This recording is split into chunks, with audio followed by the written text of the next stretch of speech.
for NDA now. And of course, there are certain areas where NDA can't, win, and Congress and AIUDF there are going to be, are likely to be stronger. And so listening to that bite coming up right now. Of Assam and Jammu and Kashmir, actually Assam has become a mirror image of Jammu and Kashmir in terms of politics and in terms of demographics. What you see in Kashmir Valley, that is almost like 100% Muslim population, where BJP cannot even dream of winning any seats anymore. They did not. By the way, BJP even refused to field a candidate in those 3 seats of Kashmir Valley because there was no point. They knew there is no point. So Assam Valley has become like Kashmir Valley, and Upper Assam has become like Jammu. So only difference is in Jammu and Kashmir, still the valley region has majority of the seats. So even if BJP wins 100% of the Jammu, they are still unlikely to get a majority. While in the case of Assam, the Upper Assam has majority of the seats, while the Assam Valley has minority seats. So it is a mirror image in just a twisted way. That's the ironical part of it. But yeah, Congress has a problem at hand right now because Himanta Biswa Sharma is an old Congress hand, and as they say in Sanskrit, Chanakya Niti, Sam Dam Dand Bhed. There is hardly anything that he has not used, in this campaign. And Congress at times had really difficulty in answering, to his whatever strategies that he was implying. So we will know. But what it seems from the data that we have published before the election happened, it seems that there is a very distinct polarization, and Congress is a top favorite among the Muslim voters of Assam, but is not so favorable seen as favorable among the Hindus of Assam. So that is something which is not really working in terms of electoral benefit, if I say, for the Assam Congress.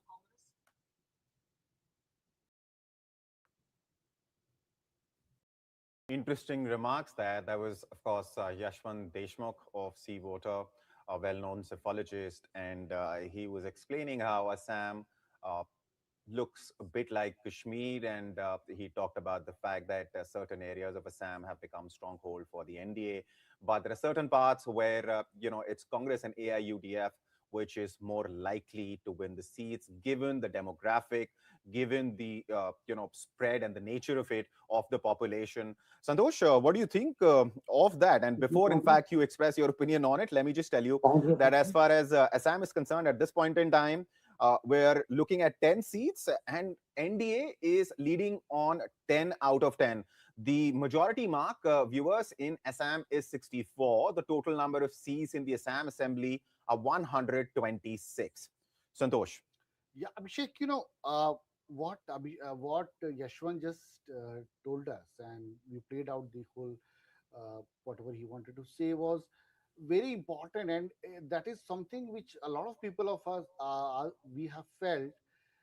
But the only difference between Jammu Kashmir and Assam is that Assam uh, certainly the valley area, the Muslim dominated area, is much it's shrinking, and it's much smaller than what is there in Jammu and Kashmir. But what we should be sad about is the fact that we have a party, huge party, with a lot of national discourse, with a lot of good leaders who think that there is one community which is should not be approached, there is no reason for us to approach them, or to even talk about them, or to make them part of the whole campaign discourse, and say they like it's a kind of a giving thinking that we will not neither work among those people, neither would we represent them, and also making your campaign uh, openly discourse against the minority community. Santosh, let me come back to you. Let me get Mr. Nag in. Mr. Nag, can you hear me? Yes, I can hear you. So, Santosh raised an interesting point that BJP doesn't even reach out to a particular section of voters. He was, of course, referring to the minority voters. I mean, we were talking about Assam, so we were referring to the Muslim voters. But wouldn't BJP's argument be that even if we do see, as far as the government schemes are concerned, Muslims, Christians, Sikhs, everybody is an equal beneficiary of those schemes. But as far as votes are concerned, BJP doesn't get Muslim votes. Do you think, BJP's argument, unfortunate as it is, I mean, BJP should field candidates, should reach out to these voters, but Santosh rightly pointed out that it would seem to somebody who's looking at, various states and of course even national elections, general elections, that BJP doesn't reach out to those voters in a way that it reaches out to other voters. Well, the BJP is now more and more seen as a Hindu party. Under Mr. Modi and Amit Shah, it is not like the party of Atal Bihari Vajpayee. But So it is BJP seen as a claims more Hindu Sabka party. Saath, Sabka Vikas. Whatever, Sabka Vikas, Sabka Saath, whatever. But on paper, on ground, it does not seem so. So the Muslims are getting alienated from there. And this got a very important implication from the point of view of the national audiences. So ये scene है. So in fact, even in the south, you are saying why Vijay is making a impact there. That is also because the BJP cannot make an impact in, because it's a not dominated party. It's ideologically is not dominated. So it can never be a success in South India. It knows that. And therefore, if you see the president of the BJP even didn't contest the election this time. Or secretary of the BJP in Tamil Nadu did not even contest the elections there. So in my opinion, this is only a very speculation that this Vijay chap is promoted as an alternative to the DMK and AIDMK. Right, we'll come back to it because Mr. Maran, as I was telling you earlier, and viewers, that was very strongly claiming that since BJP could not make an entry into Tamil Nadu's politics on its own in terms of electoral success, it is actually in the background supporting TVK somehow because Vijay happens to be an insider and so on and so forth. We'll come back to it though. Let me quickly sort of tell the viewers about the latest numbers. So let's take a look at Kerala. We discussed Assam. As far as Assam is concerned, numbers are in for 11 seats. NDA is leading on all 11. Looking at Kerala, it is neck to neck.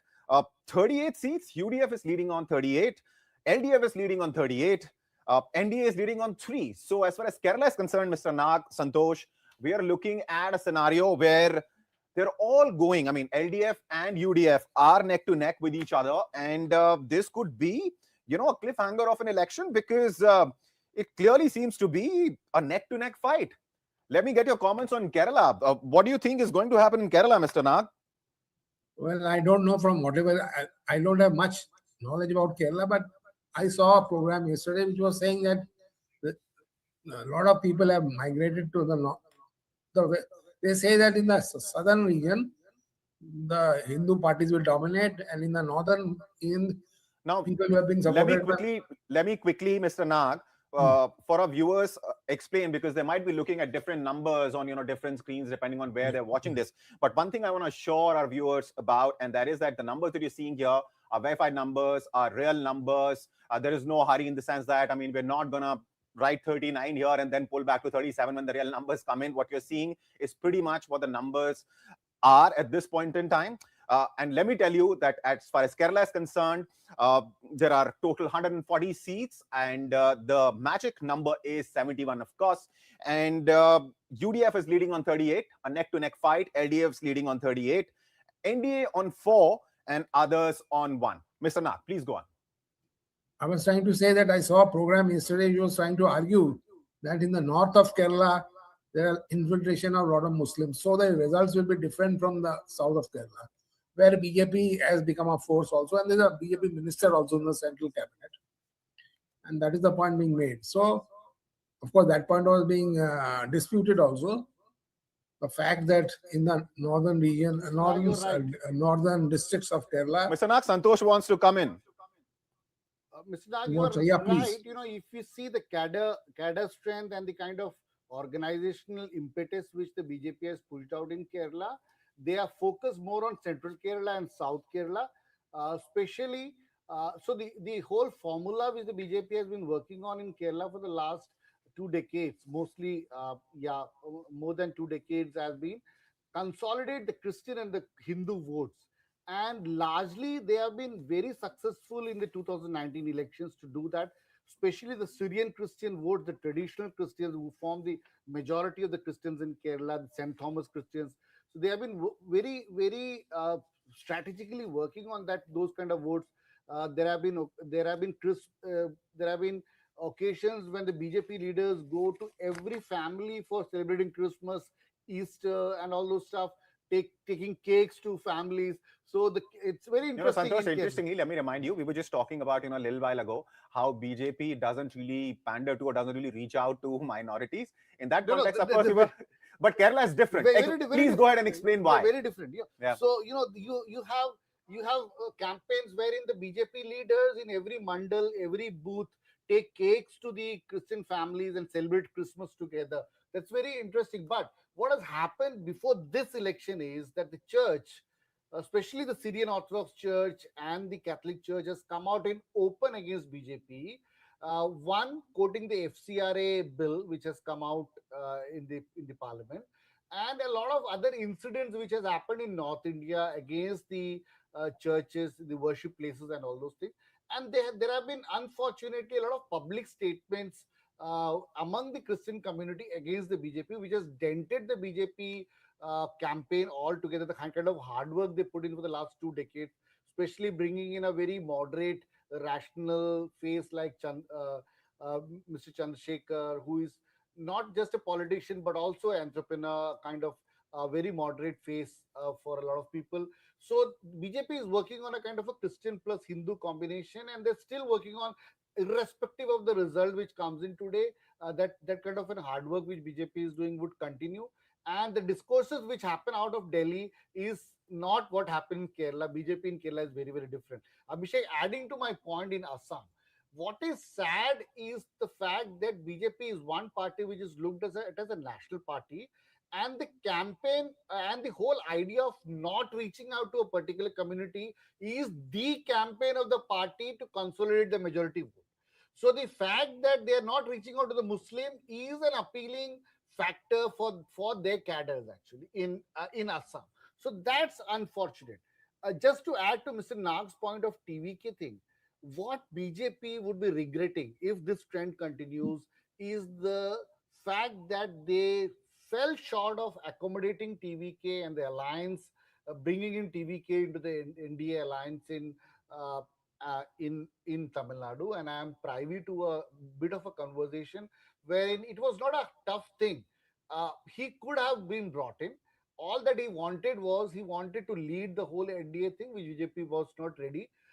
If BJP could be ready in Bihar to be a second fiddle to Nitish Kumar all this while, and be patient enough to come to power now, it could have also done in Tamil Nadu, because Tamil Nadu is a difficult terrain, they know. But somehow the local unit did not, and the center could not push enough, and they fell short of a alliance. But there are also people like Mr. Maran, what Abhishek was just mentioning, who still believe that the TVK leader is a prop up by the BJP. And please note, he's a Christian, he's a practicing Christian, and he has a lot of appeal among the minority communities in Tamil Nadu, Santosh, and beyond Tamil Nadu also. Santosh, well, that may or may not be the case that Vijay has been propped by BJP. I mean, we'll find out. It's not something that which is going to stay hidden. But at this point in time, people are studying him as a phenomenon all by himself. But having said that, the logic behind what Mr. Maran was explaining, and I sort of agree with that rationale. And his argument was that, see, as far as Vijay is concerned, he's come in without any kind of, force of ground workers with him. He has his fans, yes. His rallies were massive, yes. And a lot of it was organic, yes. But fact of the matter is, to win elections at this point in time in this country, no matter which state you're talking about, including for general elections as well, you need cadre, you need people on ground, you need booth level workers. And as far as AIADMK is concerned, it might be weaker than perhaps it was under Jayalalitha, the former chief minister, the late former chief minister. And DMK also has that, set of, workers that it needs on the ground. But as far as TVK is concerned, yes, Vijay will get the numbers, because at the end of the day, he's a popular star and he has an appeal, and he, the young voters of Tamil Nadu perhaps might be enchanted with him.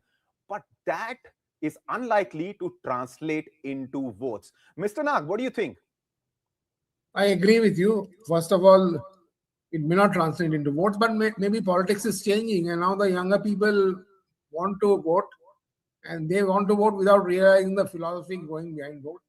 Another thing is that, as I said, the BJP can never be strong in Tamil Nadu because it does not reflect a culture which is true of South India. Basically, the party is constructed in a way that it reflects the culture of North India and now West India, and that may be the reason why they are running into faults. So, if But you Mr. want to, Nag, let me quickly ask you, a question as far as that point is concerned, that BJP cannot actually ever fight in Tamil Nadu as an insider. I mean, this whole Dravidian versus, another Indian party up in elections. Annamalai, I mean, the way he was propped up, I mean, he was a local leader, spoke the language. He is a man of the soil, right? yeah, And he did get a lot of press. He did get a lot of attention. Accomplished man, former IPS. So you think, a strong man like that, that would still not help BJP? We understand. I mean, it failed clearly, but why? because it is not rooted in the culture of South India. South India is a different nation in that sense. So, to be a South Indian, you should have a different philosophy. And I'll let you comment, Santosh. Let him finish his point. Yeah. Okay. So we have numbers coming in from Tamil Nadu, and DMK's MK Stalin, of course, the chief minister, the sitting chief minister, is trailing from Kolathur seat. That's as far as Tamil Nadu's numbers are concerned. But viewers, remember, these are very early numbers. At this point in time, numbers are out for 68 seats. 48 is the number of seats on which DMK, Congress combined, is leading. TVK is leading on 15. Clearly, anybody who was dismissing TVK as something which is not really the kind of phenomena that it seemed to be when you looked on screen, when you saw the size of rallies, as far as Vijay is concerned, would be looking at these numbers and finding them shocking. But for those who did see Vijay's appeal, will perhaps not be. So TVK leading on 15 seats in Tamil Nadu, DMK, Congress combined leading on 48 seats, NDA on just 2 seats, others on 3. Mr. Nag, go ahead, and then I'll let Santosh come in because he had a point to make. Well, basically, I was saying that whatever be the philosophy of South India is different from that of North India. And it has been, the nation has been constructed on a North Indian philosophy only. Of course, RSS has been making inroads in the South, I know, for a long time. But however, they have failed. And I think that is the reason why this gentleman, whose name you mentioned, BJP leader in Annamalai, IPS officer, he did not contest the elections also this time. right? Because they understand that there is a basic problem. And this gentleman, this VA fellow, has been able to get some seats because the country is also changing, and in this change of country, the philosophy is also changing, and younger people are becoming more important, and therefore he thinks that he can get more votes. So basically, आपको समझना चाहिए कि देश बदल रहा है, and this reflects the changing country also. And I think the BJP bosses have also understood that, and that is the reason why they pushed up VA as a rival to DMK, because VA will attract a lot of crowds and a lot of attractive votes also. And so that is the reason. So whether what will happen, we don't know, but that is the thing. And the same thing happened in Kerala also. Apparently, Mr. Nag, let me interrupt you for a bit. Let me apprise the viewers about the numbers coming in. As I told viewers a little while ago, MK Stalin is trailing from Kolathur seat. EPS is also trailing, interestingly, in Tamil Nadu. And Udayanidhi is also trailing. These are, of course, early numbers. But then this is what is happening in Tamil Nadu at this point in time. Vijay is leading in Perambur. Something which we have been discussing for a while, the Vijay phenomena. Can Vijay do the unthinkable in Tamil Nadu? Because whatever number of seats he ends up getting will be eating into either AIDMK's vote bank or DMK's vote bank. Who that's going to be, of course, we will find out eventually. But at this point in time, it seems very clearly that he's eating into AIADMK's numbers, voters, because in Tamil Nadu, at this point in time, it's DMK and Congress combined, which is up on 50 seats. TVK is up on 16 seats. NDA is up on just 2 seats. Others on 3. Now, I also have BJP leader Savio Rodriguez joining me. Mr. Rodriguez, can you hear me? I can. Can you hear me? Yes, loud and clear. Are you looking at the early numbers? Yes, of course we are. Of course. So what's it looking like? Before we start talking about, state-specific, I ask your state-specific comments. Let me just quickly get an overarching comment out of the way because, very crucial election after 2024 general elections. This is an election on which everyone has their eyes set. Well, every election is important, and I think BJP as a party tends to look at every election as something that we are committed to in order to bring our brand of politics and governance uh, to those particular states and to the country. So we don't look at any election as big and small. For us, all of it is the same. So I think it's been very exciting, a very exciting election and a run-up to the elections. A lot of the Karyakartas have been working very earnestly, and I believe it's that earnestness that will deliver what we set out to deliver as far as these elections are concerned. Right. Now, the numbers which are coming in, let me first talk to you about Tamil Nadu because Tamil Nadu is something that we were just discussing.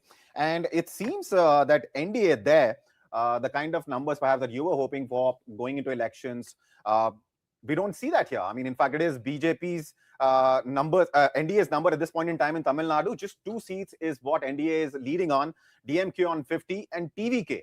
And before you joined us, we were discussing how a lot of analysts, including some political leaders as well.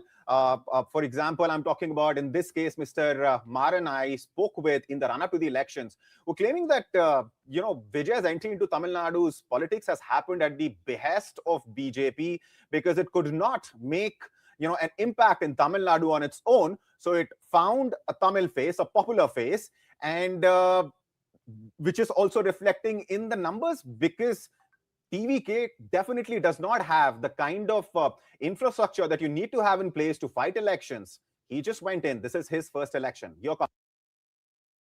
Well, I believe everybody has a right to form a political party and to bring their brand of politics in the country. And I think what Vijay has done is decided to take a leap of faith and repose that faith in the people, and that's why he's gained momentum. He's been able to build that perception that's required for a young political party to deliver on the ground. But elections are a little different, and I hope him and I wish him well because, quite frankly, he's a nice guy. But there are many factors that will come into play, and we'll realize it by the end of the day whether he's been effective actually by the vote share or just a perception image. And you see, if you have to look at it from a very realistic point of view, yes, Tamil Nadu is a difficult state for the BJP. So is Kerala. And it doesn't mean that we do not go in there and give it our best and work in with the alliance partners that we have to make it the best, right? So I think these are very early trends at this point of time. We're only at 9 o'clock at right now, and I think it's too early to call it out. Allow for the numbers and the finalization of those numbers to come in probably by about 12 o'clock or 12:31, and we'll get a clarity on what's happening in Tamil Nadu. I think it's too early to call it out, but what I think will definitely happen is that DMK is going to face a little bit of, they're going to run out of steam as we go towards the end of the counting. And you will see that there will be an edge that will be with the NDA alliance itself. And that edge will bring it very close to victory. That's how I'm seeing it. But it's too early to call, so we'll wait and see. And I wish TVK all the very best. Like I said earlier, Vijay is a good person, and having associated myself with him in terms of connecting with his team and all that, to understand what's happening on the ground. I think he's got some sense of what he wants to do. Whether that translates into vote, it's too early to say. if Mr. Rodriguez could enlighten us why BJP alliance did not work. Santosh from the studio has a question for you, Mr. Rodriguez. He's asking if you could enlighten us as to why NDA did not work in Tamil Nadu. Stalin NDA alliance. Yeah. No, so well, I was not privy to any direct talks between the party and TVK representatives, though I'm aware that there were some level of talks that happened. What I believe is important to understand is that Vijay, in his right and in his beliefs, wanted to be somebody that created his own strength within that party and wanted to create his own strength within Tamil Nadu itself. So on basis of that, there was a bit of a manner in which they couldn't combine together. But I believe in the end, we'll see how the results turn out. Maybe you never know. Marriages work in strange situations, right? So for now, it's better to have been separate and do what each one wants to do. Maybe in the near future, very near future, there might be something in store, depending on how this results turn out. Mr. Rodriguez, if there was not a marriage, would the party be okay with a live-in kind of a situation with TVK? Well, the party is very sanskari, right? So we would not want to talk about live-in relationships right now. And Well, Mr. Rodriguez, as far as sanskars are concerned, what does that have to do with a live-in relationship? well, if we are. I mean, weren't you talking about Vijay and Vijay's appeal to the youngsters? And when you speak of live-in, it's not such a shibboleth, a topic which they don't want discussed. It's rather normal, right? For a whole lot of them across the country. Well, Tamil Nadu is a very, very, very sanskari state. They have a lot of value system. And I believe... See, again, I have a problem with the fact that you're calling live-ins perhaps a non-sanskari sort of a relationship. That's all that I have a disagreement with. Otherwise, I do understand what you're trying to say, though. Well, we're going to have a little fun. You guys are too serious here. Not at all. Please go ahead. Well, the fact of the matter is that, the elections are too early the early trends are very early right now. And if God willing, Vijay and the NDA have to form some alliance, it will work out. It's a free world out there with values, of course. All right. So I have Mr. Dinesh Vashne joining us. Mr. Vashne, thank you for taking out the time and talking to us. Can you hear me? I can. All right. You must have been looking at the numbers. You've just joined us. So please, let's hear from you, your initial comments, and then, of course, we will get your views on states specifically. Look, we were saying since very beginning after this exit polls. In Lok Sabha also, the exit poll became failed. And similarly, the exit poll in Karnataka, in Tamil Nadu and Kerala will not be correct. I am of the opinion that what we get a report from the ground level in Tamil Nadu and Kerala, that Kerala we will retain our government, the left front government, LDF. And in Tamil Nadu also, the government will be formed by the DMK. Vijay, you see, if a filmy hero goes and walk on the street level, he has some impact. But whether it has been transferred into boat or not, that is also a matter to be seen later on after 1 p.m. or 2 p.m. Similarly, in the villages, we don't find any very much impact of Vijay in the entire Tamil Nadu rural belt. In Bengal also, we are hoping that the left front will win some seats this time. We will not be zero like last assembly, though the attempt has been made by the... Mr. Vashne, the long pause that you took between that sentence and the word after that, and let me repeat it, I was just taking a sip of water, I stopped, and your sentence was, left is going to win in Bengal. I hope a few seats. That was the pause that you took in that sentence.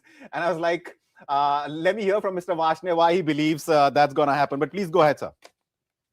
Look, we have worked very hard in the last 5 years among our cadres in the West Bengal. And we are very sure, even one of the estimate given by one of the local paper has also agreed that left may win some seats this time in West Bengal, though attempt has been made by the media and the television channel that it is a election in Bengal between BJP and TMC, but they have not taken into consideration the mobilization the left parties had during their election rallies as well as their election campaign. Despite the fact that we don't have that much of money to use in the elections or to throw away in the elections like BJP, nor we have those type of gundaism which TMC is doing. But we are sure that in Bengal also, BJP is not going to have government.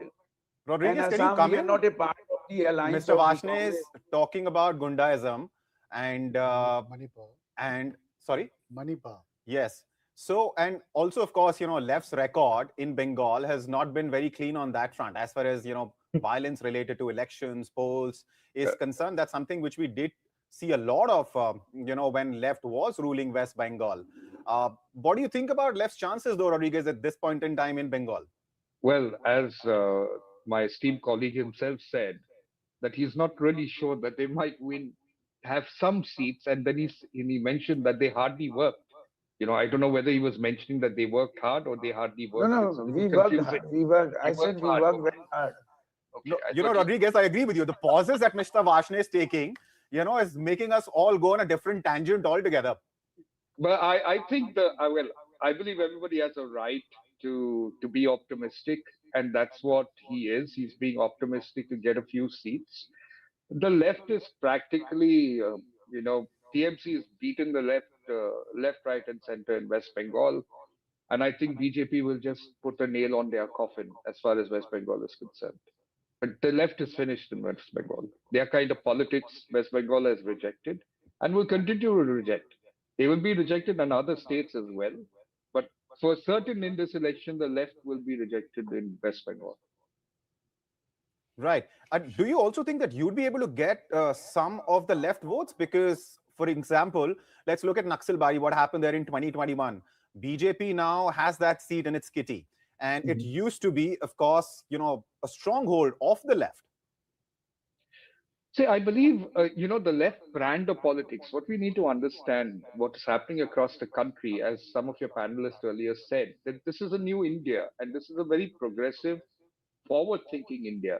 So the left brand of politics holistically is going to have a problem. So whether it's West Bengal or any other part, the only place where the left has some strength is Kerala.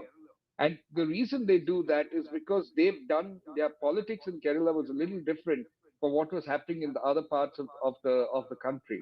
And maybe you will find some sort of solace for the left in Kerala. But in the other parts of the country, they're completely finished. Their brand of politics is not the kind of politics that is required in India at this point of time, and that is why they're getting rejected. One of their strongholds was West Bengal. All it took was Trinamool Congress with their brand of politics to actually, take the left away, to completely decimate the left. BJP didn't even need to do that, right? So the thing is, where is the left politics in India? The left politics is actually getting redundant, and it's being shown its place because India is not looking at the left ideology at all. They're very, very center to right at this point of time rather than left to right. Right. Santosh, you wanted to come in, please. Yeah, Abhishek, I think Bengal is getting interesting. Tamil Nadu is sort of getting very one-sided kind of a thing. Let me quickly, now that you've mentioned, let me quickly give you the numbers. Yeah. So Bengal, BJP, 43 seats. That's the number of seats BJP is leading on. TMC leading on 19 seats, Left Front on 1. And talking about Tamil Nadu, 103 seats. That's the number of seats the numbers are in for. So DMK Congress Alliance is leading on 73. TVK is leading on 20 seats. NDA on just 4. Others on 6. Kerala, 104 seats. That's the number of seats the numbers are in for at this point in time. UDF, LDF, both are leading on exactly 49 seats. This is something that we've been seeing from, the very outset of this process, that UDF and LDF have been neck to neck in terms of the number of seats that they've been leading on. At this point in time, the numbers are 49 each. NDA is leading on 5 seats. Others are leading on 1. As far as Assam is concerned, numbers are in for 29 seats. NDA is leading on 24 seats. And Congress is leading on just 5. As far as Puducherry is concerned, 4 seats. That's what the numbers are in for at this point in time. And NDA is leading on all 4.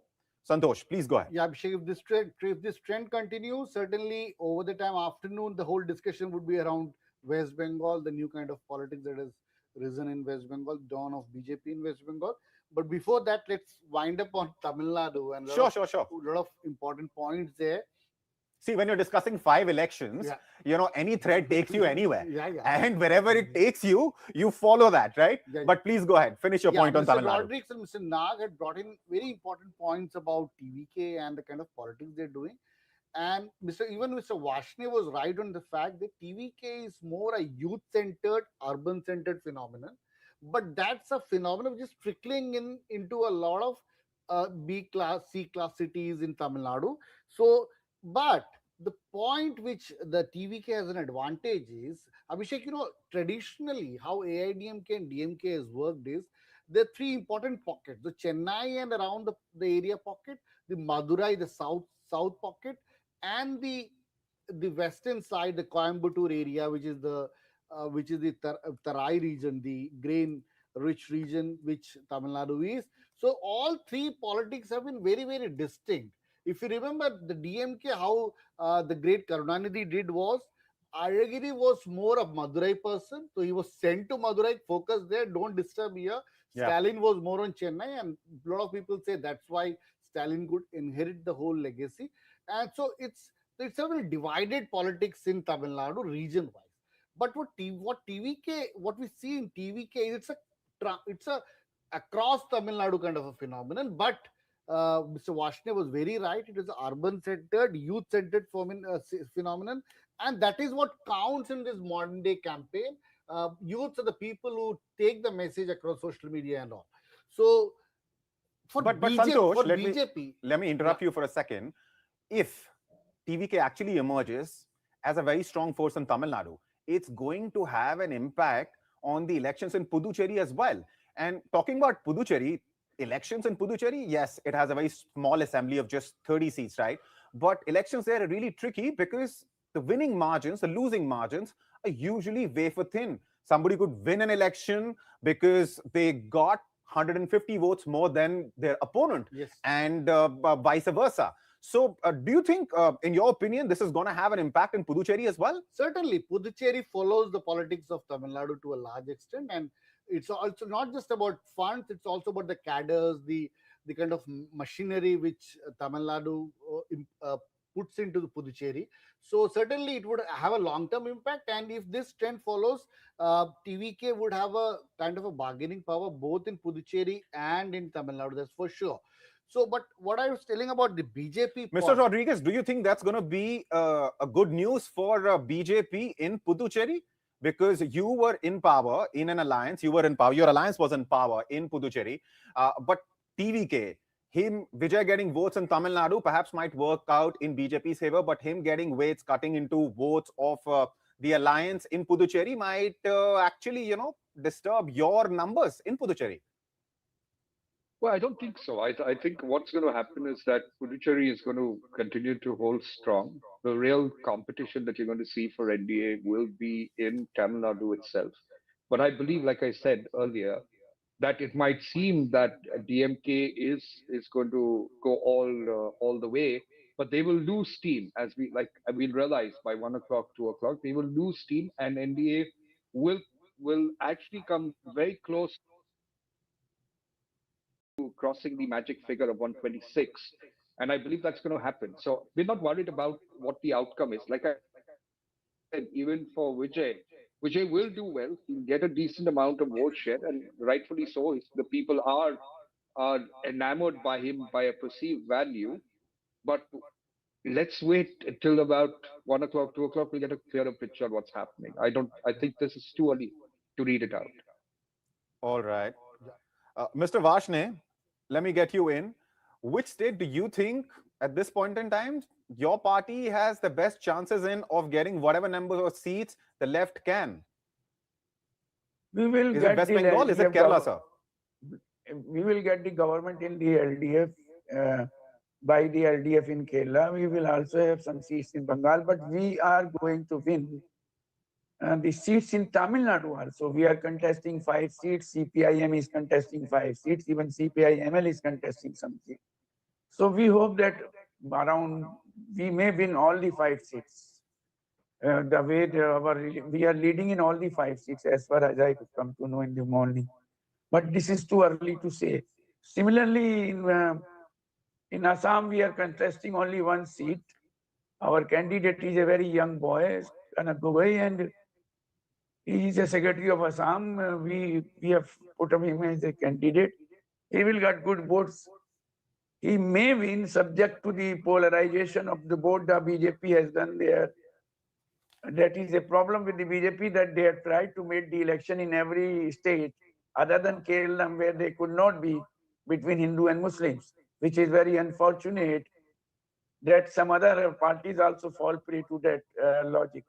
And TV media is giving fuel to this logic of Hindu and Muslim logic everywhere. And TVK, I'm again telling you, he will not get more than, by maximum, he will get 15 seats, because these early trends are these postal ballots. I don't know whether machines have started counting or not, because earlier the first is the postal ballot. Right. Now, Mr. Rodriguez, you wanted to wait before you comment on what's going to happen in various states until about One more point I would like to. But one more point I the would like to visuals say, that I'm going to cue for my viewers on screen will paint a very different picture, because these are the visuals of jalebis being made at the BJP headquarters in Delhi.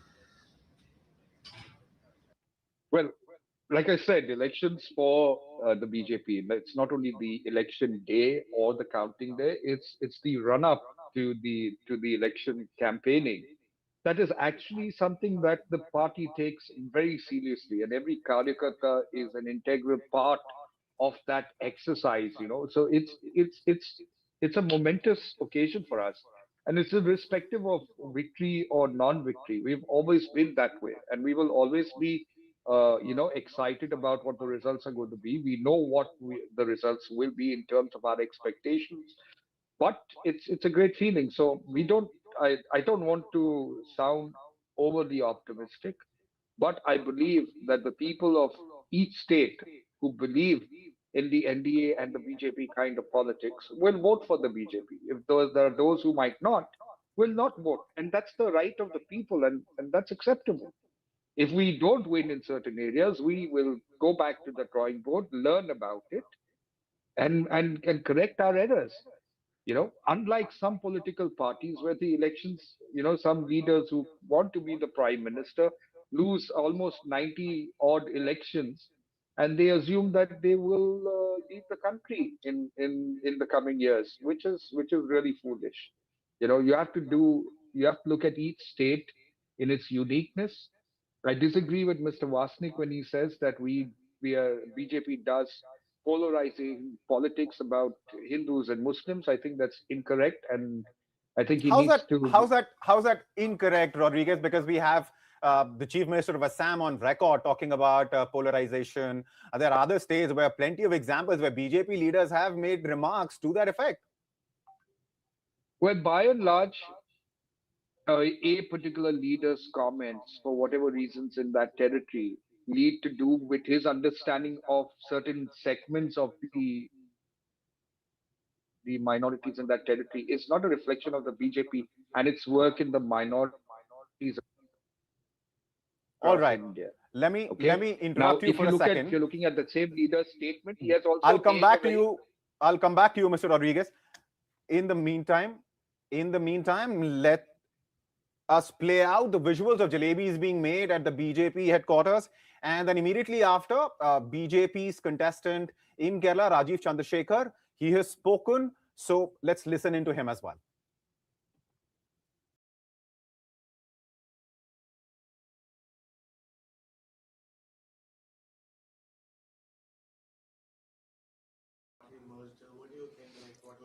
No, look, we will wait for the election results. I have a habit of not commenting either on the exit polls or on trends. These are elections. The people of Kerala have been given an opportunity to vote, and they will take a decision. They will say what their decision is, and the results will come out by the midday today, and we will then at that point comment.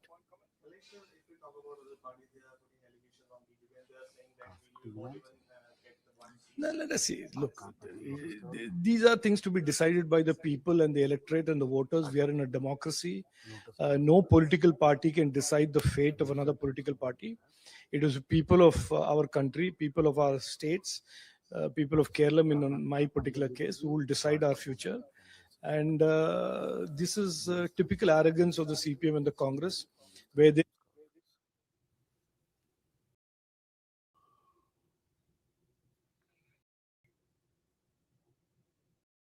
All right, that was, of course, BJP's Rajiv Chandrasekhar talking about the numbers and the situation in Kerala. Viewers, let's just quickly go over the latest numbers. West Bengal, 71 seats. That's the number of seats the numbers are in for at this point in time. BJP is leading on 46 seats. TMC on 24. Left Front on 1. That's the situation in West Bengal. So BJP clearly ahead of TMC by a long margin. But remember, these are early numbers. As far as Tamil Nadu is concerned, numbers are in for 140 seats, out of which DMK Congress combined is leading on 75. And the wild card, Vijay, is leading on 39 seats. That's a massive number for somebody who's just formed the party and is fighting two strong forces in Tamil Nadu, AIA, DMK and DMK. NDA, on the other hand, in Tamil Nadu is leading on 17 seats and others are leading on 9. As far as Kerala is concerned, numbers are in for 107 seats. UDF is leading on 51. LDF is leading on 50. This is the first time UDF has inched ahead of LDF.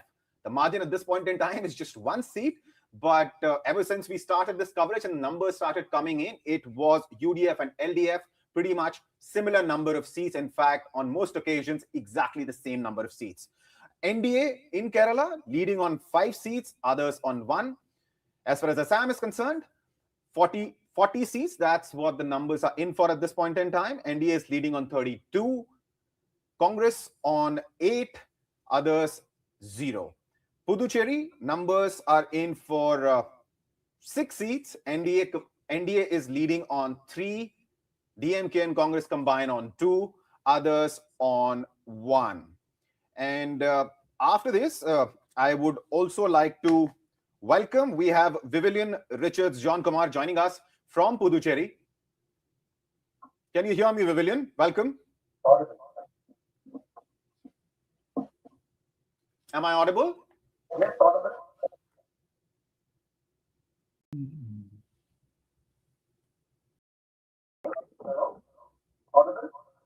I can hear you. Can you hear me? Yeah, yes, I know.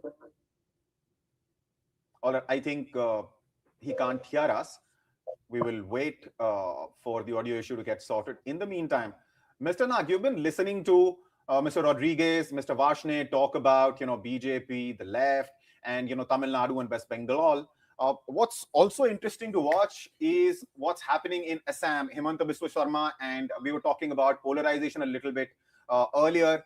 And what's happening in Assam, because it is very clear that what the exit polls were predicting is what the result is likely to be in Assam, which is to say that Himanta Biswa Sharma might end up forming the government again in Assam, because the majority mark is 64. These are early numbers, but at 9:35 in the morning, NDA in Assam is leading on 32 seats. So he's just 32 more seats away from the magic figure. If the numbers hold, Himanta Biswa Sharma will form the government in Assam.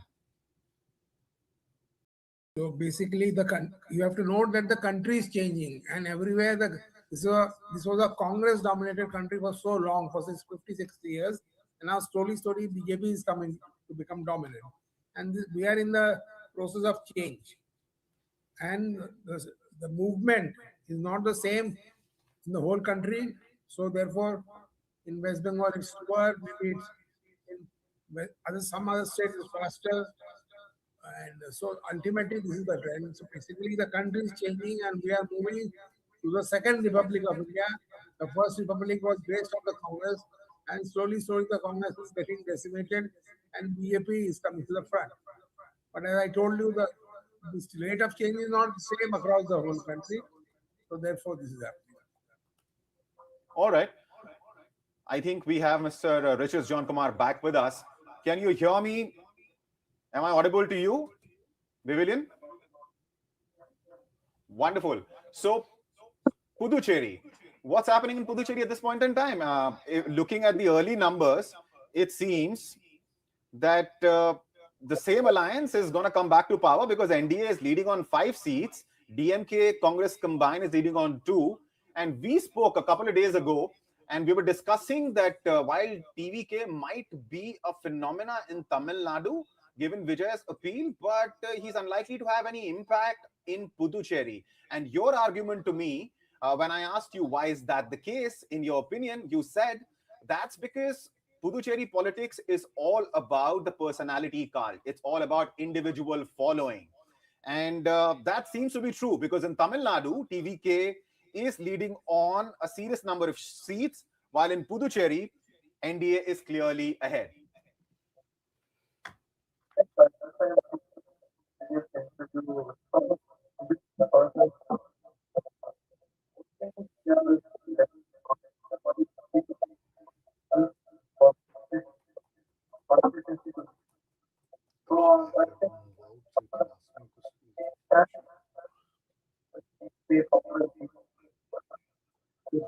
I think his audio issue is still not fixed. Let's wait for it. Let's wait for him to join us again, and we will discuss Puducherry with him. That said, Santosh, you have to leave now. So your final comments based on the numbers, and let me read the numbers one more time before I give you the floor for your comment. So West Bengal numbers are in for 80 seats at this point in time. BJP has taken a lead on 55 seats. TMC just on 24, left front on 1. That's West Bengal. Tamil Nadu, 147 seats. That's what the numbers are in for. 69 is the number of seats that DMK Congress combined is leading on. TVK is leading on 43.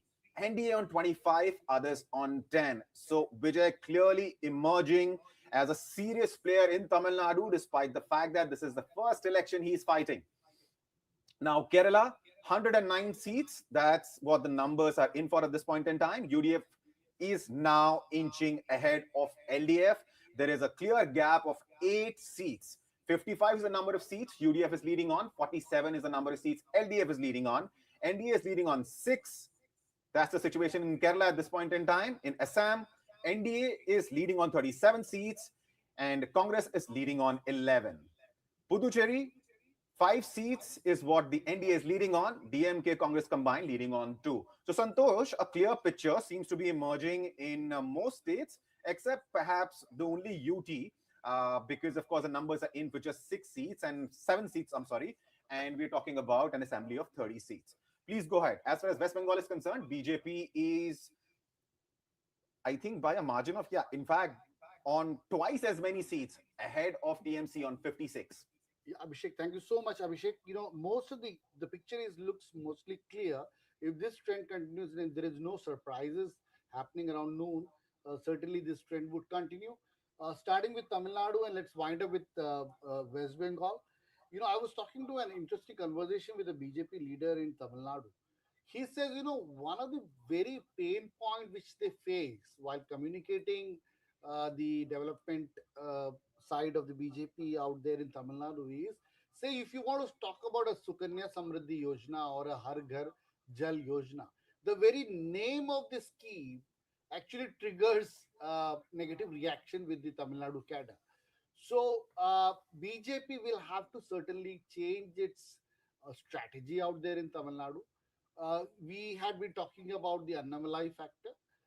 The very point why Annamalai is not contesting, and if why elections there is of BJP is not around Annamalai, is the fact that the whole idea of BJP being around one person's face and very centralized kind of a politics, and to some extent, we should be honest to the fact that the BJP as a whole, as a party, could not digest the fact that Annamalai was becoming a phenomenal factor out there in southern politics and Tamil Nadu in particular.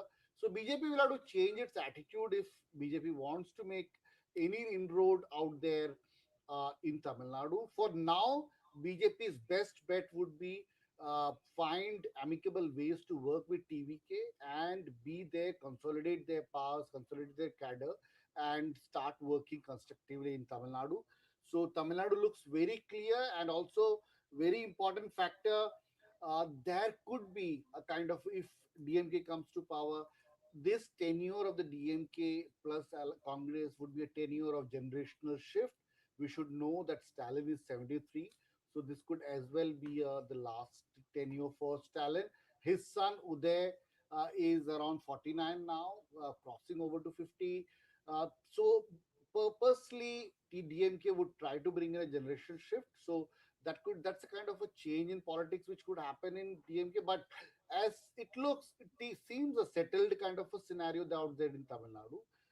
Kerala, uh, it's kind of a photo finish for UDF. UDF could make it, but the real fun out there in Kerala would start only after the election results are in, because Kerala would find it tough. The Kerala UDF would find it tough to settle on a person to lead the whole party, to be the CM face, because there are multiple contestants out there, and that would be the thing which would play out in Kerala after the results are out. Puducherry, as you said, it's too early to comment on, but NDA certainly has an alliance, as an edge over there with a very strong local ally there. Uh, Assam seems to be settled, but the only unfortunate part is what is winning out there in Assam is a very kind of negative politics, and not so kind of a healthy campaign which happened out there. West Bengal is going to be very, very interesting. Abhishek, you and me, over the days after the elections results, maybe only talking about West Bengal, because the after settling out, after uh, mitigating on Kejriwal factor, BJP had to work on uh, Mamta factor, how to settle Mamta out there, and if BJP is able to bring in its government in West Bengal, which seems very much happening now as far as the early trends are concerned. BJP would have done a long-standing ambition, would have fulfilled a long-standing ambition of its. And one of an editorial was mentioning about it. Whatever BJP is doing is actually easing out the future politics for Congress, because one by one, the state parties, the state biggies have been settled down by BJP, clearing for a lot of national two-party kind of politics in the country for times to come. But the election results would certainly reflect how big a Mamta as a fighter has been, and what all factors did work out in West Bengal. So as of now, things seems very clear, Abhishek. And thank you so much for bringing me in here. And it was wonderful talking to you, Abhishek. Thank you, Santosh. Now, I want to read out the numbers one more time before I come to you, Mr. Rodriguez. And as far as West Bengal is concerned, 61 seats, that's the number of seats BJP is leading on. Almost double the number of seats TMC is leading on. Viewers, these are, of course, early numbers.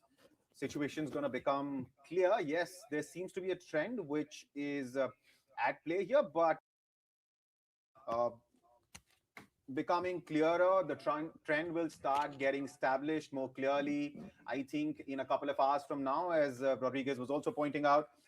And looking at Tamil Nadu, clear lead for DMK INC combined, 68. But in Tamil Nadu, the biggest thing that we've been discussing ever since we started in the morning, has been Vijay and his party TVK. First time entrant, his debut in politics, and what a stellar debut it seems to be because TVK is leading on 47 seats in Tamil Nadu, a party which does not have the kind of infrastructure AIA, DMK, and DMK do. In Tamil Nadu, does not have the number of workers that it needs on the ground. Despite any and all of that, he's leading on 47 seats. NDA is leading on 35 seats. That's the situation right now in Tamil Nadu. Numbers are in for 159 out of 234 seats. Now, moving to Kerala, uh, UDF is inching ahead for 57 seats. That's what the alliance, which also has Congress as the leading partner, uh, leading on 57 seats, LDF on 46, NDA on 6, others on 2. Assam, NDA 45, Congress 18, others 0. Puducherry 5, that's the number for NDA, 3, the number for DMK, Congress combined, others 2. Now, viewers, the numbers that you might be seeing in various places, they might be different because, of course, the numbers that we are giving you are the real numbers, numbers which have been verified, numbers which have been double checked. Of course, we will try to bring you the fastest updates, but more than that, we'll try and make sure throughout the day that we bring you the sure numbers. You can also watch the data related to election and our election coverage on both the Hindustan Times app and the Live Mint app. Now, let me come to you, Mr. Rodriguez, and talk to you about what Santosh touched upon. And that was, he said that BJP should figure out a way in which it can work with Vijay in Tamil Nadu because he's clearly emerging as a force.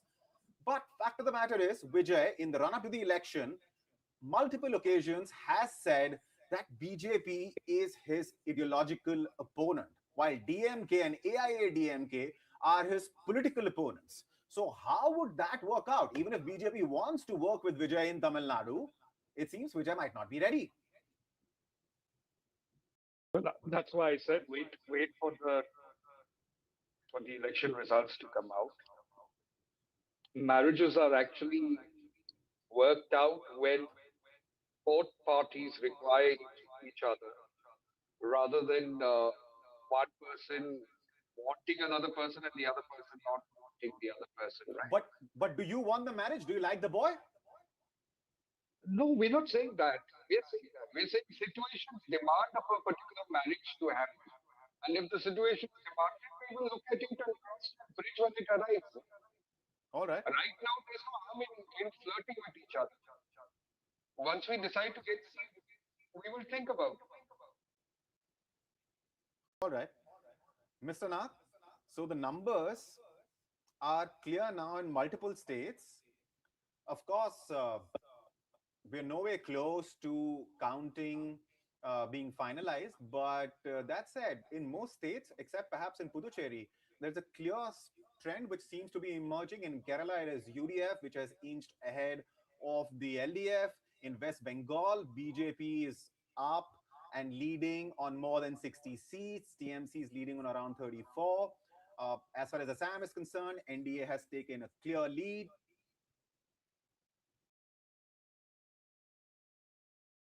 Mr. Na, can you hear me? Yeah, I can hear you.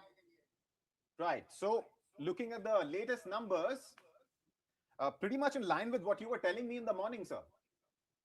As I said earlier, the country is changing, and this is a bigger battle, long-term battle. It's a battle between the Congress and the BJP. The country was under the Congress rule for so many years. Now the times are changing, and now we are into the BJP era. And this transition can't happen overnight. It happens gradually. So now it is that process is on, and now it's basically over the years you'll see how BJP will strengthen and the Congress will die down. That is what is happening. And in some places we have got different parties like Trinamool Congress, they are also going down. In Punjab, they have got Akali Party that might also go down. So that is what is happening. And all this is being piloted by Mr. Modi, who is actually taking the game beyond the RSS. Because the RSS philosophy, the RSS has done all the groundwork over the years. But now Mr. Modi, assisted by Mr. Amit Shah is taking the bill. So he's bringing his philosophy. So that is what will happen. Now, over the years, you'll find that slowly, in every election, you'll find the BJP becoming stronger and the Congress becoming weaker. And Mamata Banerjee is only a midway. Mr. Nag, let me interrupt you for a second because we were trying to talk to Mr. Vivian Richards, John Kumar earlier from Puducherry, but we kept getting disconnected. We have him back on for a brief period. So let's just hear from him. Uh, what's the situation on ground? What are you hearing, John Kumar, from the workers in Puducherry? Because as of now, the numbers, as far as Puducherry is concerned, are in for just 5 seats. Yes, as I've already told you before that the India is making a clear margin over in Puducherry and it's going to be winning in a very good lead. So we all know that for the past 10 years, what has happened in Puducherry election, where there was a very big drastic change from Congress to NDA government for the last 5 years. So without the support of the union territory, nothing could be done over here. So due to these reasons, people are very clear that India government should be formed over here. And for the past 5 years, whatever India government with our chief minister as well as from the central, our honorable prime minister and our honorable home minister have done a very clear work in Puducherry's elections and with the constituency over here. So there is no changes going to be happening for this election also. So we are expecting a higher lead from the last election. So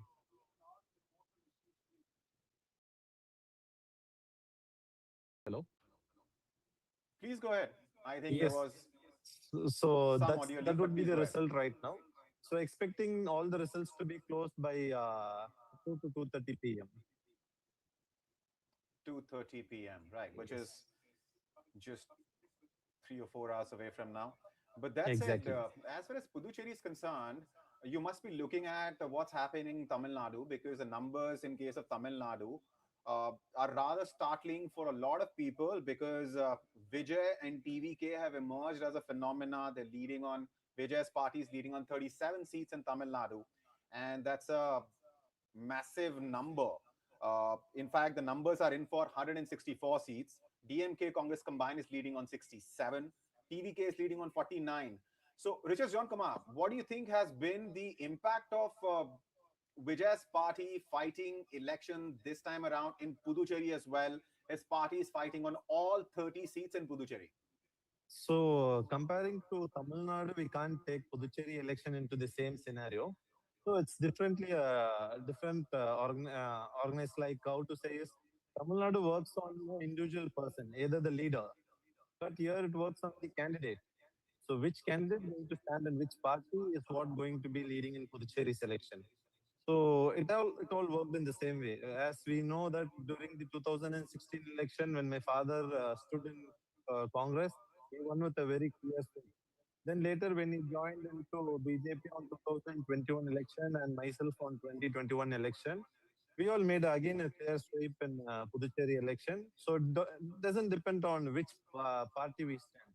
So TVK doesn't play a big role over here. Maybe there might be one seat, one candidate might win since he was not able to get the ticket in other parties. So that might be the impact. Other than that, Puducherry, it's going to be only on the central government's opinion. So we all know that what's going to happen without the support of central government. So India is going to form over here. So there is no other second thought about people's opinion, as well as we also know what is going to be the clear vision, what's going to happen over here. Right. And viewers, that's Richard John Kumar. He is the same man who fought in 2021 from the seat his father uh, used to fight the elections from in Puducherry. He has a distinction of being one of the youngest MLAs. He was 26 or 27 years old in 2021 when he won from that seat.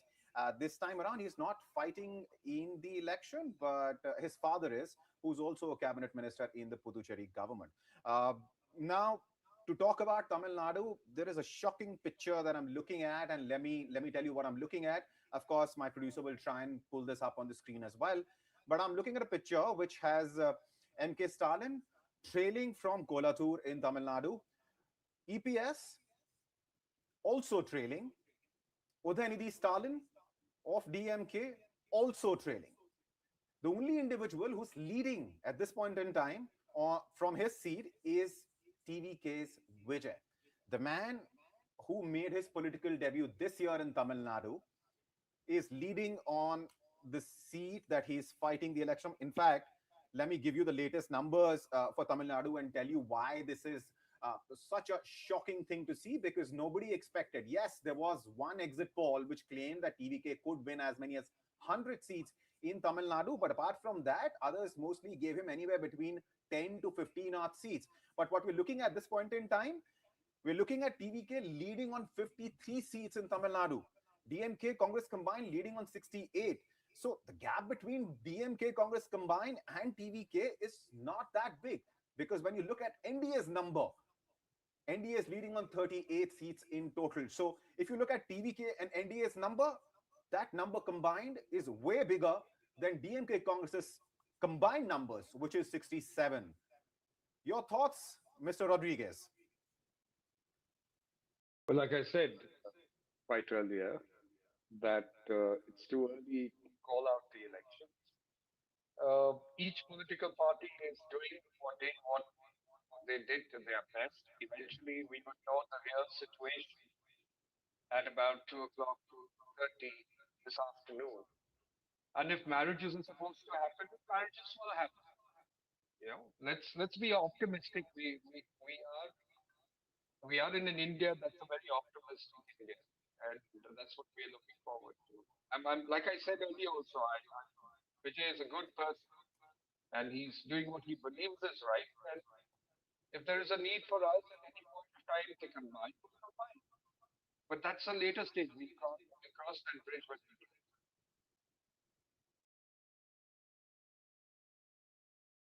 Right. Okay. Okay. I'm not sure.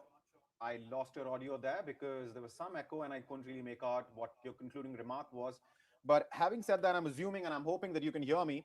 And looking at the numbers in Bengal as well, it's very interesting picture. I mean, BJP, I'm sure there is a reason we saw all those jalebis being made at the headquarters. I mean, you, of course, want us to wait till about 1:32 when the picture becomes clearer and the numbers start solidifying.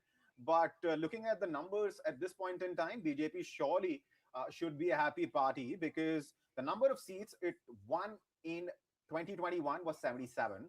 And looking at the numbers right now, out of the 121 seats where the numbers are in for, BJP is already leading in West Bengal on 77 seats. TMC is leading on 42. Left Front is leading on 2.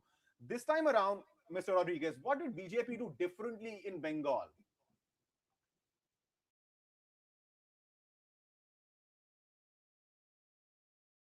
Can you hear me, sir?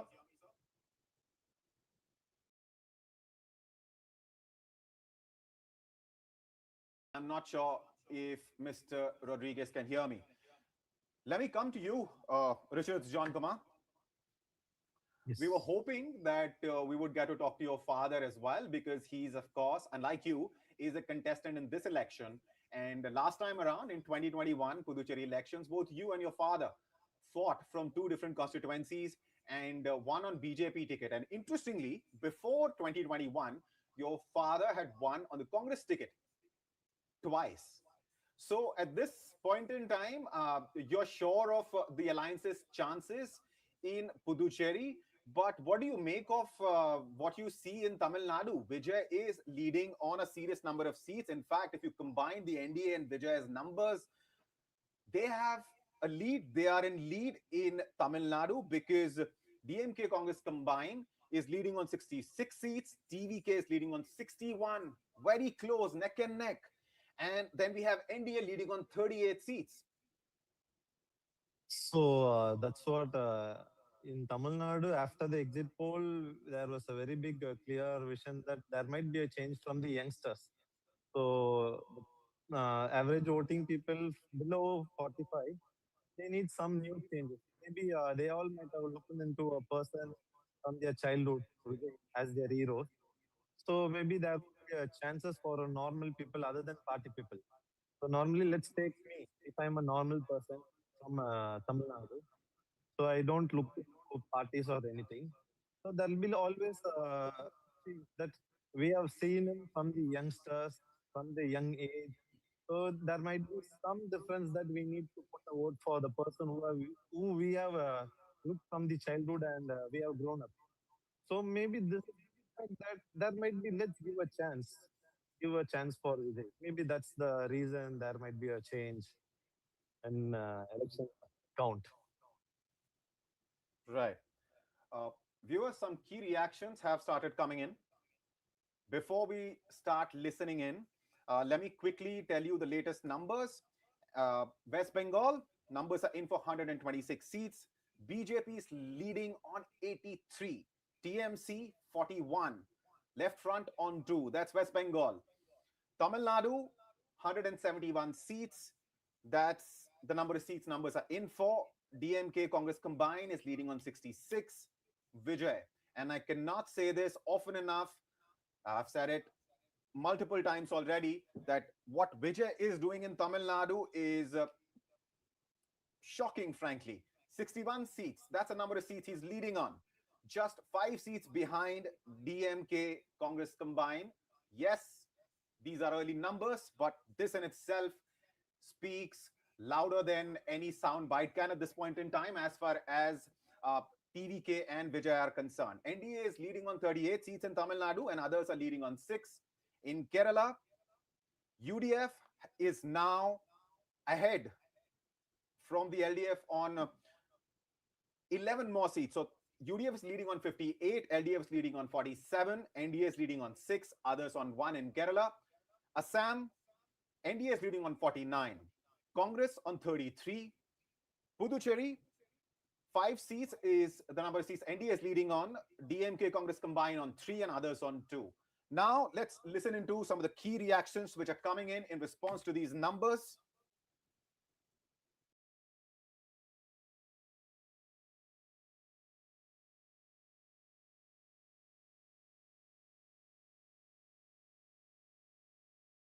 Thing is that within an hour and a quarter, there seems to be a very clear trend in our favor, and even some reasonably popular politicians from the LDF are trailing, which I agree is entirely premature because they've counted a couple of rounds. There'll be 8-10 rounds to count. But I just want to say that I think it's very clear that the Kerala electorate has to be congratulated. They understand the issues. Even if they like a particular MLA or minister or whatever, as an individual, they realize that casting a vote there means casting a vote for a continuation of misgovernance. And for that reason, they have decided it's time for a change. And even people whose individual popularity we are not disputing seem to be behind. This, I think, is a very good sign. And for us in the UDF, we are not going to make any premature celebrations, but I can see that it'll take already a major reversal for things to look very different. Let's talk again in an hour or so, hour and a bit, and we'll certainly, I think, if we get a confirmation of this trend with more than half the votes counted in most places, then I think we are heading very clearly forward. For the moment, it's a good beginning. And if UDF comes to, will you be a contender for? No, look, we will wait for the election results. I have a habit of not commenting either on the exit polls or on trends. These are elections. The people of Kerala have been given an opportunity to vote, and they will take a decision. They will say what their decision is, and the results will come out by the midday today, and we will then at that point comment. Election, if we talk about other parties, they are putting allegations on BJP and they are saying that BJP won't even get the one seat. Now, let us see. Look, these are things to be decided by the people and the electorate and the voters. We are in a democracy. No political party can decide the fate of another political party. It is people of our country, people of our states, people of Kerala, in my particular case, who will decide our future. And this is typical arrogance of the CPM and the Congress, where they think somehow that they will decide what the people will do. That is not at all correct. That is not at all accurate. This is a democracy. This is not China. This is not Russia. The people of Kerala will decide. Every Malayali who has gone to the voter booth will decide what their future is and who will be given their support and vote. I just want to ask, sir, in many other states, the elections are going on. What do you think? Like, what is the state of? No, I am very confident that the politics, divisive politics of the India alliance will be defeated.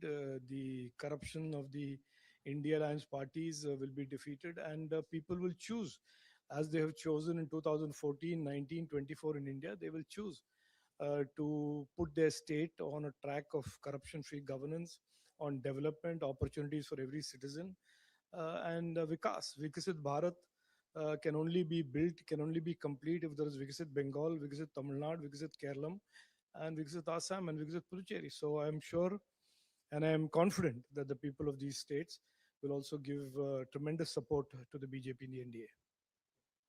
আপাতত আপাতত আমরা অপেক্ষা করব election রেজাল্টের। পরে কার্যকর্তারা যারা গণনায় গিয়েছে তারা যাতে সুস্থভাবে সফলভাবে ফিরে আসতে পারে সেটারও আমরা দেখব।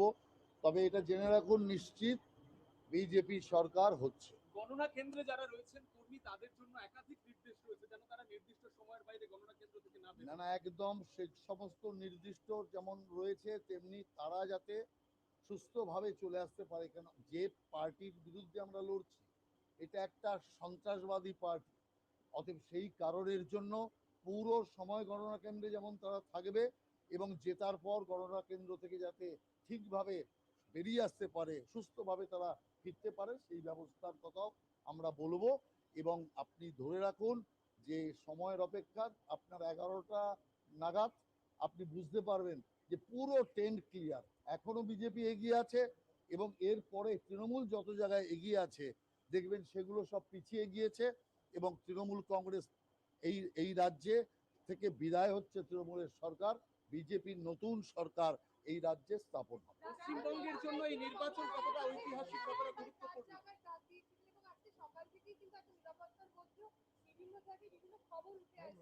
না দেখুন, তৃণমূল কংগ্রেস একটা বর্বরদের পার্টি, যে কারণে তারা বিভিন্ন গুন্ডাদের দিয়ে কাউন্টিংটা নষ্ট করার চেষ্টা করেছে, কিন্তু শেষ পর্যন্ত তারা সফল হয়নি। অতএব আমরা আমাদের কার্যকর্তাকে এটা বলেছি পরিষ্কার ধৈর্য এবং সংযম রাখতে এবং পরিষ্কারভাবে ডেটে থাকতে, এবং তারা ডেটে আছে। এবং এরপরে তো আমি আপনাকে বলছি 11:30 12টার পর তৃণমূলের কার্যকর্তারাই, তৃণমূলের যারা কাউন্টিং এজেন্ট তারাই আস্তে আস্তে করে বেরিয়ে যাবে, তারা বুঝে যাবে যে এই যাত্রায় আর তাদের হচ্ছে না।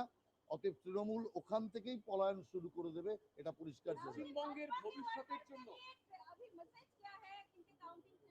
नहीं वार्कर के लिए मैसेज यही है, डांटे रहे और वार्कर का कोई चिंता नहीं है। सत्ता हम लोगों को पक्ष में आ रहा है और पश्चिम बंगाल में पहला बीजेपी सरकार, भाजपा सरकार गठन होगा। निश्चित रूप से आज अब तक जो भी काउंटिंग का नतीजा आ रहा है बड़े उत्साहजनक है। तो हम लोगों ने जैसे उम्मीद किया था उसी हिसाब से नतीजा होगा, फिर से एनडीए सरकार बनेगा बीजेपी के नेतृत्व में। सर कितना सीट देख रहे हैं आप इस बार? हाँ, हम तो पहले से यही कह के आए हैं, ये विश्वास हमने कही कि we are close to 100 with our allies. মতো টিএমসি আছে ইনিশিয়াল ট্রেন্ড, এটা সব ফার্স্ট রাউন্ডের ট্রেন্ড বলছি। আর আপনার পোস্টাল ব্যালট কাউন্ট হয়েছে কিন্তু ডিক্লেয়ার করবে না এই 3 রাউন্ডের আগে। ধরুন নন্দীগ্রামে 18 রাউন্ড ভোট হবে, 15 রাউন্ডে পোস্টাল ব্যালট ডিক্লেয়ার হবে। আর এখানে ভবানীপুরে ধরুন 20 রাউন্ডে কাউন্টিং কমপ্লিট হবে, 17 রাউন্ডে ডিক্লেয়ার হবে। আমি যেটা ইনিশিয়াল অ্যানালাইসিস করেছি অল্প ইভিএম বেরিয়েছে, এটাকে খুব বড় কিছু করে দেখানো ঠিক না। তাতে হিন্দু ইভিএম বিজেপি আর মুসলিম ইভিএম টিএমসি, তবে আগের মতো নয়। মানে হাই কনসলিডেশন যেটা ওনারা করেছিলেন 21-24 হাই কনসলিডেশন হয়নি, ক্র্যাক হয়েছে। মালদাতে বা মুর্শিদাবাদের বহু সিটে বা উত্তর দিনাজপুরেও যেটুকু নিয়েছি, করণদিঘি বা অন্য জায়গায় কংগ্রেস ভালো কোনো কোনো ইভিএম এ পেয়েছে মুসলিম বেল্ট। ইনিশিয়াল এই 1-2 রাউন্ড চলছে। আর আমার নন্দীগ্রামে ফার্স্ট রাউন্ড আমি পেয়ে গেছি 3000 লিডেছে, 18 রাউন্ড অব্দি যাবে। এটাতে আমার এক্সপেক্ট ছিল 1100 লিড পাবো, এটা আমি 28 পেয়েছি, 3 গুণ পেয়েছি। दादा अभी जो रुझान आए हैं, हिंदी में तो अभी जो रुझान आए हैं, क्या लग सरकार रहा है भाजपा कर रहा है, सीटों ये का? मान के चलिए। आप लोग का जो चल रहा था, जो इनिशियल ट्रेंड रहा है 135 plus BJP, 100 approx teams. Nandigram और भवानीपुर का क्या रिपोर्ट मिला है आपको अभी तक? देखिए, भवानीपुर में तो इनिशियली तो टक्कर रहेगा। ये जो पहले राउंड हुआ है, इसमें 14 जो बूथ है, 6 मुस्लिम प्रॉन बूथ है, उसमें भी वो लोग जो 90-95% मुस्लिम वोट को पिछले बार मिलता था, इस बार नहीं मिला, क्रैक है। और जो 8 हिंदू बूथ है, उसमें मेरा लीड है। ये भवानीपुर का मैं 9-10 राउंड से आप देख लेना, मैं पूरा संभाल के आगे चला जाऊंगा।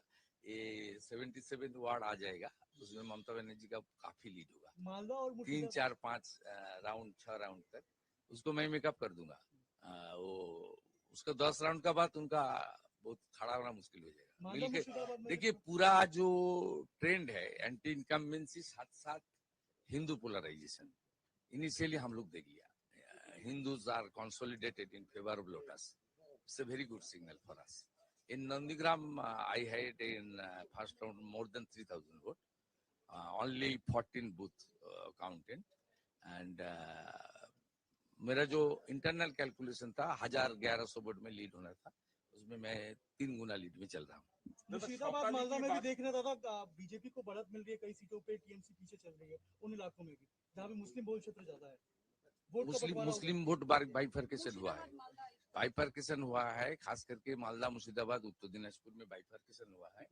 और जो साउथ बंगाल और कुछ बिहार जो मुस्लिम ज्यादा टीएमसी को दे रहा है इनिशियली, लेकिन जिस तरीके से 90-95% हुआ था उनका 21 में 24 में, उस तरीके से कंसोलिडेशन नहीं है, क्रैक है। ईवीएम पे आरोप लगाना शुरू हो गया टीएमसी की तरफ से कई लोग। वो झूठा बात छोड़िए, I will speak after 11 AM. It's good. Still, what message would you like to give to the counting agents? Yes. Counting agents को क्या मैसेज देना चाहेंगे अभी? धैर्य रखना चाहिए, ये कुछ नहीं है, सभी इनिशियल ट्रेंड है, बहुत आगे जाना है, पूरा इतना सब माने कूल एंड काम। In Nandigram, you're leading by 3,000 votes in the first round. Yes. 3,500 ये मेरा आंकड़ा है ना, वहाँ 5 मुसलमान बूथ था, आउट ऑफ 14 जो काउंट हुआ, मुसलमान बूथ में भी टीएमसी को हालत खराब कर दिया नंदीग्राम, शुभेंदु अधिकारी मुसलमान बूथ में भी खराब कर दिया। ये मेरा थोड़ा सिग्नल था, ज्यादा दिन तक लोग को गुमराह करने नहीं हो सकता। প্রথম দিকে যা ট্রেন্ড তাতে করে মধ্য কলকাতার বেশ কিছু তৃণমূল অফিস সেগুলো ফাঁকা হচ্ছে ধীরে ধীরে। না, I am not passing any comment. কেন বহুদলীয় গণতন্ত্রে কেন থাকবে না party? No, it's not good. ওরা যে কালচার করেছে, দেখুন, কুকুর মানুষের পায়ে কামড়ায়, মানুষ কখনো কুকুরের পায়ে কামড়ায়। ভারতীয় জনতা পার্টি এসবে বিশ্বাস করে না। বিরোধী পক্ষের যারা আছেন তারাও করুন, একসঙ্গে কোনোভাবে হিংসা, কোনো উত্তেজনার মধ্যে যাবেন না, কোনো কিছু করবেন না। আমাদের স্টেট প্রেসিডেন্টও কাল বলেছে, আমিও আজকে বলছি, এগুলোর মধ্যে যাবেন না। বাংলা শান্তি চাই। তবে initial trend, I will speak after 11 AM. Now I am monitoring everything. দাদা, পোস্টাল ব্যালটের এই যে রেজাল্ট, এটা কি সরকার? পোস্টাল ব্যালটের রেজাল্ট ডিক্লেয়ার হয়নি। আপনারা ফার্স্ট রাউন্ডে BJP head in more than 135 seat. এটা first round EVM, postal ballot counting চলছে, কিন্তু ডিক্লেয়ার হবে আপনার 3 রাউন্ডের আগে, শেষের 3 রাউন্ডে। दादा सीटों का एक्सपेक्टेशन कुछ जिस तरीके से आंकड़ा बढ़ रहा है, सरकार हो रहा है, अभी ये बोलना ठीक नहीं, जल्दीबाजी हो जाएगा। সকাল সকাল রাজ্যবাসীর উদ্দেশ্যে কি বার্তা দেবেন আজকের দিনে? আজকে রাজ্যবাসীকে কিভাবে বার্তাটা কি? সবাই শান্তি রাখুন, পারস্পরিক সহমর্মিতা রাখুন, কোথাও কেউ কোনো উত্তেজনার বশে করবেন না। এখন ইনিশিয়াল ট্রেন্ড, অন্তত 50% কাউন্টিং হোক, বেলা 12টার পরে কমেন্ট করবেন, জনতা জনার্দনের উপর ভরসা রাখুন, এবং কোথাও কোনো সমস্যার মধ্যে, ঝামেলার মধ্যে, উত্তেজনা ইত্যাদির মধ্যে যাবেন না।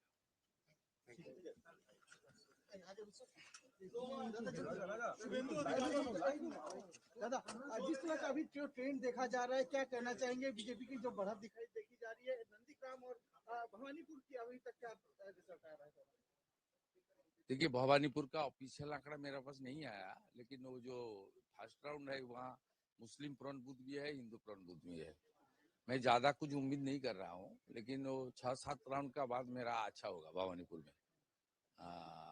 लेकिन इनिशियल तो आपको सब चैनल में दिखा रहा है मैं आगे हूँ। नंदीग्राम से मेरा एक्सपेक्टेशन से ज्यादा वोट मिला है। 3,500 का लगभग अभी तो हाँ, वो 1100 का मेरा उम्मीद था, 3 गुना ज्यादा मिला।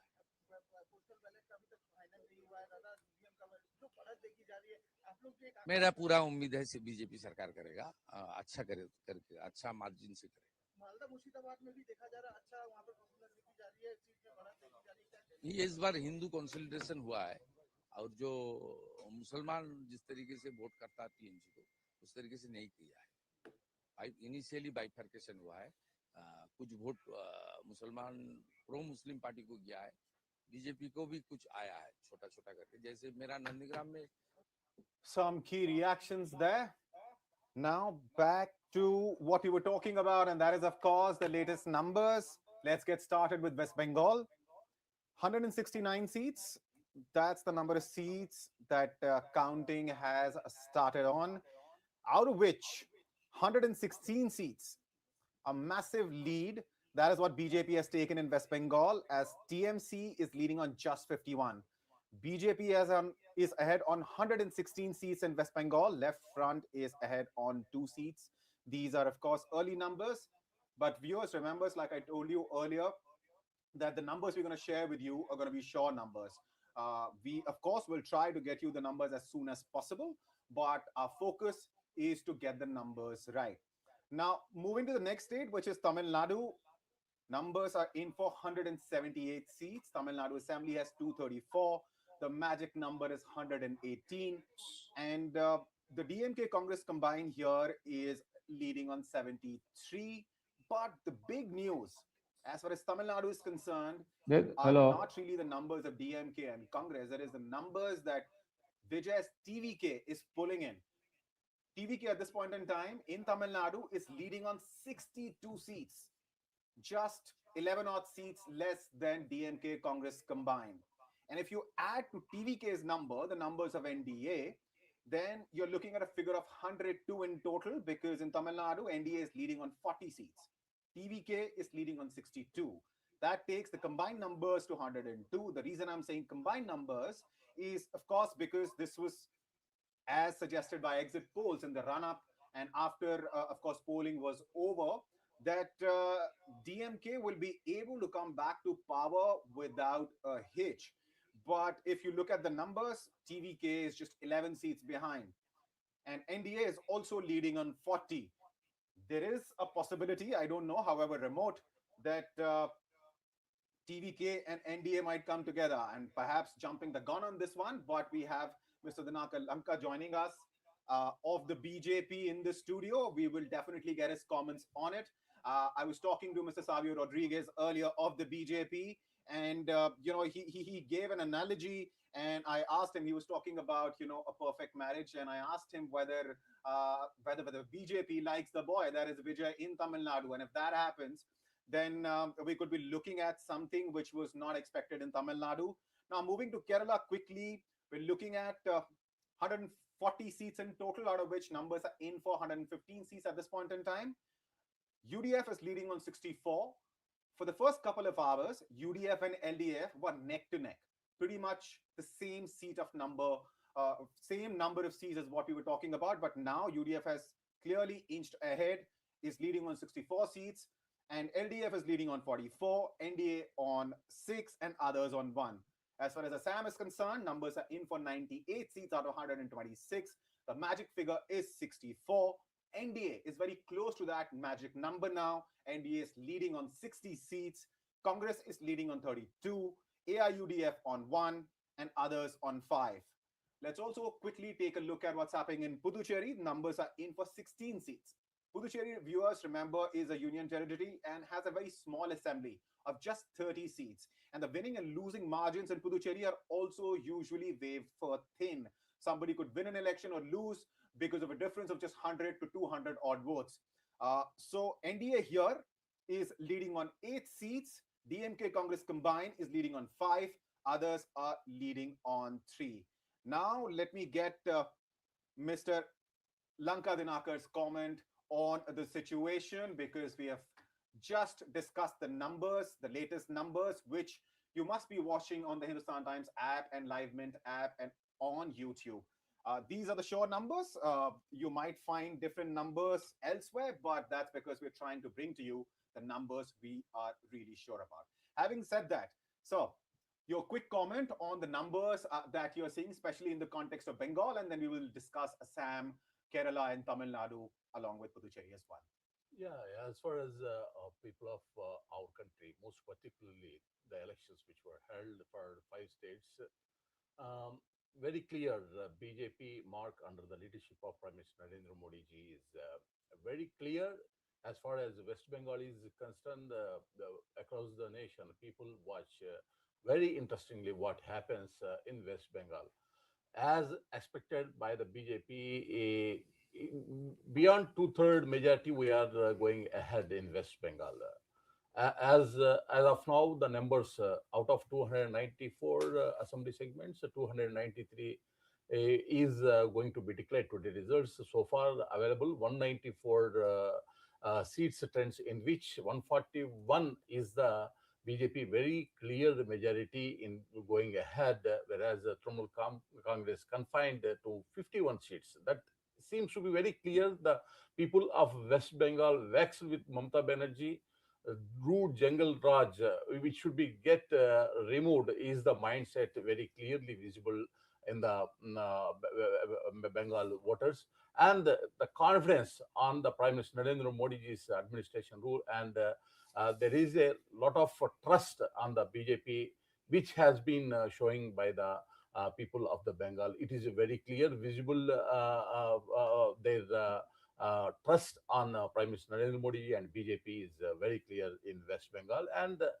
at the end, after completion of all the 293 segments counting, this trend will continue. Definitely, BJP is going to register landslide victory, and we are going to form government in West Bengal. As far as Assam is concerned, there also trends like West Bengal. Very clear, the 3/4 majority side is going ahead, BJP under the leadership of Himanta Biswa Sharma ji. It is a very clear mandate is getting BJP favor in Assam. It is as expected by the post-poll surveys. We also very clearly mentioned about Assam.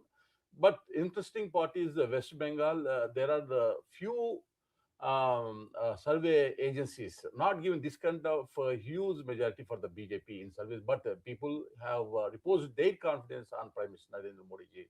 And Tamil Nadu also. In Tamil Nadu also, very interesting fact, all the surveys, almost all surveys given as their choice for DMK, but the figures are very clear. TVK, senior actor Vijay is showing remarkable performance, and BJP and AIDMK together also going ahead. Definitely, I have the confidence that BJP, AIDMK together alliance will cross even DMK after the completion of the total count. And there is some interesting thing happens in Tamil Nadu. Definitely, BJP and AIDMK also play a crucial role along with Vijay. And then Kerala, it is. Mr. Dhanaka, let me interrupt you briefly. Of course, we will come back and discuss Kerala and other states along with it. Let me quickly welcome senior journalists R.K. Upadhyay and Javed Ansari also with us. Mr. Dhanakar, let's quickly get their comments out of the way, and then we will discuss, states specifically. We discussed West Bengal. We have gotten your comment on Assam as well. Of course, we will discuss Kerala, Tamil Nadu, and Puducherry after that. Mr. Ansari, welcome. Can you hear me, sir? Yeah. So where is?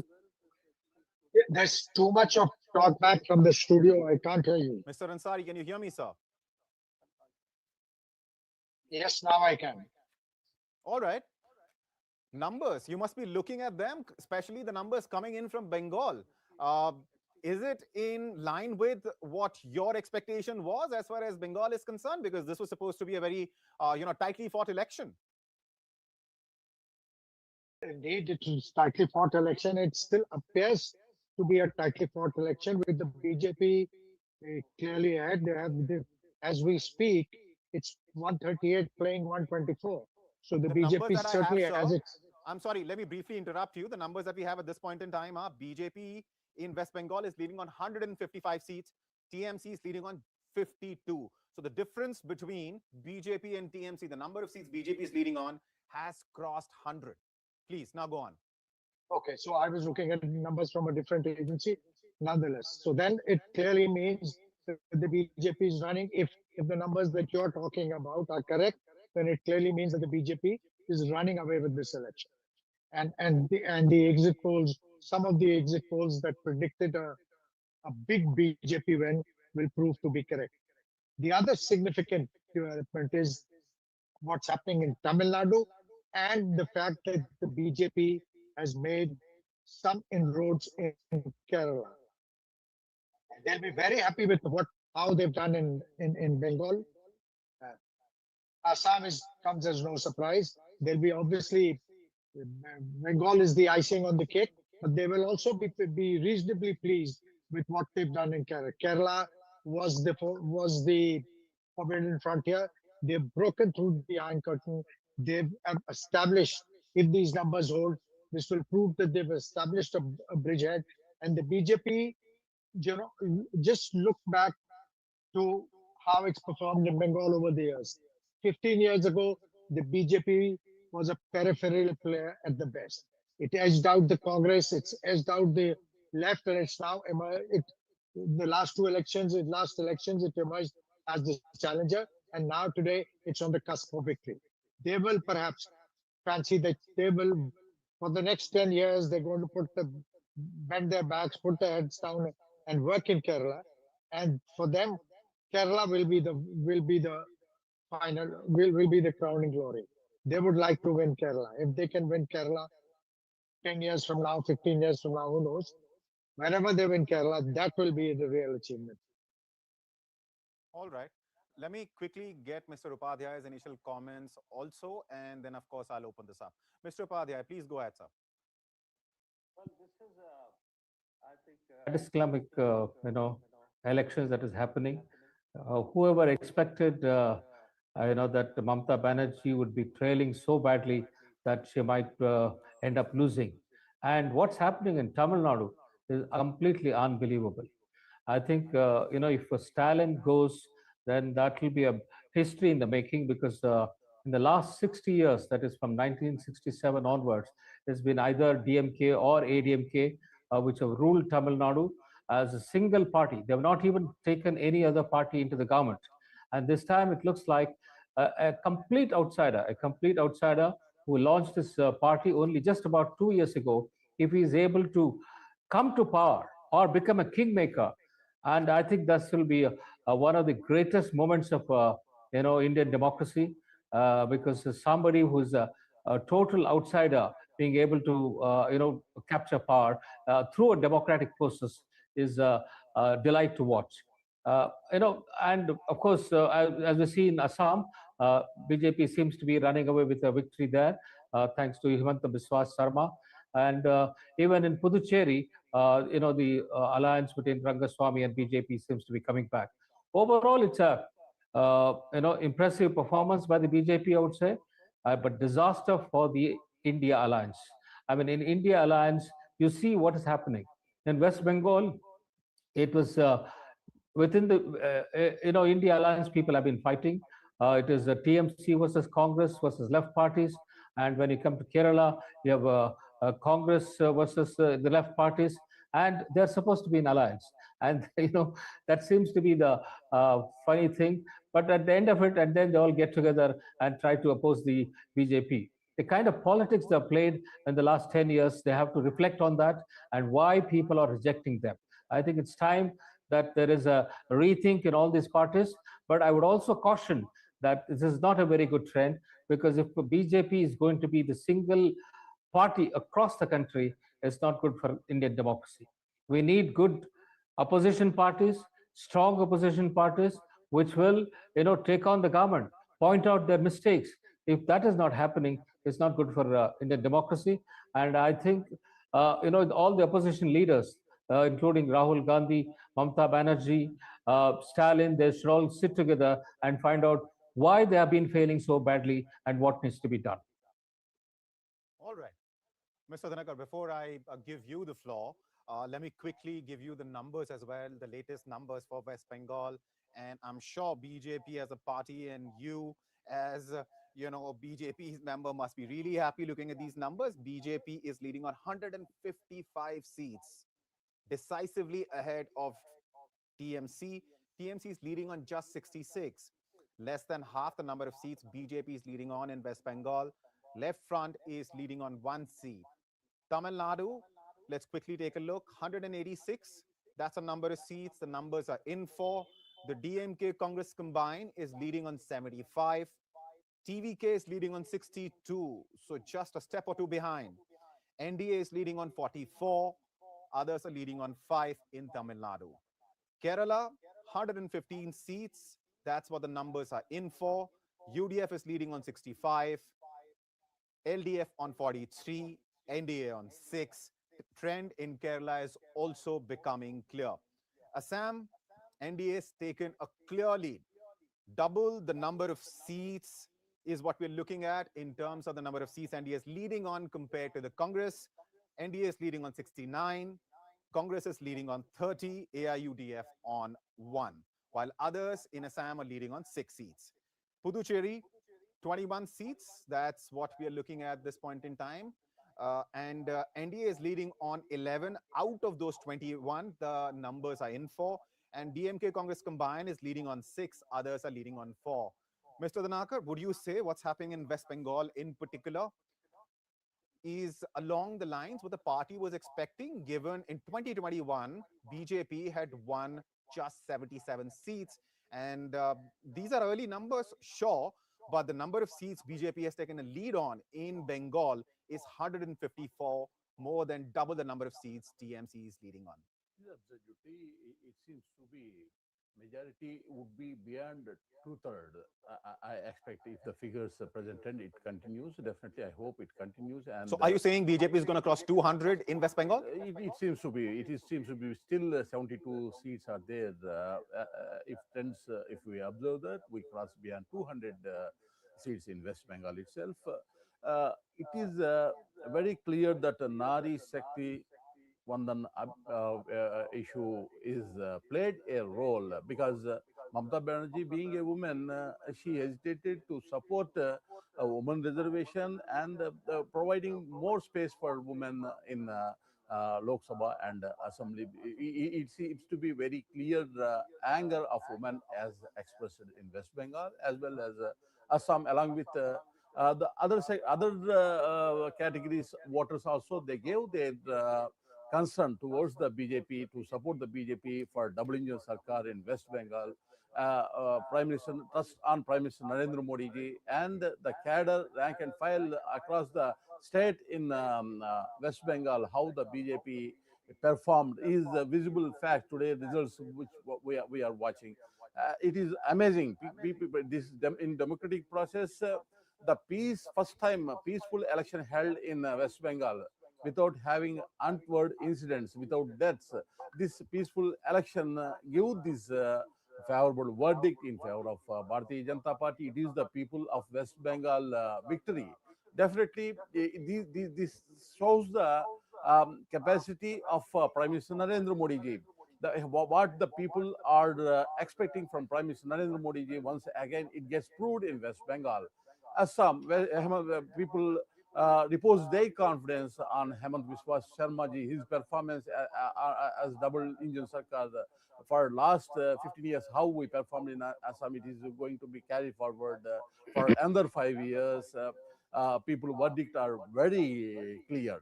In Puducherry, definitely we are retaining our government. Double engine sarkar is going to be formed in Puducherry. In Kerala, we are showing a significant growth in vote and as well as seats also. Almost all 6 seats As of now, we are in majority. And in Tamil Nadu, also BJP has its footprint across the 5 states, all the states in which BJP has its footprint, and it is very clear as far as Congress is concerned. Whoever the party is, whichever the party it is, whoever the leader it is, if they are aligned with Congress party directly, indirectly, people are giving their verdict against to them. It is very clear and proved in this election. Right. Mr. Ansari, let me get you in. If the numbers, if the trends that we're seeing right now, West Bengal, Tamil Nadu, Kerala, Assam, Puducherry, if this trend continues, it's very clear that BJP is gonna come to power in Assam with a thumping majority. If the trend continues, it's going to be a similar situation in West Bengal. It can be proud of its performance in Tamil Nadu, considering what happened in last assembly elections in Tamil Nadu. Kerala, perhaps not so much, but as Mr. Danaka pointed out, it is definitely gaining ground.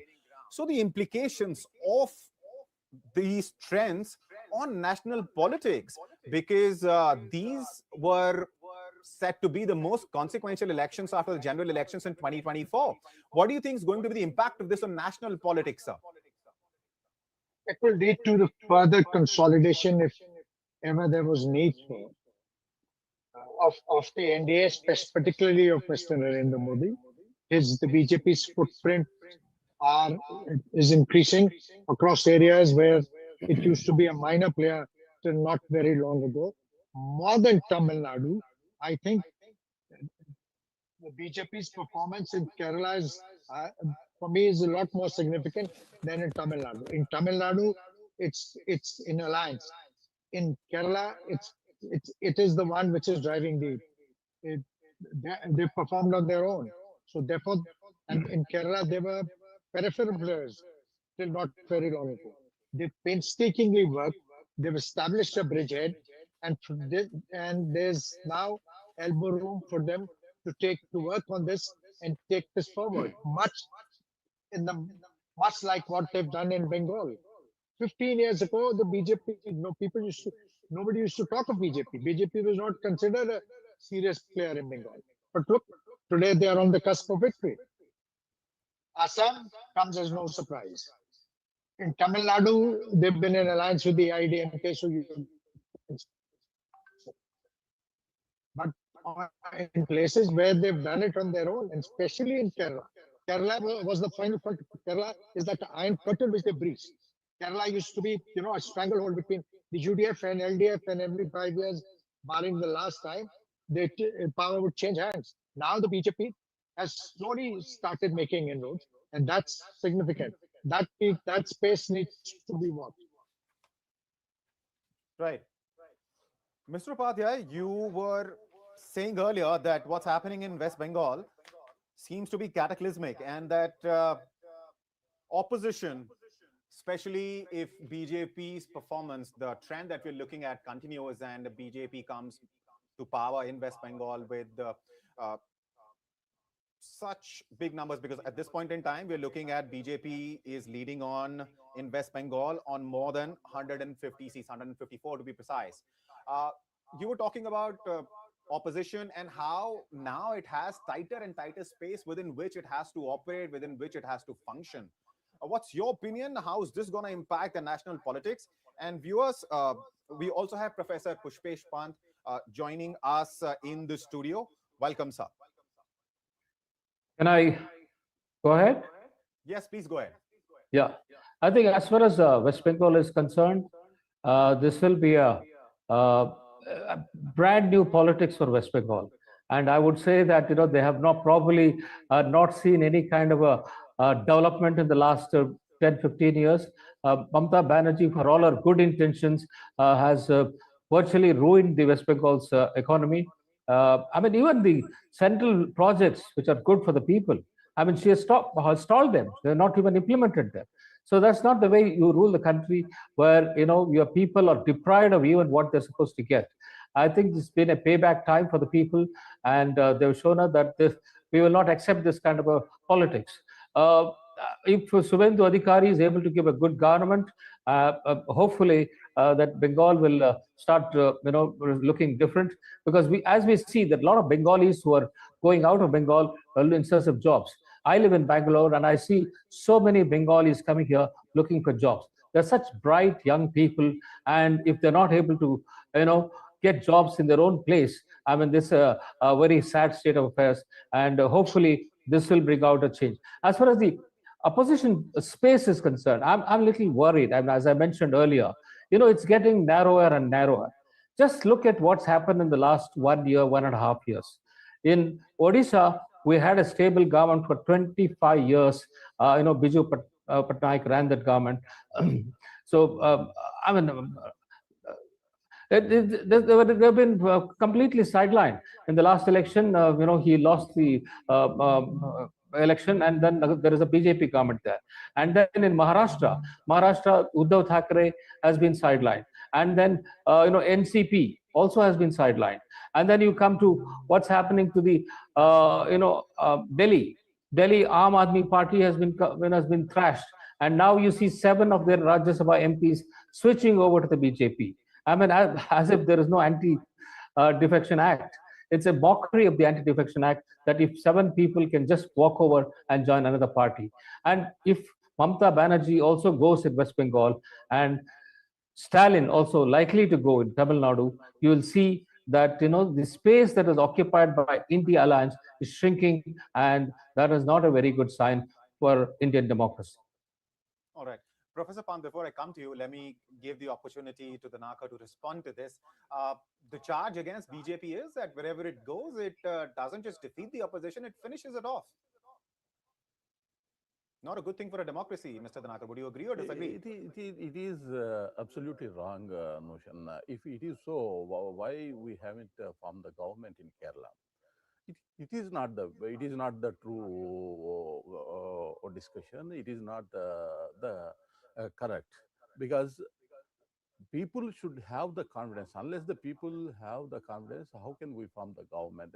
As far as Congress and India Alliance is concerned, they are not getting the trust of the people. Where is Rahul Gandhi today? Whether he is available in India, 5 states, very important states, elections results are coming out. So these without blaming BJP, what kind of wrongdoings which is happening with Congress and their alliance partners? Let them consider and they have to make introspection. BJP always welcome healthy election and a healthy opposition for the sake of Viksit Bharat. But unfortunately, opposition party, rather than hating Modi ji individually, they are not speaking what the people exactly required. So it is a failure on the part of opposition. Their failure should not be. Danakar, that criticism is based on certain facts, right? For example, we all know what happened with Shiv Sena in Maharashtra. We just saw what happened with AAP in the Rajya Sabha, 7 of its MPs walking over, right? So the criticism, as far as BJP is concerned, is based on facts. No, let the people judgment will prevail. Ultimately, people give their verdict. If some party leaders, they lose confidence on their own party, they took some decision, how can you blame a BJP? If the particular party is fair enough to deal with their leaders, they may not be do such kind of decision. They may not take such kind of decision. Instead of doing right politics by the opposition party by themselves, with their party leaders and rank and files, how can they blame the BJP? If there is a wrongdoing from the BJP side, people will not give this kind of verdict. All right, so let me get Professor Pant in. He has been very patiently waiting. While there was a thread of conversation, we had to wrap up. Now, Professor Pant, you heard what the BJP spokesperson has to say about the charge made by Mr. R.K. Upadhyay, that wherever BJP goes, it doesn't just defeat the opposition, it finishes it off. He has, of course, tried to defend his party and its record. What's your opinion? Because if West Bengal if Mamata Banerjee loses there, how many strong parties, how many strong opposition parties are going to be left in the country? It's just DMK at this point in time that we're talking about. I think it's grossly unfair to blame everything on lover. I'm not a supporter of the party, but I do think that Mamata Banerjee has a lot to answer for. I mean, and why should Mamata Banerjee, who had been a member in a NDA led by Atal Bihari Vajpayee, been a cabinet minister there, now suddenly become, one of the most staunchest defenders of secularism, etc., etc. That's number one. The problem is that why should the rest of the country think that only one citadel of opposition, whether it is CPM led, whether it is Trinamool led, whether Congress perished the thought, is nowhere anywhere in the sight. The Including the leader, as the gentleman pointed out right now, who leads the party. Why should people suddenly feel that BJP has done something dastardly on its own? What I get worried about is that BJP rose like a phoenix from 2 seats to a majority party in the government. It Yes. has lost elections, has lost number of seats in Lok Sabha after that, but then people still forget that the majority of the people in India, for one reason or the other, vote for BJP. You may say there is fear, you may say there's been browbeaten, you may say that their members have been split, bribed, broken over. But what kind of cadre, what kind of leaders a opposition party had, where 7 MPs can go straight away on one stroke? All right, BJP may be blackmailed then, but they were vulnerable to blackmail, and vulnerable to blackmail to an extent that they did not think for a blink of an eye to go over to the other party. How had they found their way in the Rajya Sabha? And one gentleman had been nominated the deputy leader of the leader of Rajya Sabha itself. So Yeah. I think there's one part of the thing. The second thing which causes worry, of course, is that we tend to have um, a very short-sighted view. I mean, what I'm more worried about is the institutions failing the democracy in India, not the parties failing. It's very easy to say that Baba Sahib Ambedkar had said that an institution is only as good as the people who People. occupy Yeah, it. yeah. But you have a prime minister, and who is the prime minister of the country. I mean, he may at times give the impression that he is the leader of the BJP, which he is. But the point is that as long as he is the election leader of the party elected to majority with support of its supporting parties Allies, in the yes. parliament, he is the prime minister of India. Now, the point is that if you have a state which adopts a confrontationist position against the center, be it the DMK in Tamil Nadu, be it Mamata Banerjee in West Bengal, Professor Pant, I'm sorry, I'm going to interrupt you briefly because this is the nature of, election day coverage. Lovely, Numbers lovely. keep coming in. But of course, I will come back to you. Looking at Tamil Nadu, shocking numbers. There was one exit poll which claimed that TVK could win 100 plus seats in Tamil Nadu. TVK has just crossed that number. In fact, has just touched it, not crossed it.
और जो 8 Hindu booth है उसमें मेरा lead है।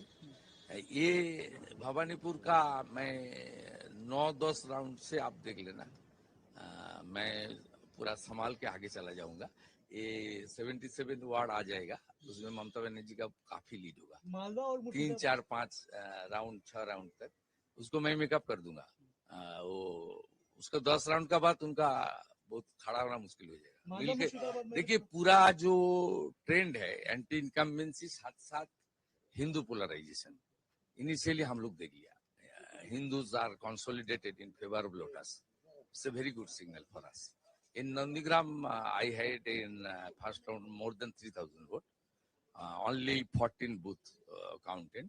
And मेरा जो internal calculation था 1,100 vote में लीड होना था, उसमें मैं 3 गुना लीड में चल रहा हूँ। मुर्शिदाबाद मालदा में भी देख रहे दादा, बीजेपी को बढ़त मिल रही है, कई सीटों पे टीएमसी पीछे चल रही है उन इलाकों में भी जहाँ पे मुस्लिम बहुल क्षेत्र ज्यादा है। मुस्लिम वोट बाइफरकेशन हुआ है, बाइफरकेशन हुआ है, खास करके मालदा, मुर्शिदाबाद, उत्तर दिनाजपुर में बाइफरकेशन हुआ है। और जो साउथ बंगाल और कुछ बिहार जो मुस्लिम ज्यादा टीएमसी को दे रहा है इनिशियली, लेकिन जिस तरीके से 90-95% हुआ था उनका 21 में 24 में, उस तरीके से कंसोलिडेशन नहीं है, क्रैक है। ईवीएम पे आरोप लगाना शुरू हो गया है टीएमसी की तरफ से कई लोग। वो झूठा बात छोड़िए। I will speak after 11 AM. It's good. Still, what message would you like to give to the counting agents? Yes. Counting agents को क्या मैसेज देना चाहेंगे अभी की?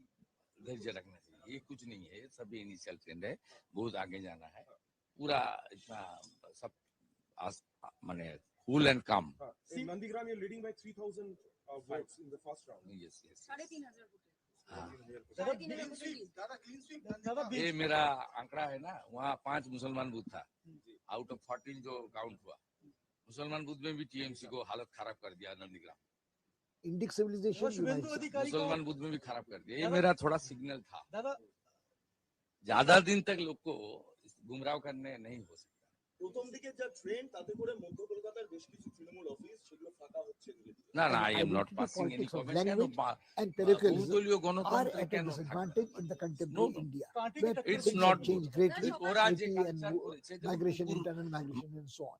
The only issue here is that if you have this as the template, what about states like Maharashtra, led and governed by BJP, which has come out with the anti-politics which can only be called divisive, that the auto drivers and taxi drivers should be compulsorily speaking Marathi. So if the Marathi Manush is demolished in West Bengal, what happens to the Marathi Manush in the Maharashtra? That is what happens to the identity and the parochialism of the Bihari identity in the Bihar politics. So I think we are going to see the residue of the identity politics in partisan politics in coming elections.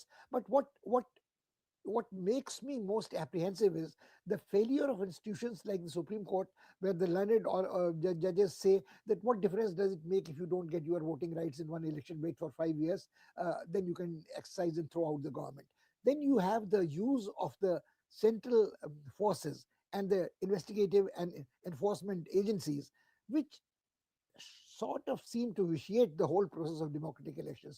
I, for one, would be very reluctant to accept that the West Bengal elections were free and fair totally. Mamta probably got her comeuppance, but to say that the elections were held without a shadow of fear, I mean, I think it's a failure of the Election Commission, starkly glaring you in the face when a whole constituency has to be forced to go to repoll again. You're talking about Falta. Professor Pant, I'll come back to you on this. And in fact, before I give Mr. Dhanakar here an opportunity to respond, let me quickly also point out that this election has been an exception. You were talking about fear being there among voters. And of course, the free and fair election part, I would let Mr. Dhanakar answer and respond to that.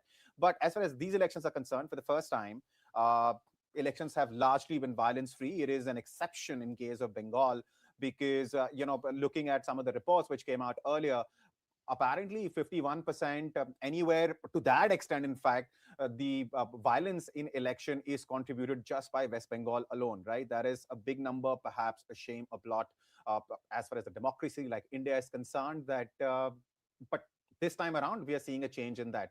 Mr. Danakar, I'll let you respond, and then we will, of course, discuss post-poll violence in Bengal more. In fact, before that, quickly, the numbers for Tamil Nadu, I'm being told by my producers that TVK is in the lead on 123 seats. Viewers, remember, the magic figure to form the government in Tamil Nadu is just 118. At this point in time, TVK has taken a lead on 123. And this is far, far ahead of what any exit poll was claiming. There was just one poll which gave it 100 odd seats. Now TVK has taken a lead on 123 seats. Unprecedented. Kerala, 77 seats. That's the number of seats UDF is ahead on. LDF is ahead on 39. Assam, NDA is ahead on 77. Congress is ahead on 33. Here, the halfway mark is 63. The magic number is 64. Puducherry, out of 22 seats, the numbers are in for. NDA is leading on 12. And DMK Congress combined leading on 6. Mr. Danakar, would you like to respond to some of the charges made by Professor Pant here? Please go ahead, sir. I might just interrupt. Please. Their charges not against BJP. Right. What I'm expressing is my anguish at the failure of the institutions and our underestimating the factor of charisma, including the Prime Minister's charisma. Sure. To a different extent, it may be called villainous charisma of the Home Minister, but it is charisma. You cannot take away that, the personality factor. Majority of the Indians have nothing against either the dominance of Hindus as in the cultural scene or in political scene. Why blame BJP for that? So I'm not charging BJP for anything. Right. But you're definitely talking about the role that institutions have been playing. You pointed out what happened during SIR and the appeals made by people who lost their votes in SIR to the Supreme Court, wherein you quoted Supreme Court, wherein you said that, of course, I mean, And right Supreme now. Court's orders and comments and arbitrary dictas have been confusing to say the least. Right. Okay. And apart from that, so is just Supreme Court as an institution that you're talking about? Or are you also talking about Election Commission as well? Yes, both. Okay. So what about Election Commission? After this, I'm going to give the floor to Mr. Danakar, and he will take his sweet time to answer, all of these questions. No, he can start right away. Sure. Please go ahead then. Ifs and buts, these are all ruled out by the people judgment. Ultimately, the people judgment prevails. And if the institutions get failed, this kind of peace elections might not be happened in West Bengal. We can't blanketly blame institutions just to showcase our agnosticism on institutions. We can't rule out the people verdict. Even institutions, if the institution get failed, this kind of peace poll might not be happened across the country, not only West Bengal, like you see in Assam, Tamil Nadu, Kerala, and across all the states which held elections were held in 5 states, peacefully elections were completed. We need to appreciate Election Commission for such kind of efforts, and union forces, how they have been provided safety and security for the voters. So it is now the results are coming in favor of BJP. People gave the verdict across the country. Definitely, there few people what they had made comments prior to election may change now. They give different kind of explanations, different kind of their way of outputs they may give. But ultimately, the fact is on record. It is as far as the SIR is concerned, it is a fair exercise which made duplication of votes removed. Previously, it was there. More than one vote was cast by the same person, it was removed.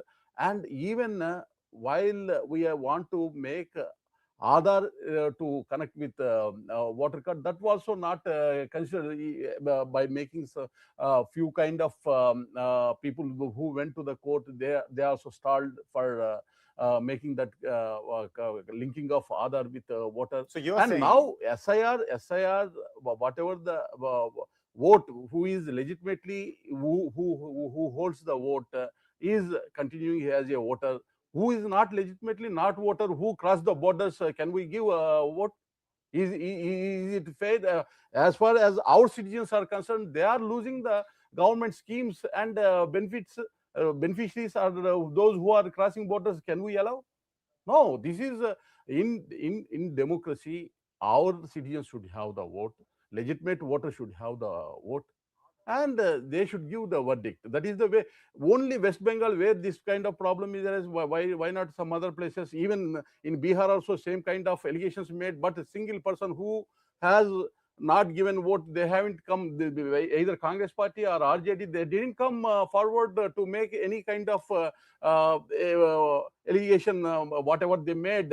Post SIR, they didn't come, they didn't file any kind of. So you're saying BJP had legitimate reasons to behave as it has, and of course the organizations as well, the institutions as well, because when EC decided to post as many as 2.5 lakh paramilitary forces, armed paramilitary forces in West Bengal, it was done keeping the situation on ground in mind, which is to say you were referring to illegal immigrants and perhaps the kind of violence that we have seen in the past in West Bengal. Mr. Ansari, if you're with us, I could see you briefly on the screen with me. If you can hear me, sir, I have a question for you. Can you hear me? Okay. All right. I think there is some audio issue there. We will go back to Mr. Ansari as and when he can hear us clearly. Professor Pant, so Mr. Danakar's response is rather clear. He says some of these things are just excuses because opposition is losing. So it has no choice, no option, but to just, discredit whatever BJP has been doing, or for that matter, if it fails to discredit BJP, then it tries to discredit the institutions, including, election commission. How would you respond to that? No, well, I think there are two issues which are very clear. I think what I stated very explicitly was that the majority of the Indians seem to support broadly the agenda of BJP. So it is the will of the people which ultimately reflects in the elections. But to say that these elections in West Bengal particularly were free and fair entirely is a bit of a fantasy to my mind. Okay. If you have hundreds of thousands of central forces posted there, and the Home Minister making a statement that they will stay there as long as needed, even after the elections, creates, to my mind, an unnecessarily fear in the minds of the people that what might be the retribution if they vote against. This is not to suggest what Mr. Dinakaran has a very good point. Professor Pant, let me quickly come in, because as far as the Home Minister's statement and the number of forces, CAPF forces which have been sent and stationed in West Bengal, see, West Bengal historically has been a state which has seen post-poll violence. I mean, if you go back just to 2021, you're talking about 58 deaths. You're talking about as many as 300 incidents of violence. At the end of the day, it is the common man, the man who's on the ground. Doesn't matter whether he's a TMC supporter, BJP supporter, or supports some other party, left or Congress for that matter, should not be facing the brunt of this kind of violence. And how do you stop violence? You have to find the Gundaism. Doesn't matter who it is being done by, of course, legal means. And what are those legal means? Those legal means are having forces on ground. Yes, but there is an interesting issue here. Sure. The forces on ground in a federal scheme does not have to be central forces without the consent of the state government. Now, in this case, either you say the law and order has broken down in West Bengal, and post-election, if there is violence to be threatened, you get rid of Mamata Banerjee and then have the central forces there. I think there's a totally different situation. All right, Mr. Danaka, please come in. It is absolutely wrong. Whether people have the confidence or not, Honorable Home Minister gave his concern for the sake of safety and security of the people. They had believed, trust, they don't have any problem previously what they had experienced because of security and safety has been provided through the central forces. Even in elections, wherever the sensible places, it is general practice, central forces always takes place across the country. West Bengal, we had experienced such a worst experience as far as violations, post-election violence in 2021. If we give confidence to the people, you don't have any threat, they feel safe and secure, and they can freely, openly franchise their vote and cast as per their wish. This is the confidence has been boosted as far as people of Bengal is concerned, because Amit Shahji's comments which made even post results, they want to continue central force, means you don't have any kind of threat, any kind of attacks from the gundas, such kind of safety and security they felt they had used their vote as their wish by the Right. voters of Bengal. So, Professor Pant, now let's agree to disagree on a few things with Mr. Dinakar, I suppose. But having said that, and I said that on your behalf, but there are certain things which do make sense. For example, when you talk about violence, how do you stop it? I mean, I don't understand. Without stationing forces, state forces, central forces, doesn't matter. You have to station forces. And if the state government had such a massive issue with it, it could have gone to Supreme Court like it did a couple of days ago when it said that it doesn't want just central government employees to be counting the votes. It also wants state government employees, and Supreme Court said what it said. Again, I mean, you'll probably bring in your institution-related point. But having said that, TMC had that option. It could have raised an objection. Well, I don't think that the objections have not been raised. And I hold no brief for Mamata Banerjee at all. Let me make it very clear. Right. But what I mean is when a sitting judge or a learned judge of the Supreme Court says that why are you worried about losing your votes? You can always throw out the government in the next elections. That I think is making a mockery of taking an appeal to Supreme Court. Or you have different judgments were given a different level of urgency. Take the hate speech case. Right. I mean, the learned Judge Vikram Nath is given a long and involved decision, 125 pages and so on, but doesn't quite explain that why there have been double standards about the cases of hate speech. So I think Mr. Dinakaran's, I don't have too much of a disagreement with Mr. Dinakaran at all. I do very strongly believe that the Gundaism and lumpenism should be stopped, and West Bengal has a history not only of this from the days of Noah Khali, the days of the Action Day, to the original partition of Bengal when the violence took place. There has been a very communal politics which we have chosen not to look at, and we have chosen to think that the West Bengal is a place which has perfect communal harmony and secularism. It is not true.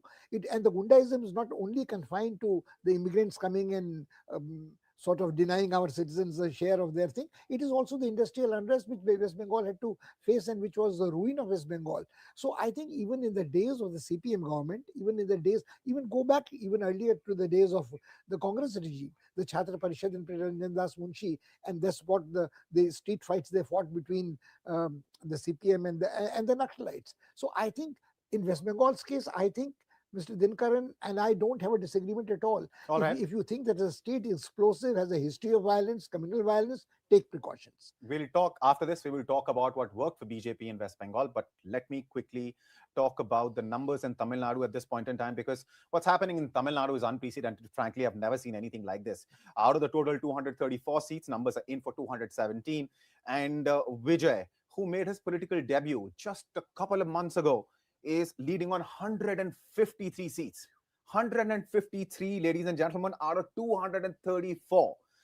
That is the number of seats Vijay is leading on. And I was talking to Mr. Dayanidhi Maran, former cabinet minister. He's also the MP from Chennai Central. And I was asking him, my question to him was that how do you see Vijay and his entry into Tamil Nadu politics? And he pretty much dismissed him that, Vijay, sure, his rallies, you will see some numbers because, of course, he's a big star, big movie star. But will that translate into votes? He categorically said no. And his logic, his argument was that that's because AIA, DMK and DMK are political forces who have people on ground to translate, their policies, take their messages, take the message of their government and, their promises in case of opposition, AIDMK, to the people and get that translated into votes. Vijay does not have that infrastructure, does not have that ecosystem available to him.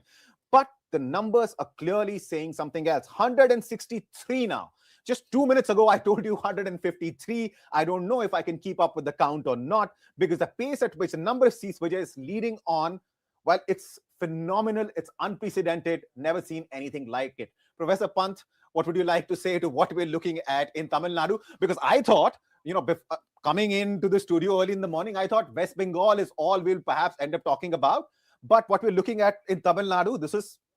I think this is what proves what Mr. Dinakaran was making. The people have spoken.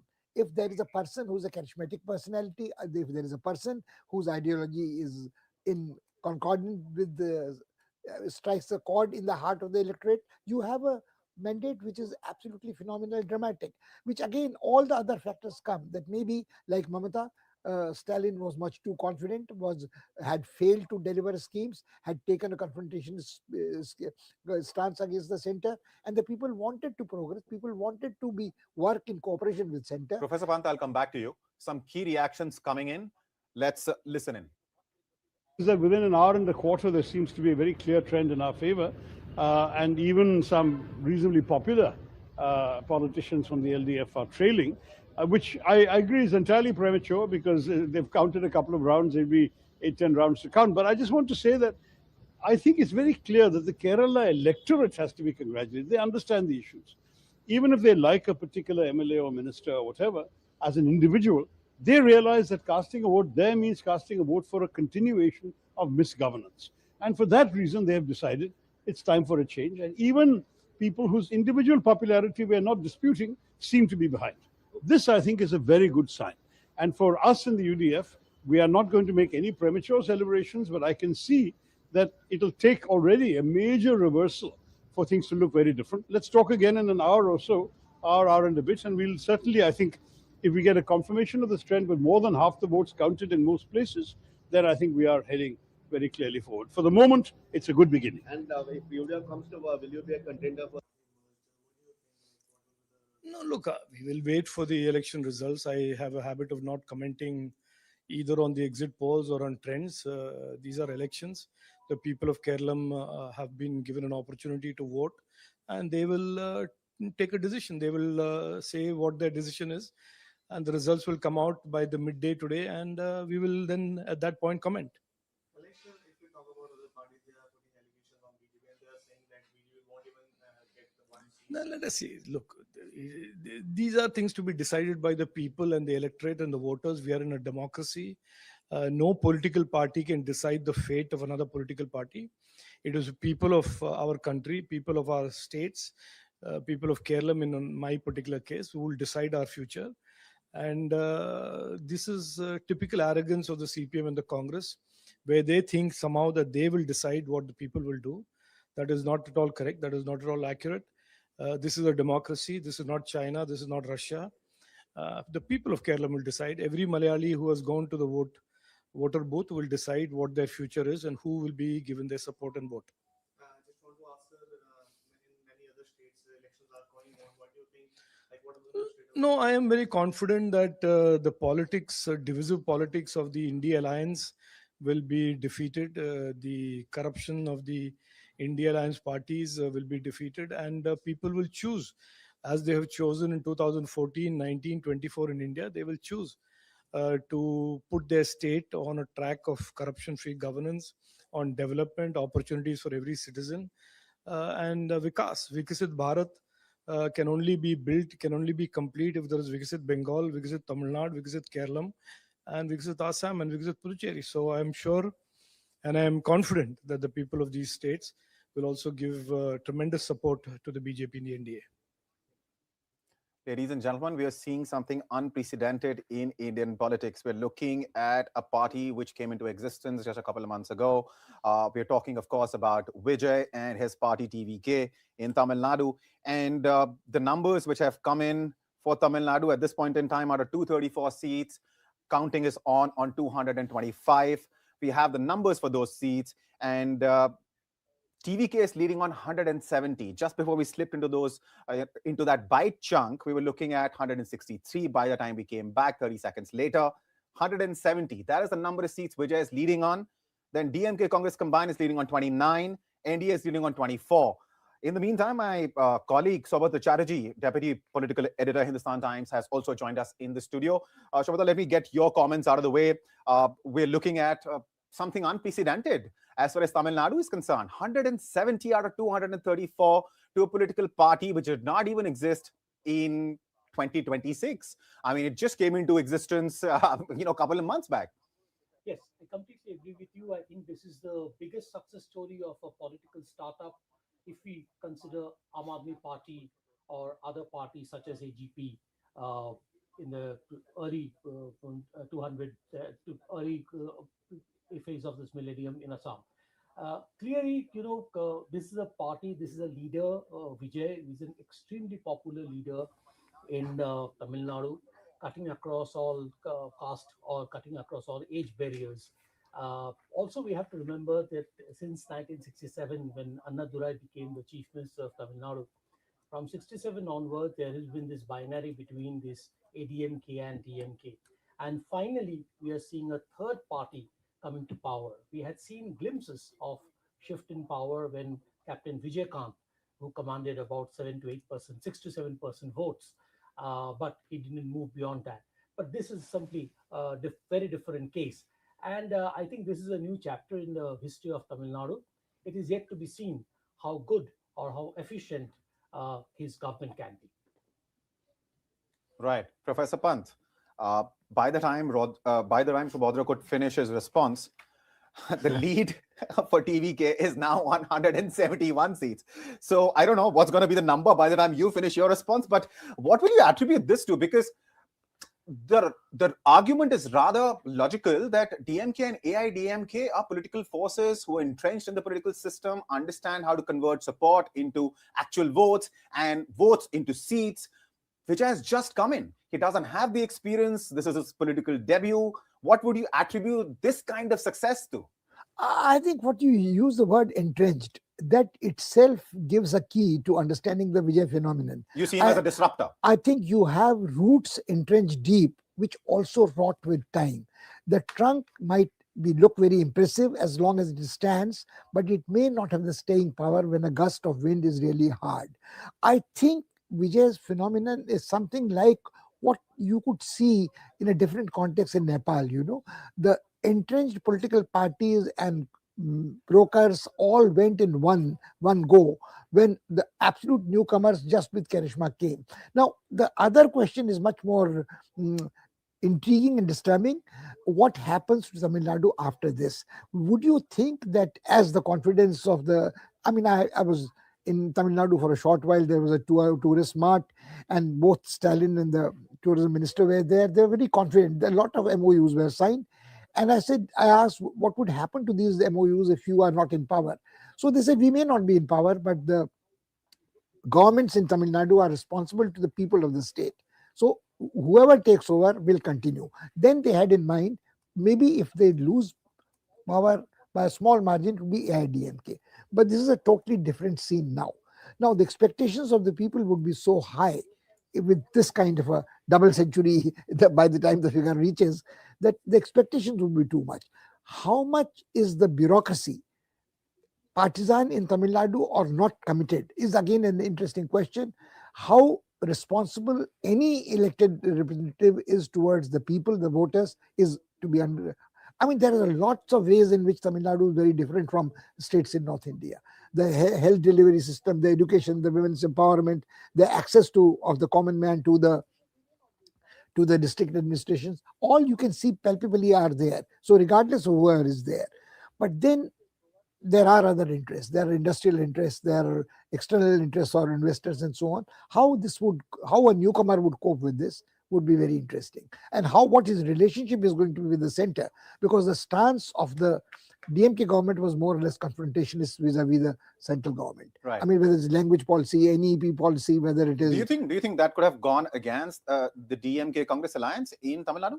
The fact that they were I'm not even bothered about the Congress alliance. I'm only bothered about the perceptions of the voters in Tamil Nadu about what kind of a response the DMK government would get from the central government in coming years. Right. All right.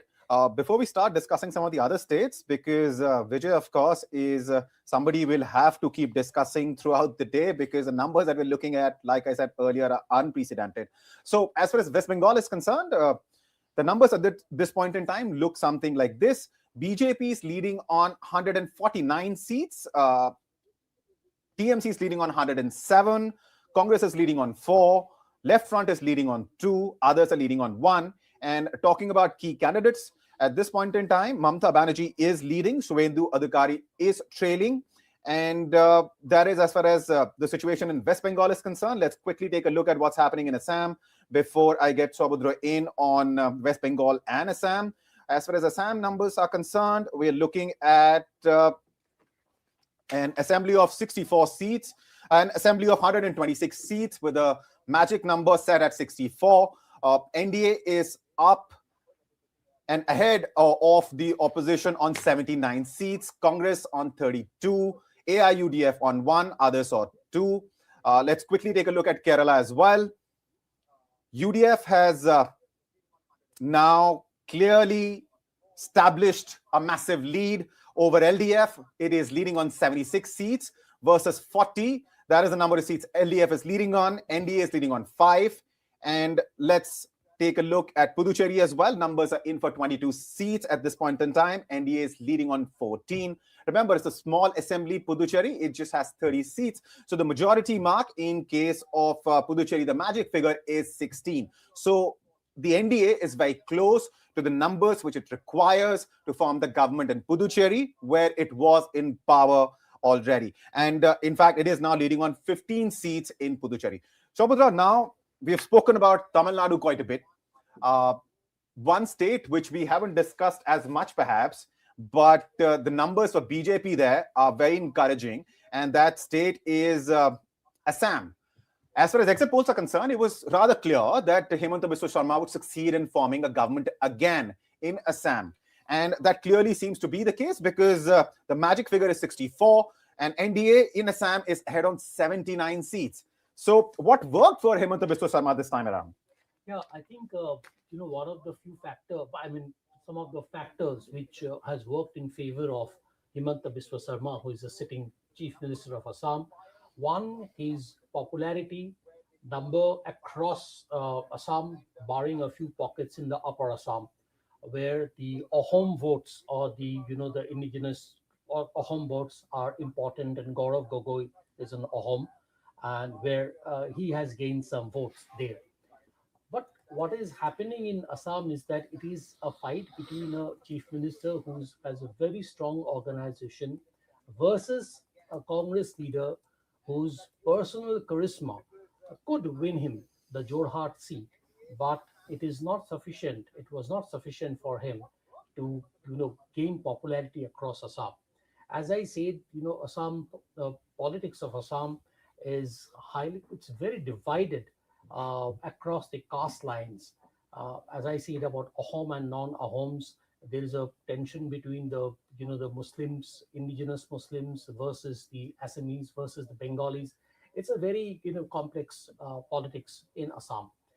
But I think the Congress's choice, and let's remember also that Himanta Biswa Sharma was originally from Congress, and he left the party because the Congress leadership, particularly Rahul Gandhi, decided to side with Tarun Gogoi, the Gaurav Gogoi's father. So while BJP in Assam is a very well organized, very well oiled machinery, the Congress primarily depended on Gaurav Gogoi's personality and Gaurav Gogoi's ability to gain the Ahom votes. But here it's between a personality clash and a well-oiled organization. Also, if we look at the map of Assam, there are pockets where the Muslim population is very dominant, be it the lower Assam, Borpeta, districts like Bolpeta or Norbari, or if you go to the Barak Valley, which is Karimganj or Hailakandi, these areas. So it's not that the Congress gained Muslim votes across Assam. Congress primarily depends on a lot on Muslim votes to win in Assam, but didn't happen. So these are the factors, I think, which has helped the BJP retain its hold in Assam for another 5 years. All right. Professor Pant, I'll quickly get your comment on Assam as well. What worked for BJP? What worked for NDA in Assam?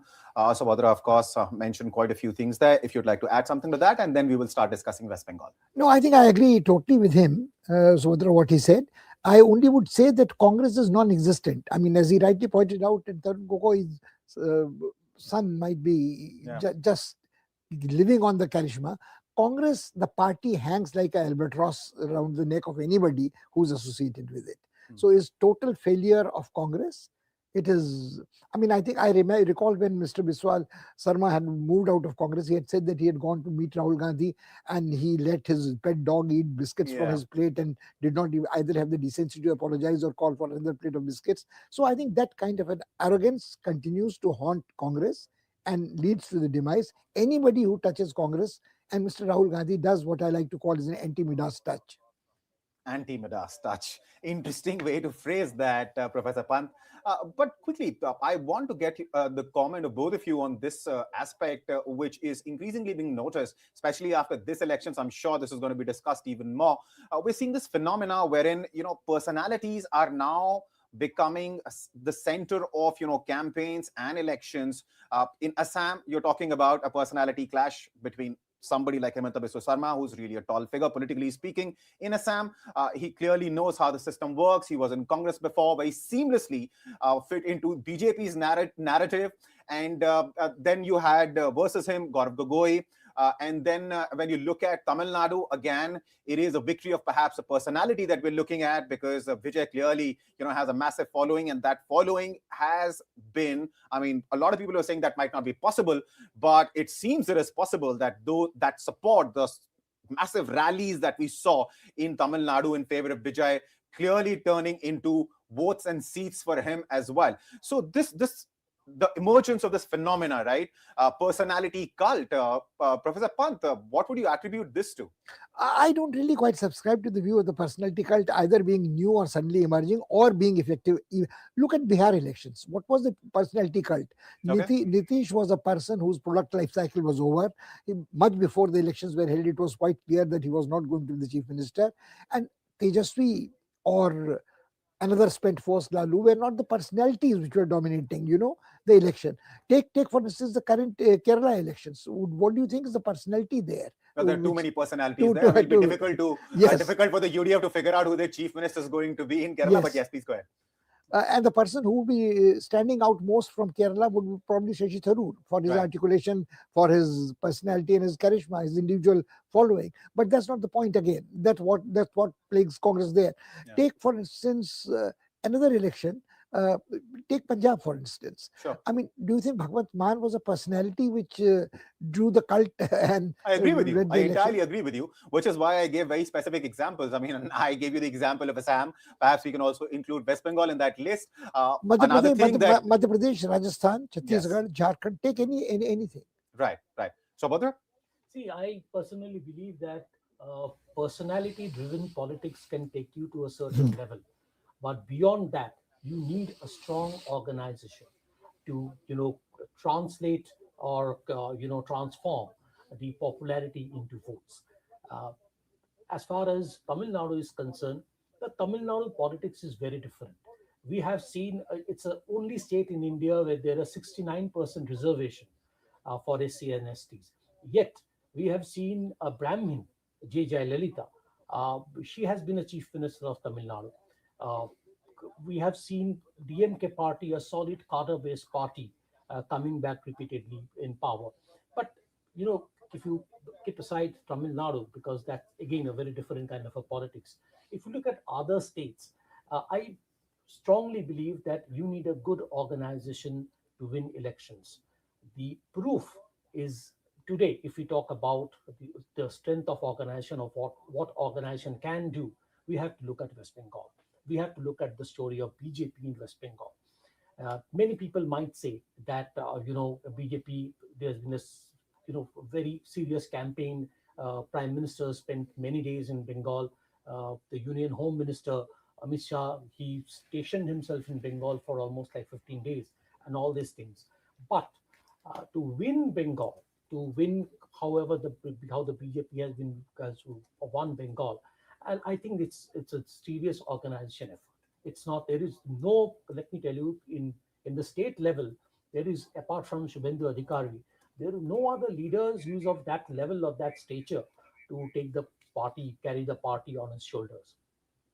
All right. We also have Shikha Mukherjee joining us, senior journalist. Thank you for taking out the time, Shikha, and joining us. Thank you. Can you hear me?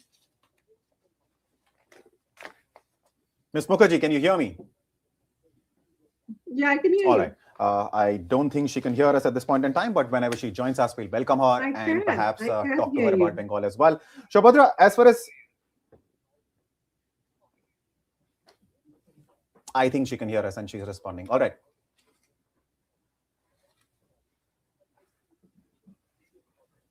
Yeah, you were asking me, yes.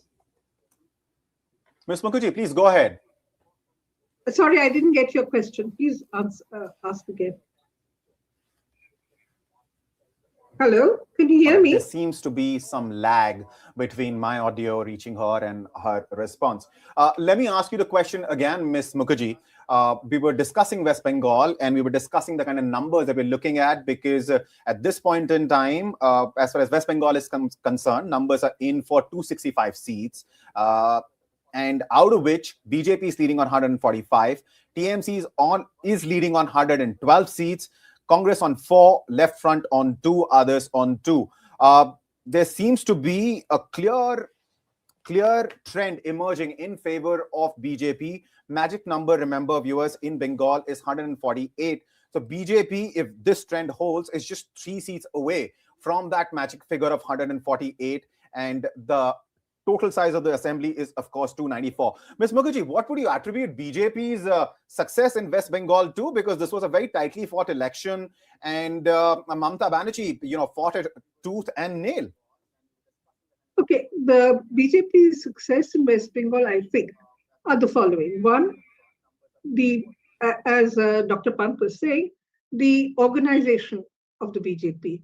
They really worked hard at improving their organization at one level and analyzing what were the weaknesses of the Trinamool Congress and how they could be used to advance the BJP's numbers.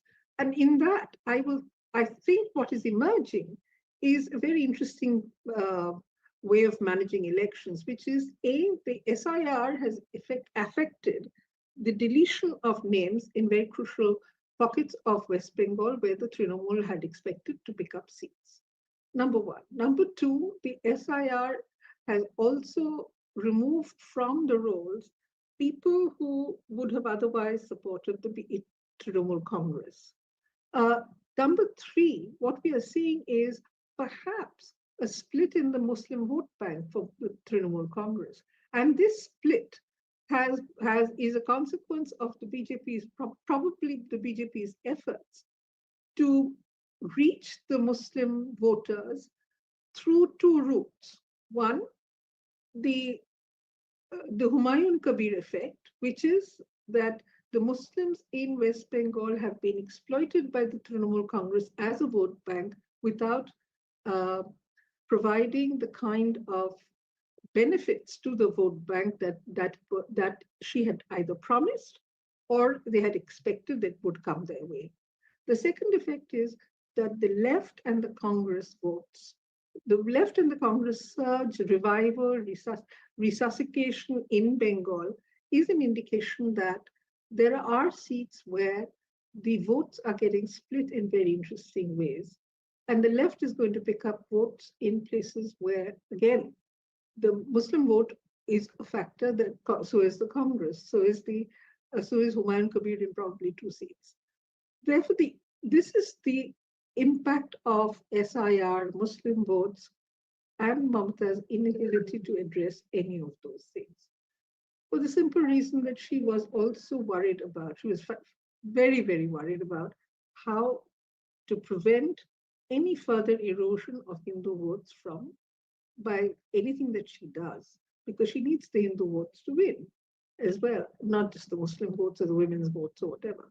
So if you're looking at how the BJP managed by focusing on A, anti-incumbency, B, anti-incumbency, which includes how the Muslims have been treated by her government as a vote bank and there have been no rewards or benefits to them. B, by looking at how there is disaffection within the Trinamool and working on that by the word they have been using is neutralizing. People who may have been wavering in terms of their support. And Three, I think the BJP has been astonishingly successful in getting their organization to function far better than it has in the past. And that one major reason for that is that for 5 years, the BJP has been the official opposition, and it has been working on the ground to make sure that the organization at the booth level is much stronger than it was in 2021 and in 2024. So there have been, it's not just the Prime Minister and the Home Minister camping here for 15 days. It is people like Bhupendra Yadav, who has been around almost living in West Bengal out of a suitcase for 6 months. And they have been masterminding the management of the election, the micromanagement of pockets of votes and pockets of influence that they have. This is going to be a fascinating election because at the end of the day, it will have, but from the trends as it appears, the Trinamool and the BJP are going to be slugging it out over the next 5 years, number one. Number two, the left and the Congress have impacted the Trinamool Congress votes perhaps more than they have the BJP votes in terms of cutting into the Trinamool's vote banks. What it suggests is that the left and the Congress re-emergence is going to change the equations to some extent in certain parts of West Bengal. And it's going to be a very, very turbulent next 5 years that we are looking at.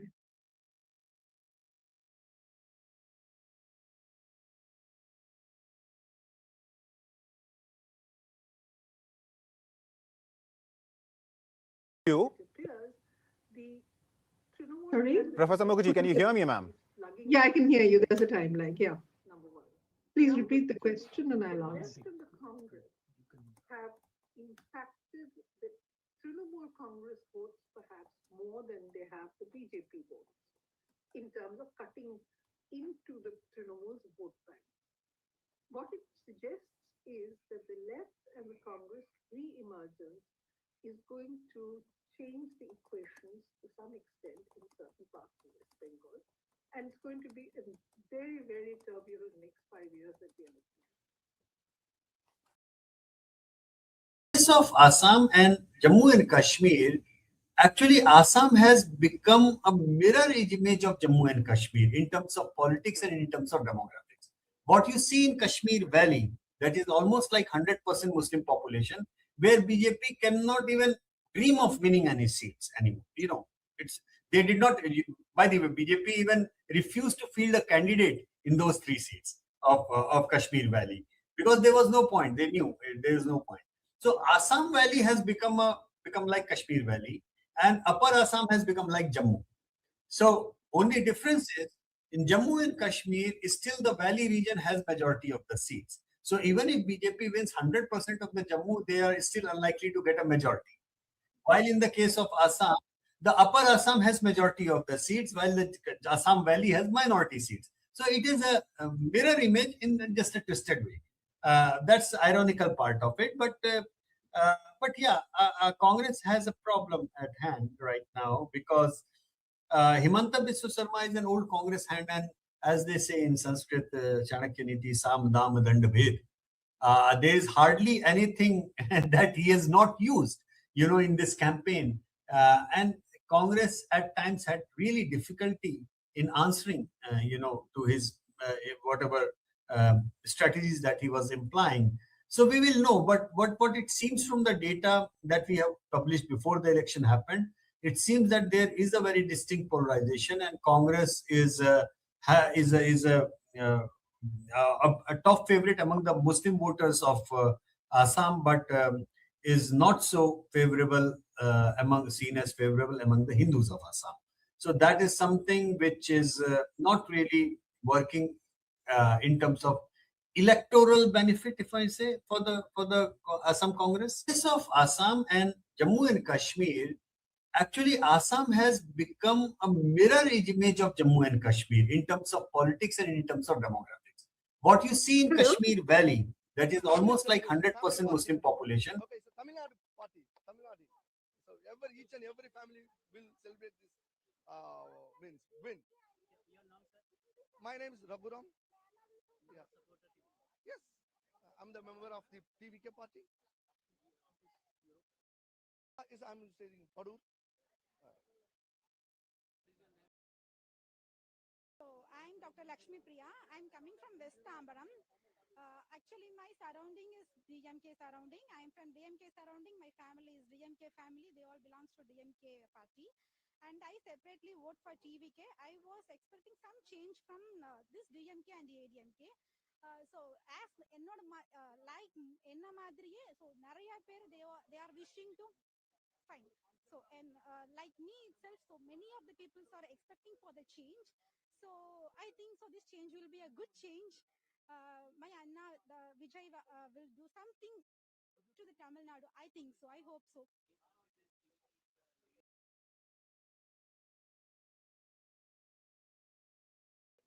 Of course, sure, sure, it will get. What's doubt on that? Who will be the chief minister? Vijay. Joseph Vijay. See, Joseph Vijay will be the next chief minister of Tamil Nadu, without doubts. Like this. I left my family now. I left my job now. I'm here to celebrate only of this CM celebration.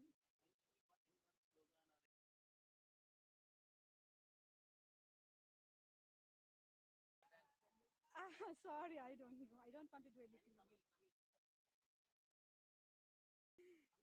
Sorry. Om Shakti, Parashakti, Timuka or Tiya Shakti. பண்ணிக்காதீங்க, நாம தான் கண்டிப்பா ஜெயிப்போம். இது அது மக்கள் வந்து உறுதிப்படுத்திட்டாங்க. வந்துங்க அனைத்து மக்களுக்கும் நன்றி. அண்ணா நீங்க ஜெயிச்சிட்டீங்கண்ணா, நாங்க இருக்கிறோம். நாங்க வந்துங்க கங்க்ராச்சுலேஷன் அண்ணா, கங்க்ராச்சுலேஷன் அண்ணா, வாழ்த்துக்கள், வாழ்க.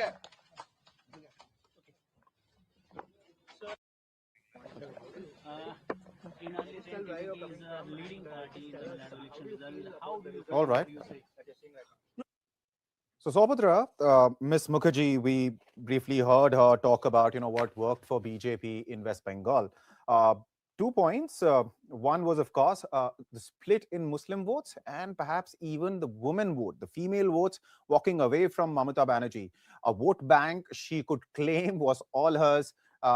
There's a crack apparently in that as well, and that is why we're seeing the kind of numbers that we're seeing in context of West Bengal.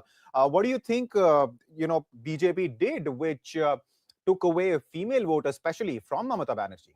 I think, the most important part is the split in the Muslim votes, especially if you, if you look at the electoral map of West Bengal, in the second phase of Bengal had 2 phases of election. And in the second phase, the number of seats that went to poll, BJP had only 18 seats. So the second phase of the South Bengal was the bastion of Trinamool Congress.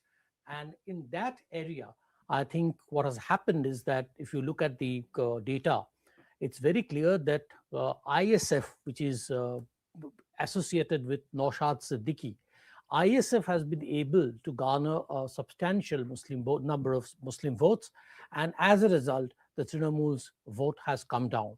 Shubhada, let me briefly interrupt you just to let the viewers know about the latest figures from West Bengal, because BJP at this point in time has crossed the magic number. The number to form the government in West Bengal, viewers, is 148. BJP has crossed that threshold. In fact, it has even crossed 150 mark. It is now leading on 153 seats in West Bengal. So a lot must have gone in favor of BJP for BJP to come out with these kind of numbers, because it was a tough fight. It has been a tough fight. It still is a tough fight, because TMC is also on the other side of 100. It is leading on 110 seats. Congress on 3, left front on 2, others just 2. But BJP has clearly crossed the 148 mark, yes, and 150 as well. Yes. Shubhada, please continue. I think, after 2014 Lok Sabha victory, this is the most significant electoral victory for the BJP. For many reasons, West Bengal was the last bastion for the BJP, a state where it has never ever come to power, and this is the first time they are all set to return to power, come to power in West Bengal. So this is significant. This is one of the biggest electoral victories of the BJP, And I think, yes, the organization, the BJP organization, the way they have worked hard for the last five, not just 5 years, for the last 10 years. In the last election, they got 77 seats, up from 2, which was a signal that BJP is gaining popularity. And today, as you rightly said, the BJP is now having 153 seats as against the Trinamool's 110 seats. Uh, what has also happened, and probably we have to look closely at the electoral data sometime to find out, is that a large section of the educated Bengalis, they have also shifted to the BJP. Earlier, in the last 2 elections, that is in 2021 election, we have seen that a big chunk of the left supporters had shifted to the BJP, and this time the BJP's acceptability has gone even much more, and a large section of the Bengalis, educated Bengalis, they have shifted to the BJP. Also, the Muslim factor is crucial factor for Mamta, because Mamta largely depended on the Muslim votes. And as you spoke about the women votes, that is another thing, and I think Ms. Mukherjee has also pointed out rightly, that is another crucial vote bank for the Mamta. She particularly depended on Muslims plus Mahila to win this election. I think the SOPs which the BJP has presented, I think the large number of schemes which the BJP announced, and I don't know, but I suspect that this Arjikar episode, the rape and murder of a doctor in Arjikar, which had seen unprecedented, public uproar in the middle of the night.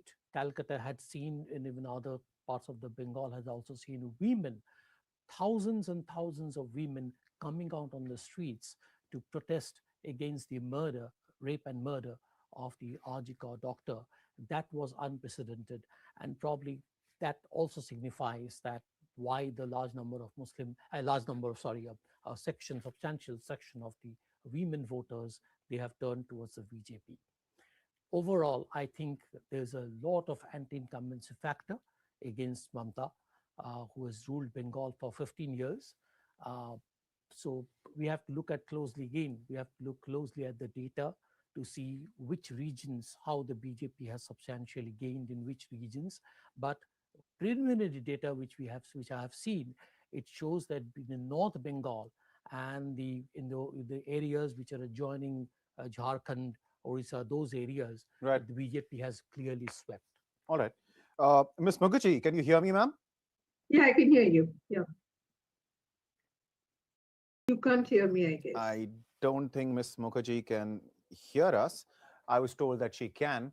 I can Saubhadra, hear you, interesting points raised by you there, because a lot of people were saying, especially at the start of this year, as we were going into election, and parties were just warming up, were starting their campaign, that RG car case will have repercussions, and the educated Bengalis that you refer to, right?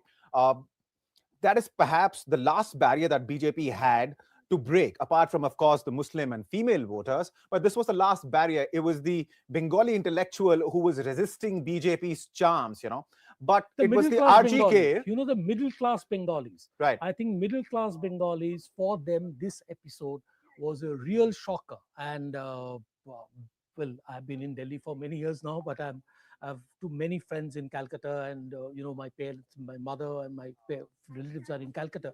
So they all tell me, what happened? Ms. Mukherjee can explain us better.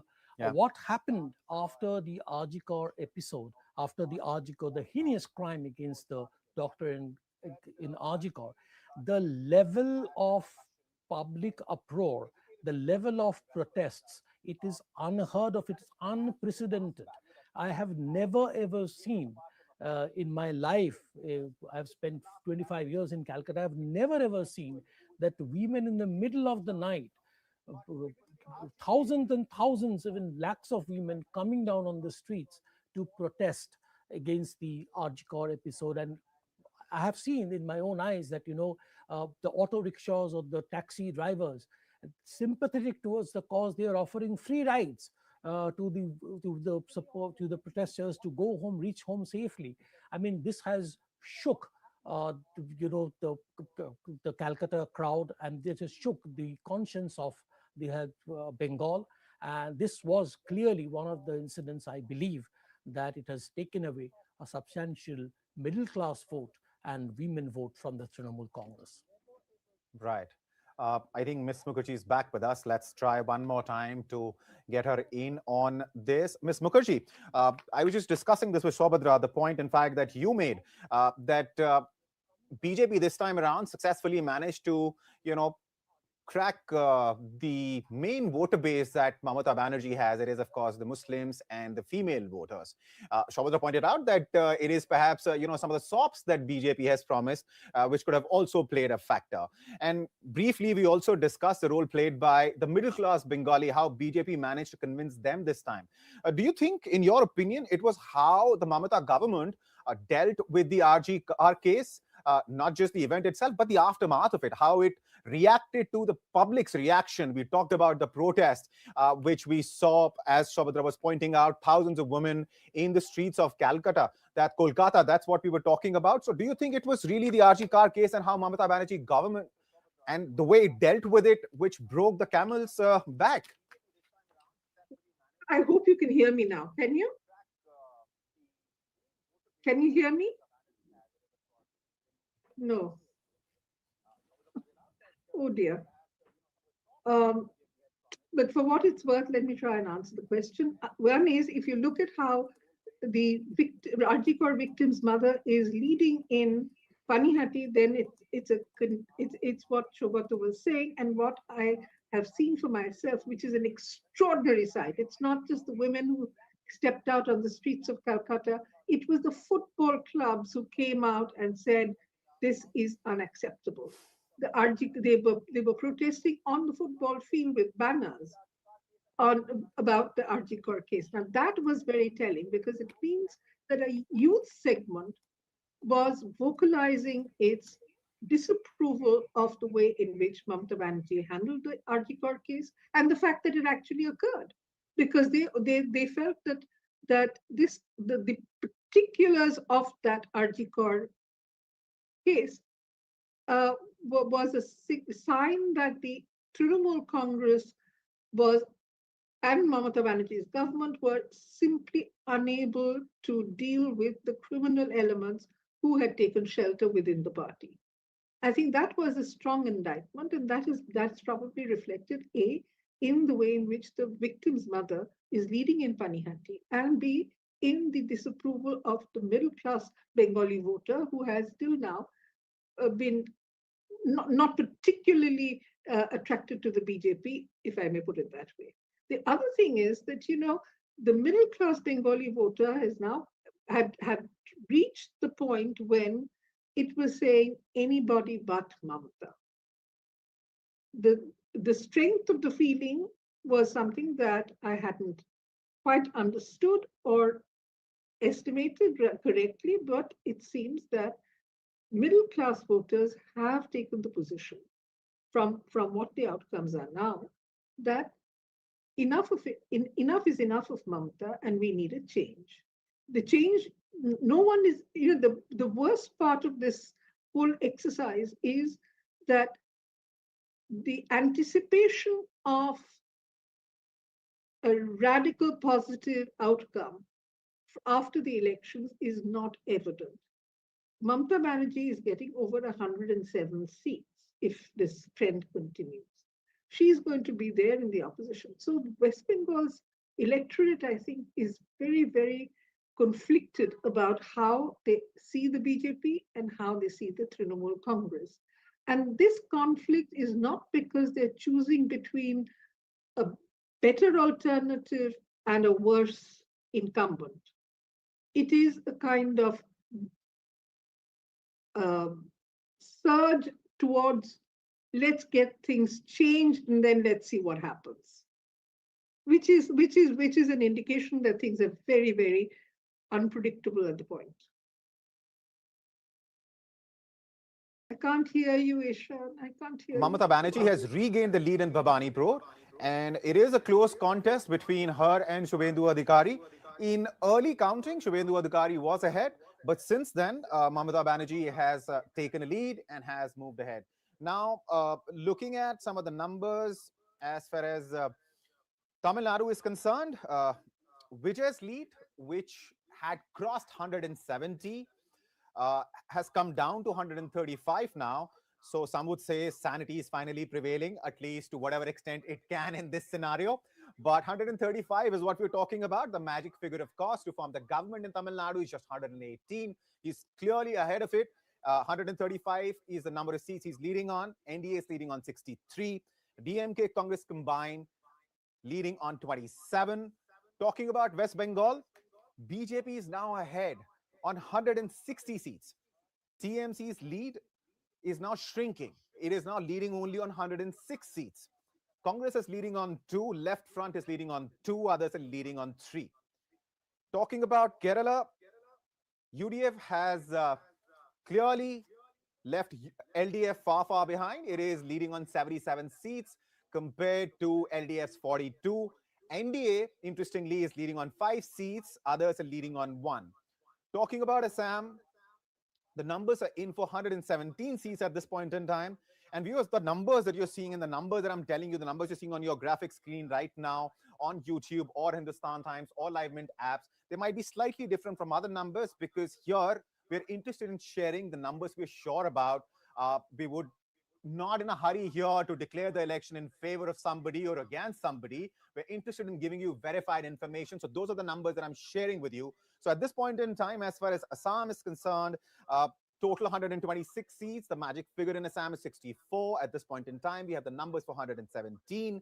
NDA is leading on 84 seats. Congress is leading on 29. AIUDF on 2, others on 2. So in this case, NDA, led by Himanta Biswa Sharma, is comfortably ahead of the halfway mark.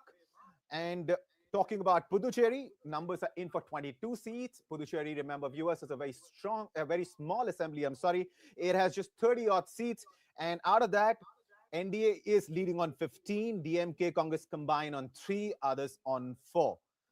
So, Shobhadra, no matter which state we look at, no matter which party we talk about, numbers are very clear. Numbers are very clear in West Bengal. Numbers are very clear in Tamil Nadu. Yes, Vijay's lead has come down from 172 to 135 now, but it is still way ahead of the halfway mark. He'll still be able to form government all by himself. Talking about Kerala, UDF has taken a clear lead. It is on the other side of the magic figure, which is 71. Similar situation in Assam, NDA 84, Congress just on 29. So fact of the matter is, very clear trends at this point in time around 12 p.m., right, around noon, very clear trends emerging. And the tight contest we were talking about, whether it was in Kerala or Tamil Nadu or West Bengal, we aren't really seeing that tight contest. We're seeing a clear mandate from the voters. What does this tell you, Shobhatra? I think the people have voted decisively. See, if you look at be it Kerala, be it Bengal, be it Tamil Nadu, always there has been a very decisive mandate. As far as Assam is concerned, or as far as Tamil Nadu, even Assam, we can safely say that that Himanta Biswa Sharma is retaining power. But I want to take you to a very different aspect of this election. Sure. That is the fate of the India alliance. Now, this election is the biggest defeat for the India alliance after the last three Lok Sabha elections. You know, the two big constituents of the India alliance, Mamata Banerjee's Trinamool Congress, and then we have DMK in Tamil Nadu. Both these parties, both of them have lost their grounds, have lost the elections, and this is a big blow to the prospects and the future of the India alliance. Now, this alliance was really hoping and pinning their hopes on the victory of these two parties, the DMK and the Trinamool. But now it is weakened, and it has many ramifications, I believe. One will of course be the Congress, which has won Kerala, which is going to emerge stronger within this alliance. And the all eyes will now be on 2027 UP elections. Uh, and within the India alliance, the alliance is getting weaker as a result of the West Bengal elections or as a result of the Tamil Nadu elections. There will be major changes in the coming days in Rajya Sabha, where the BJP already has a majority and it is set to increase its seats, especially due to the West Bengal results. What happens in the opposition front is to be seen now very closely. What happens to the internal chemistry of different parties in the opposition? You know, many Trinamool leaders had told us that, after this victory, if Mamata Banerjee won this election, become the fourth time chief minister, she would have contested to be the leader of the India alliance. Now, dreams shattered. Trinamool Congress now relegated to the second position in West Bengal. It also means that this ginger group, which Mamata, then Samajwadi Party, Akhilesh Yadav, Aam Aadmi parties, Arvind Kejriwal, and all these parties, they were planning to make a ginger group. They had planned a meeting in Lucknow after the election results had come out. Now there's a big question mark. What happens to these parties? What will be the plan of these parties, and how overall the India alliance is going to perform? Right. Interesting picture emerging for sure. And as far as the future of the opposition in the country and, in various states now is concerned, it seems DMK is going to be a shadow of what it used to be, just a month ago. And similar situation for TMC in West Bengal. And these are the two states where BJP would have liked to make serious inroads. In case of West Bengal, it did in the last elections when it won 77 seats, although later a few of its MLAs defected. But that said, BJP learned its lesson from those elections. And, as many analysts and as most of the experts that we've joined by today continue to iterate and underscore that BJP takes elections very seriously. It doesn't matter whether it is a municipality level election or you're talking about assembly elections or national elections. And that's clearly seems to be showing the kind of results that BJP expected their efforts will. Because at this point in time in West Bengal, 164 seats, that's the number of seats BJP has taken a lead on. And historically, as far as Bengal is concerned, whenever the governments change in Bengal, the mandate that the Bengalis give to the party that they're choosing is usually decisive. There is no confusion. It's not a case of 19 or 20 seats. It's always a case of, very clear-cut mandate. We saw that in case of left. We saw that with Mamata Banerjee herself when she came to power for the first time in 2011, right? 2011. So, Saubhatra, what is this phenomenon? So whenever Bengalis decide, they're very decisive.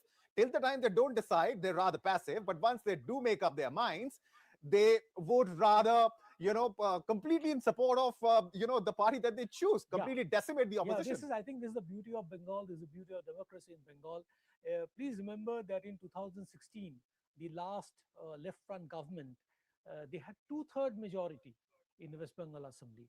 And 2006, then 2011, when Mamata Banerjee came to power, she swept Bengal. And for last 2-3 elections, she always had great numbers in her support. And the BJP, as we discussed earlier, they came from 2, then 77, and now, as the latest figures in Hindustan Times tell you, BJP is at 161, with Trinamool at 105. Right. All right, just as we were speaking, I was just refreshing the numbers because, see, initially we were looking at TVK's numbers and those numbers were rising like crazy because at one point in time in Tamil Nadu, TVK managed to cross the 170 mark. I don't know, what to say on this because this is unprecedented. This has never happened before that a party which came into existence a couple of months ago, enters into the electoral fray, fights two really solid parties, AIA-DMK on one hand, DMK and Congress as allies on the other hand. BJP is there, of course, along with AIA-DMK. And manages to cross 170. And at this point in time, its lead has substantially come down. It has come down to 121. But that in itself is a big figure, a big number. And of course, on the other side of the halfway mark. So TVK, if this trend even holds, then TVK should be able to form government in Tamil Nadu on its own. As far as West Bengal is concerned, now the number for BJP has increased. BJP's tally is at 167 in West Bengal. And for the first time since TMC crossed the 100 mark, for the first time it has come under it. It is now leading only on 99 seats. And Congress is leading on 2, Left Front is leading on 2, others are leading on 4. Talking about Assam, 118 seats. That's the number of seats. Numbers are in for. NDA is leading on 83. Congress is leading on 31. AIUDF on 2, others on 2. Talking about Puducherry, now the numbers are in for 25 seats. And NDA has taken a decisive lead. In fact, others are not even in a contest because NDA is leading on 20 seats. Puducherry has just 30 seats, so the halfway mark is 15, and the winning and the magic figure is 16. DMK and Congress are ahead on 2 seats in Puducherry, and others are ahead on just 1. So that's what the situation is like at this point in time. I'm also joined by senior journalist Kalyani Shankar and Aarti Radhika Jarat. Can you hear us, Ms. Shankar? Can you hear me? Yeah, I can. All right. Looking at the numbers, what would you say? Because these are your initial comments, so I'll give the floor to you. Please feel free to pick the state that you'd like to first comment on, and then, of course, I'll loop you in into the larger, broader conversation that we were having before you joined us, ma'am. See, I would like to reserve my judgment after 3 o'clock. Okay. As of now, it's just going on. But according to what figures we have, BJP seems to be doing very well. I mean, much rather to the expectation of the other parties, actually. And one thing which strikes me here is that although BJP is in command in either West Bengal or Assam or any of these states, the opposition is strong. In Tamil Nadu, even TVK, Vijay, if he comes, then he will have a strong opposition in DMK and ADMK. So they have to fare, and particularly Vijay has a problem. Like Assam, when Mahanta took over as chief minister, his party had nobody, no administrator, nothing at all. So same way TVK, Vijay also is left with no big leader, nothing, no administrative experience, no ideology, nothing at all for him. But still, he's got popular because of that. He has won. The one parallel I can say here is that N.T. Ramarao, but he had a strong politician like Bhaskar Rao to guide him. There's nobody to guide Vijay. But of course, BJP had sent word to him saying that he would be made a deputy chief minister. But Vijay refused to accept the offer. Now maybe, they both can combine. If Vijay doesn't have enough numbers, they can combine with ADMK. It's quite possible. But Vijay's rule, we'll have to watch and see how he will do it. As of now, it's not a very interesting phenomenon. He has to do a lot of. I think he has to manage the party and the government in the future. And as for Kerala, UDF was expected to win anyway, and there again you have a strong opposition. Then now the fight will start within the Congress. Who would become the chief minister? There are already half a dozen people who are waiting to become the chief minister, and Congress will have a tough time to nominate one of them there. And West Bengal is a very, very interesting case because it has been very, very tight fight between the two parties. And even now, I'm not sure whether Mamta can make up for another 10, 15 seats extra in the coming hours. We don't know. And Mamta was strong earlier. She had also been working earlier. And the BJP has been working for West Bengal for the past 2 years. The Prime Minister has been going there. Home Minister had been going there. And all the top leaders had gone there. And they have been, wooing Bengal as much as possible. And of course, if they win it, then that would be a very great thing. And for them, it's a big thing for Sharma Prasad Mukherjee also from that place. And that's a very big victory for BJP if it wins. And anyway, even if Mamta wins, I mean, which is difficult now, but she will also have something to boast about the fourth term chief minister. And then we'll have to see how the BJP government works in West Bengal. Assam, of course, was very much expected. Mohanta has been the face of the BJP there, and he's been doing well. And there's nothing not quite easy for him to continue his whatever programs. As for Congress, there, the guy was doing well, but then he was not promoted much earlier, and he didn't have enough time to work for the Congress progress. So that's where he is. And as for Congress, if you look at it, Congress is almost gone, except in Kerala. No other place they've done well. Even in Tamil Nadu, where they were the coalition partner, there also they've not done very well. And I think altogether, this is the BJP, um, you know, party which has All right. done well so far. Ma'am, I'll But we come don't back know to the you. shape, Let me but get Ms. Gerard's view. Yes, I'll Yeah. come back to you, ma'am. Let me get Mr. Gerard in as well on the conversation. Ms. Gerard, so we've been talking about what we are noticing in West Bengal for a while.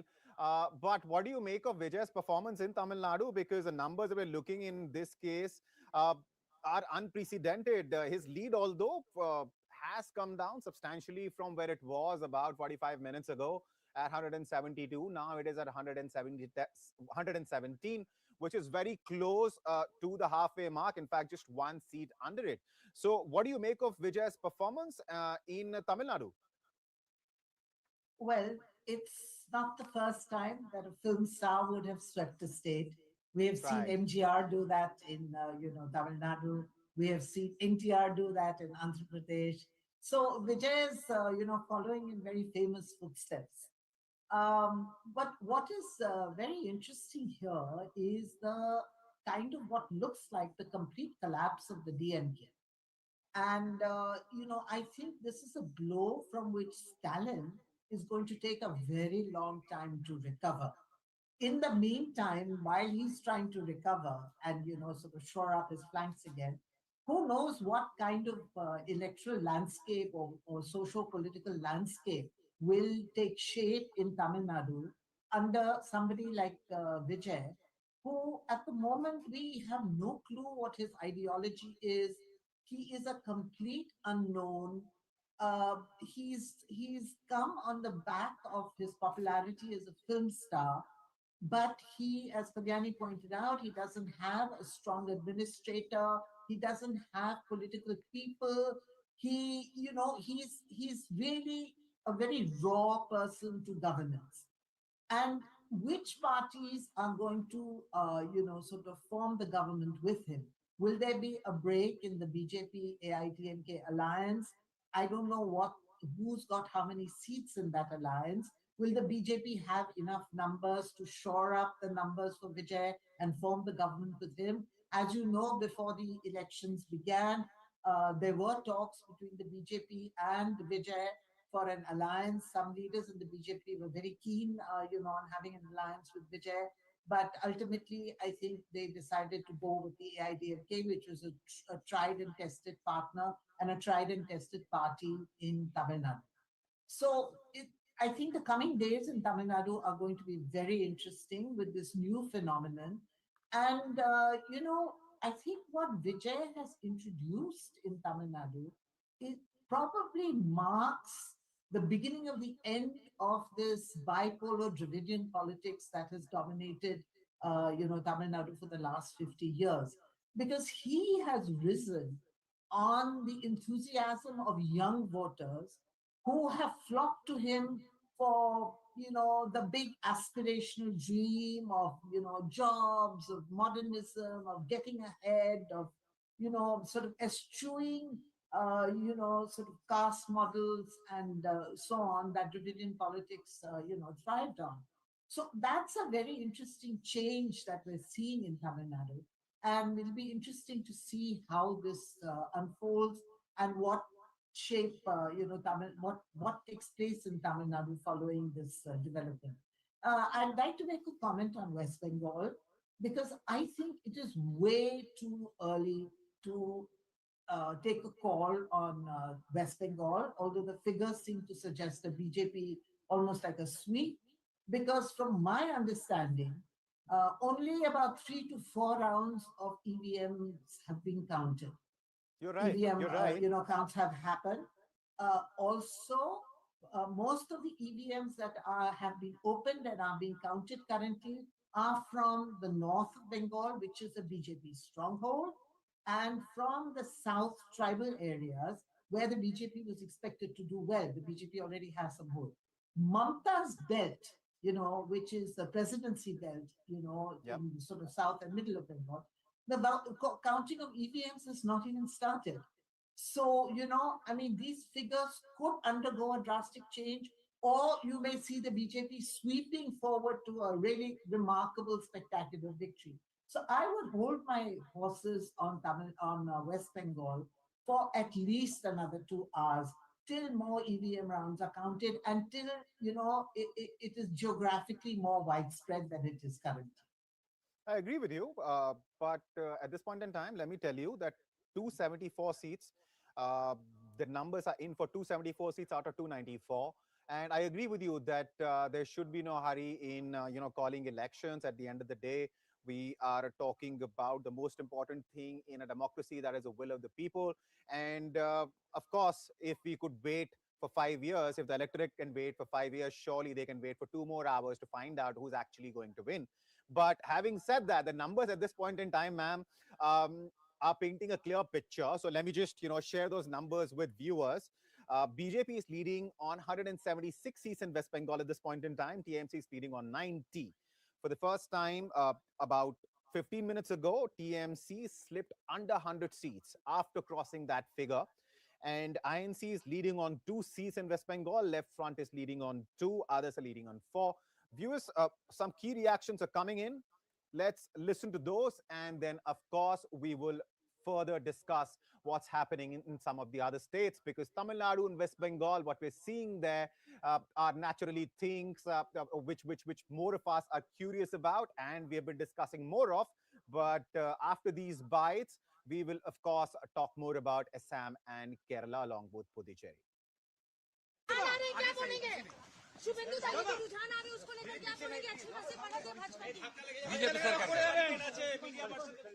$180 plus BJP will fund the government.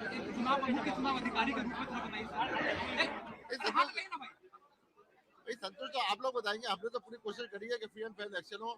हमने पूरी कोशिश करी है law and order ठीक रहे। हमने पूरी कोशिश करी है कि लोग निर्भय जाके वोट दे के आए।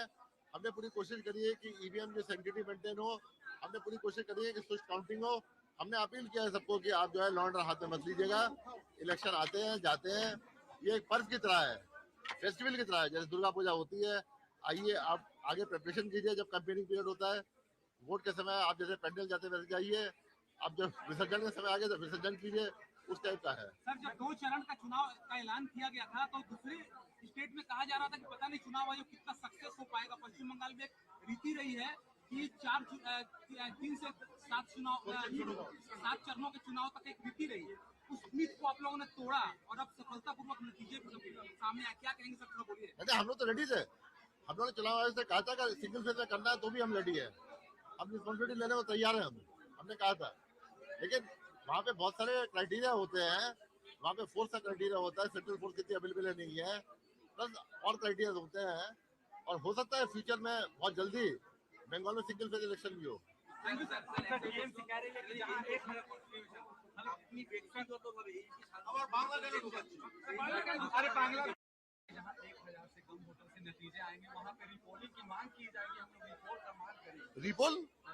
रिपोल अब कैसे होगा? अब तो रीकाउंटिंग का पूरा प्रोसीजर फिक्स्ड है, सब आरओ जानते हैं। अगर उस क्राइटेरिया के अंदर आता है तो रिकाउंट होगा, वरना नहीं होगा। वो क्राइटेरिया फिक्स्ड है, तो सब जानती है पॉलिटिकल पार्टी। हमें बोलने की जरूरत नहीं है, आरओ जानते हैं।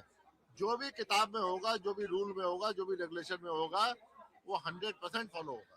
सर, इसका मतलब है कि 1000 से जब कम के जो नतीजे आएंगे उस पर क्या तृणमूल की जो बातें है वो डिपेंड करता है कि রিপোলিং হোক ওখানে ফলতার মতো, কারণ ওখানে রিকাউন্টিং হোক, কারণ ওখানে ভিভিপ্যাট রাস্তায় পড়েছিল। ভিভিপ্যাট যেটা রাস্তায় পড়েছিল ওটা নিয়ে প্রিলিমিনারি ইনকোয়ারি করেছেন। দেখুন আপনার কমিশনিং হয় ওখানে মকবুল হয়, उस समय वीवीपैट যেটা বের হয় সবাইকে দেখাই যাচ্ছে কি আপনি এখানে সেটা রাস্তায় কেন পড়বে সেটা প্রশ্ন। রাস্তায় পড়ে যেটা আছে সব ইনকোয়ারি হবে, প্রত্যেক নাম্বার আছে। ওরা বলছে কোন এমপ্লয়ি যে আছে শেডিং করা ছিল, নিয়ম ছিল সেটার জন্য শেড না করে কই নিয়ে গেছে এখানে প্র্যাকটিস নিয়ে গেছে ওখানে ফেলে ফেলেছে, কিন্তু এটা ইলেকশন ভিভিপ্যাট নেই। এটা প্রত্যেক ভিভিপ্যাট নাম্বার থাকে, কোন মেশিন থেকে বেরিয়েছে, কোন তারিখে বেরিয়েছে, কোথায় বেরিয়েছে, সব জিনিস চলছে। এটা ইলেকশন থেকে কোনো যোগাযোগ নেই ওটা। थोड़ा सा माइक नीचे करो तो दाढ़ी भी दिखेगी। हाँ नीचे करो। हाँ रोल रोल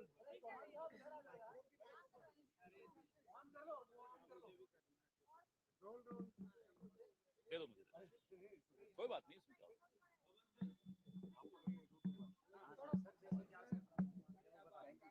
बोलिए सर, जिस तरीके की ट्रेंड्स अभी आ रहे हैं, व्हाट आर यू कमेंट? मैं तो अभी ट्रेंड्स ही नहीं देखे, आते ही तो आप लोगों से मिल लिया, तो अभी रुकिए, अभी तो ट्रेंड्स की शुरुआत है। इतने शुरुआती रुझानों में अभी कुछ टिप्पणी करना उचित नहीं होगा। 1-1.5 घंटे 2 घंटे में जब थोड़ी और स्थिति स्पष्ट होती है तब इस पर चर्चा करें, उचित रहेगा। सर तमिलनाडु में टीवी के जो है वो डीएमके गठबंधन में कुछ 1-2 घंटे प्रतीक्षा कीजिए, थोड़ी स्थिति और स्पष्ट हो, फिर इस पर टिप्पणी करें, फिर चर्चा करें, उचित रहेगा। बंगाल का जो रुझान अभी आया है हर स्टेट के लिए अभी बहुत बहुत शुरुआती रुझान है। पोस्टल बैलेट्स के बाद शायद 1 राउंड हुआ होगा या 2 राउंड हुए होंगे, थोड़ा इंतजार कीजिए, फिर इस पर बात करते हैं। जहाँ हम लीड कर रहे हैं या जहाँ लीड नहीं कर रहे, सबके लिए स्थिति तो वही है कि ये शुरुआती रुझान है, थोड़ा इंतजार करना उचित है।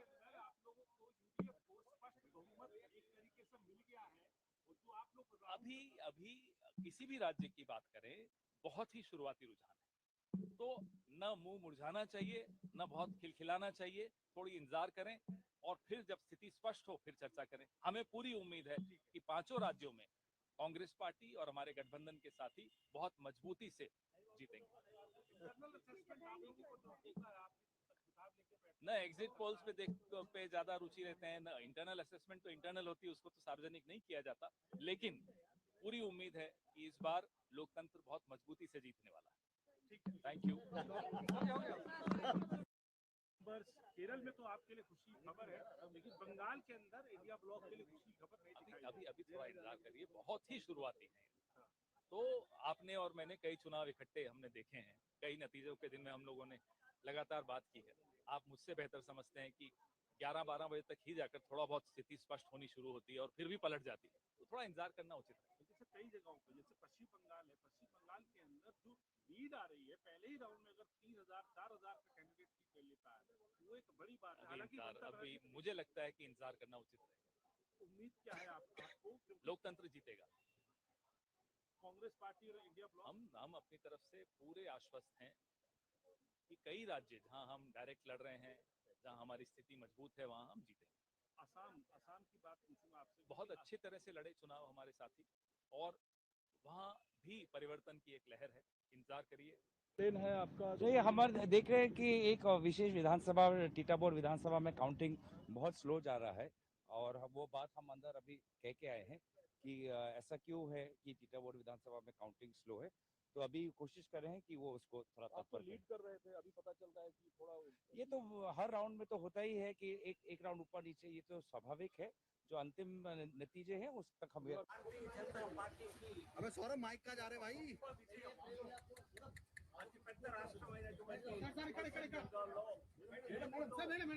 ఈశాన్య రాష్ట్రాల్లో భారతీయ జనతా పార్టీ ప్రాబల్యాన్ని మేము మరింత పెంచుకున్నట్టు అవుతుంది. ప్రభుత్వంతో విసిగి వేసారి सौरभ ऑडियो तो आ ही नहीं रहा, कहाँ माइक लगा दी तूने? ప్రధాని నరేంద్ర మోదీ గారి నాయకత్వంలోని భారతీయ జనతా పార్టీకి పట్టం కట్టాలని నిర్ణయించారని ఇప్పటి వరకు వచ్చిన మరి ట్రెండ్స్ ఆధారంగా స్పష్టమవుతోంది.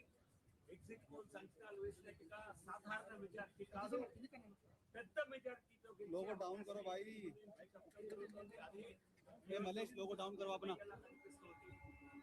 మరో పెద్ద రాష్ట్రమైనటువంటి తమిళనాడు, మన పక్క రాష్ట్రమైన తెలుగు రాష్ట్రాలకి పక్క రాష్ట్రమైనటువంటి తమిళనాడులో డిఎంకే దారుణమైన పరాజయం ఎదురు చూడబోతోంది. డిఎంకే ప్రభుత్వం మళ్ళీ తిరిగి వస్తుందని అనేక అంచనాలు వేసినా అవన్నీ తప్పని రుజువయ్యాయి. ఖచ్చితంగా ఈసారి స్టాలిన్ తో సహా ముఖ్యమంత్రి ఎంకే స్టాలిన్, ఆయన కుమారుడు ఉప ముఖ్యమంత్రి స్టాలిన్, ఉదయనిధి స్టాలిన్ వారు కూడా వెనకంజలో ఉన్నారు ఇప్పటికి కూడా. అంటే ఏ స్థాయిలో ప్రజా వ్యతిరేకత డిఎంకే ప్రభుత్వం కూడగొట్టుకుందో స్పష్టంగా అర్థమవుతోంది. సో తమిళనాట ఫలితాలు కూడా భారతీయ జనతా పార్టీకి, ఎందుకంటే మా కూటమి ఎన్డీఏ కూటమి ఏడీఎంకే నాయకత్వంలో ఇప్పటికి ఆధిక్యంలో ఉన్నది. ఏది ఏమైనప్పటికీ డిఎంకే కాంగ్రెస్ కూటమిలో ఓటమి ఎన్డీఏకి పెద్ద విజయంగా మేము తప్పనిసరిగా చూస్తాం. సాయంత్రానికి కానీ బహుశా 2-3 గంటల ప్రాంతానికి కానీ స్పష్టమైన సంఖ్యాబలం ఎన్డీఏకి ఎంత వచ్చేది నిర్ధారించబడుతుంది. అయినా కూడా కాంగ్రెస్ డిఎంకేల ఓటమి ప్రజా గెలుపుగా, ఎన్డీఏ గెలుపుగా మేమైతే చూస్తాము. అస్సాంలో మరి 10 సంవత్సరాల పాలన తర్వాత మరొక్కసారి పెద్ద విజయాన్ని మేము సాధించగలుగుతున్నాం. మరి అస్సాంలో మరో 5 సంవత్సరాలు భారతీయ జనతా పార్టీ ప్రభుత్వం ఉండబోతోంది. ఎక్కడ బీజేపీ ఒక్కసారి గెలిచినా మరలా గెలిచేలా ప్రజా దీవెనలను పొంది పరిపాలనతో, మంచి పరిపాలనతో, అలాగే మంచి సౌకర్యాలతో జీవన విధానాల్ని మెరుగుపరిచి ప్రజల యొక్క ఆశల్ని నెరవేర్చి మళ్ళీ అధికారంలోకి రావడంలో ఇంతకు ముందు మేము మహారాష్ట్రలో సాధించాం, మధ్యప్రదేశ్లో అనేక మార్లు సాధించాం, గుజరాత్ లో 5 సంవత్సరాల నుంచి చేస్తూనే ఉన్నాం, హర్యానాలో 3వసారి గెలవడం జరిగింది.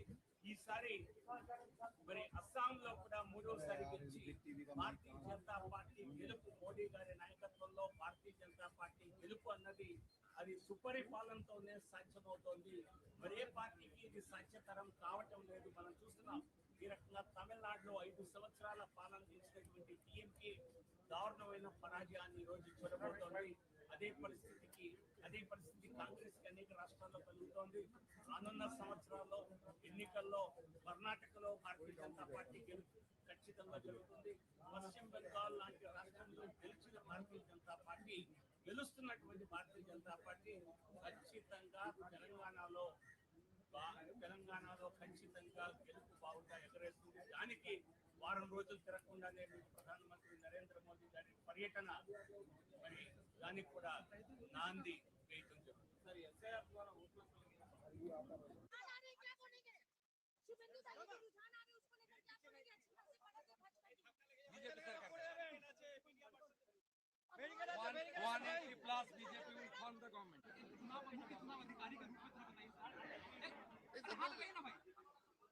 संतोष तो आप लोग बताएंगे। हमने तो पूरी कोशिश करी है कि फ्री एंड फेयर इलेक्शन हो, हमने पूरी कोशिश करी है लॉ एंड ऑर्डर ठीक रहे, हमने पूरी कोशिश करी है कि लोग निर्भय जाके वोट दे के आए, हमने पूरी कोशिश करी है कि ईवीएम की सैंक्टिटी मेंटेन हो, हमने पूरी कोशिश करी है कि स्विच काउंटिंग हो।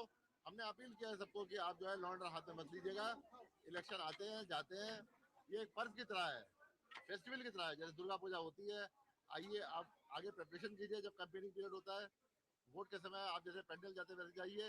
अब जब विसर्जन का समय आ गया तो विसर्जन कीजिए, उस टाइप का है। सर, जब 2 चरण का चुनाव का ऐलान किया गया था तो दूसरे स्टेट में कहा जा रहा था कि पता नहीं चुनाव आयोग कितना सक्सेस हो पाएगा। पश्चिम बंगाल में एक रीति रही है कि 3 से 7 चरणों के चुनाव तक एक रीति रही है। उस मीत को आप लोगों ने तोड़ा और अब सफलतापूर्वक नतीजे सामने आए। क्या कहेंगे सर, बोलिए। नहीं, हम लोग तो रेडी थे। हम लोगों ने चुनाव आयोग से कहा था कि सिंगल फेज में करना है तो भी हम रेडी है, हम रिस्पॉन्सिबिलिटी लेने को तैयार है। हमने कहा था, लेकिन वहाँ पे बहुत सारे क्राइटेरिया होते हैं, वहाँ पे फोर्स का क्राइटेरिया होता है, सेंट्रल फोर्स कितनी अवेलेबल नहीं है, प्लस और क्राइटेरिया होते हैं। और हो सकता है फ्यूचर में बहुत जल्दी बंगाल में सिंगल फेज इलेक्शन भी हो।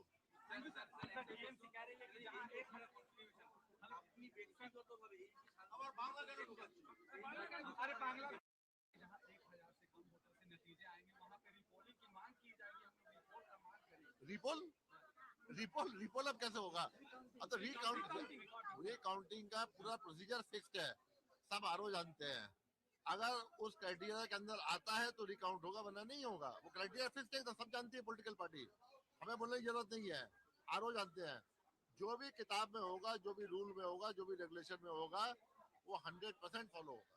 सर इसका मतलब है कि 1000 से जब कम के जो नतीजे आएंगे उस पर क्या तृणमूल की जो बातें है वो डिपेंड करता है कि রিপোলিং হোক মানে ফলতার মতো কারণ ওখানে রিকাউন্টিং মানে রিকাউন্টিং হোক কারণ ওখানে ভিভিপ্যাট রাস্তায় পড়েছিল ভিভিপ্যাট যেটা রাস্তায় পড়েছিল ওটা ডিএম প্রিলিমিনারি কোয়ারি করেছেন দেখুন আপনার কমিশনিং হয় ওখানে মকবুল হয় उस समय वीवीपैट যেটা বের হয় সবাইকে দেখাই যাচ্ছে কি আপনি এখানে সেটা রাস্তায় কেন করবেন সেটা প্রশ্ন রাস্তায় পুরো যেটা আছে সব ইনকোয়ারি হবে প্রত্যেক নাম্বার আছে ওরা বলছে কোন এমপ্লয়ি যে আছে শেডিং করা ছিল নিয়ম ছিল সেটার জন্য সেট না করে কই নিয়ে গেছে এখানে প্রেসিডেন্ট নিয়ে গেছে ওখানে ফেলে ফেলেছে কিন্তু এটা ইলেকশন वीवीपैट नहीं এটা প্রত্যেক वीवीपैट নাম্বার থাকে কোন মেশিন থেকে বেরিয়েছে কোন তারিখে বেরিয়েছে কোথায় বেরিয়েছে সব জিনিস চলছে এটা ইলেকশন থেকে কোনো যোগাযোগ নেই ওটা थोड़ा सा माइक नीचे करो तो दाढ़ी भी दिखेगी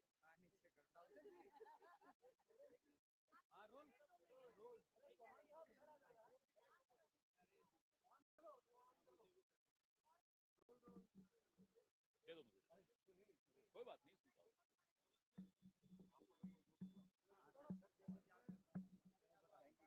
बोलिए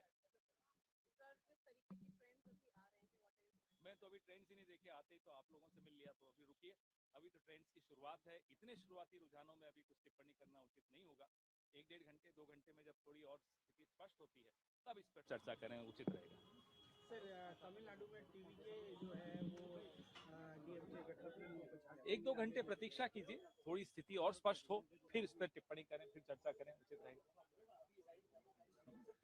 बंगाल का जो रुझान अभी आए हैं हर स्टेट के लिए अभी बहुत बहुत शुरुआती रुझान है पोस्टल बैलेट्स के बाद शायद 1 राउंड हुआ होगा या 2 राउंड हुए होंगे थोड़ा इंतजार कीजिए फिर इस पर बात करते हैं जहाँ हम लीड कर रहे हैं या जहाँ लीड नहीं कर रहे सबके लिए स्थिति तो वही है कि ये शुरुआती रुझान है थोड़ा इंतजार करना उचित है केरल के अंदर आप लोगों को यूडीएफ को स्पष्ट बहुमत एक तरीके से मिल गया है और जो आप लोग अभी अभी किसी भी राज्य की बात करें बहुत ही शुरुआती रुझान है तो न मुंह मुरझाना चाहिए न बहुत खिलखिलाना चाहिए थोड़ी इंतजार करें और फिर जब स्थिति स्पष्ट हो फिर चर्चा करें हमें पूरी उम्मीद है कि 5 राज्यों में कांग्रेस पार्टी और हमारे गठबंधन के साथी बहुत मजबूती से जीतेंगे न एग्जिट पोल्स पे पे ज्यादा रुचि लेते हैं न इंटरनल असेसमेंट तो इंटरनल होती है उसको तो सार्वजनिक नहीं किया जाता लेकिन पूरी उम्मीद है कि इस बार लोकतंत्र बहुत मजबूती से जीतने वाला है थैंक यू केरल में तो आपके लिए खुशी खबर है लेकिन बंगाल के अंदर इंडिया ब्लॉक के लिए खुशी खबर नहीं अभी थोड़ा इंतजार करिए बहुत ही शुरुआती है तो आपने और मैंने कई चुनाव इकट्ठे हमने देखे हैं कई नतीजों के दिन में हम लोगों ने लगातार बात की है आप मुझसे बेहतर समझते हैं कि 11-12 बजे तक ही जाकर थोड़ा बहुत स्थिति स्पष्ट होनी शुरू होती है और फिर भी पलट जाती है तो थोड़ा इंतजार करना उचित है जैसे कई जगहों पर जैसे पश्चिम बंगाल है पश्चिम बंगाल के अंदर जो लीड आ रही है पहले ही राउंड में अगर 3000-4000 का कैंडिडेट ले लेता है वो एक बड़ी बात है हालांकि अभी मुझे लगता है कि इंतजार करना उचित रहेगा उम्मीद क्या है आपको लोकतंत्र जीतेगा कांग्रेस पार्टी और इंडिया ब्लॉक हम अपनी तरफ से पूरे आश्वस्त हैं कि कई राज्य जहां हम डायरेक्ट लड़ रहे हैं जहां हमारी स्थिति मजबूत है वहां हम जीतेंगे असम की बात पूछूंगा आपसे बहुत अच्छी तरह से लड़े चुनाव हमारे साथी और वहां भी परिवर्तन की एक लहर है इंतजार करिए है आपका तो ये हम देख रहे हैं कि एक विशेष विधानसभा टीटापुर विधानसभा में काउंटिंग बहुत स्लो जा रहा है और वो बात हम अंदर अभी कह के आए हैं कि ऐसा क्यों है कि टीटापुर विधानसभा में काउंटिंग स्लो है तो अभी कोशिश कर रहे हैं कि वो उसको थोड़ा तो लीड कर रहे थे अभी पता चल रहा है कि थोड़ा ये तो हर राउंड में तो होता ही है कि एक राउंड ऊपर नीचे ये तो स्वाभाविक है जो अंतिम नतीजे हैं उस तक हम अबे सौरभ माइक का जा रहे भाई అతి పెద్ద రాష్ట్రమైనటువంటి ఈశాన్య రాష్ట్రాల్లో భారతీయ జనతా పార్టీ ప్రాబల్యాన్ని మేము మరింత పెంచుకున్నట్టు అవుతుంది ప్రజలు ప్రభుత్వంతో విసిగి వేసారి सौरभ ऑडियो तो आ ही नहीं रहा कहाँ माइक लगा दी तूने ప్రధాని నరేంద్ర మోదీ గారి నాయకత్వంలోని భారతీయ జనతా పార్టీకి పట్టం కట్టాలని నిర్ణయించారని ఇప్పుడు వచ్చిన మరి ట్రెండ్స్ ఆధారంగా స్పష్టమవుతోంది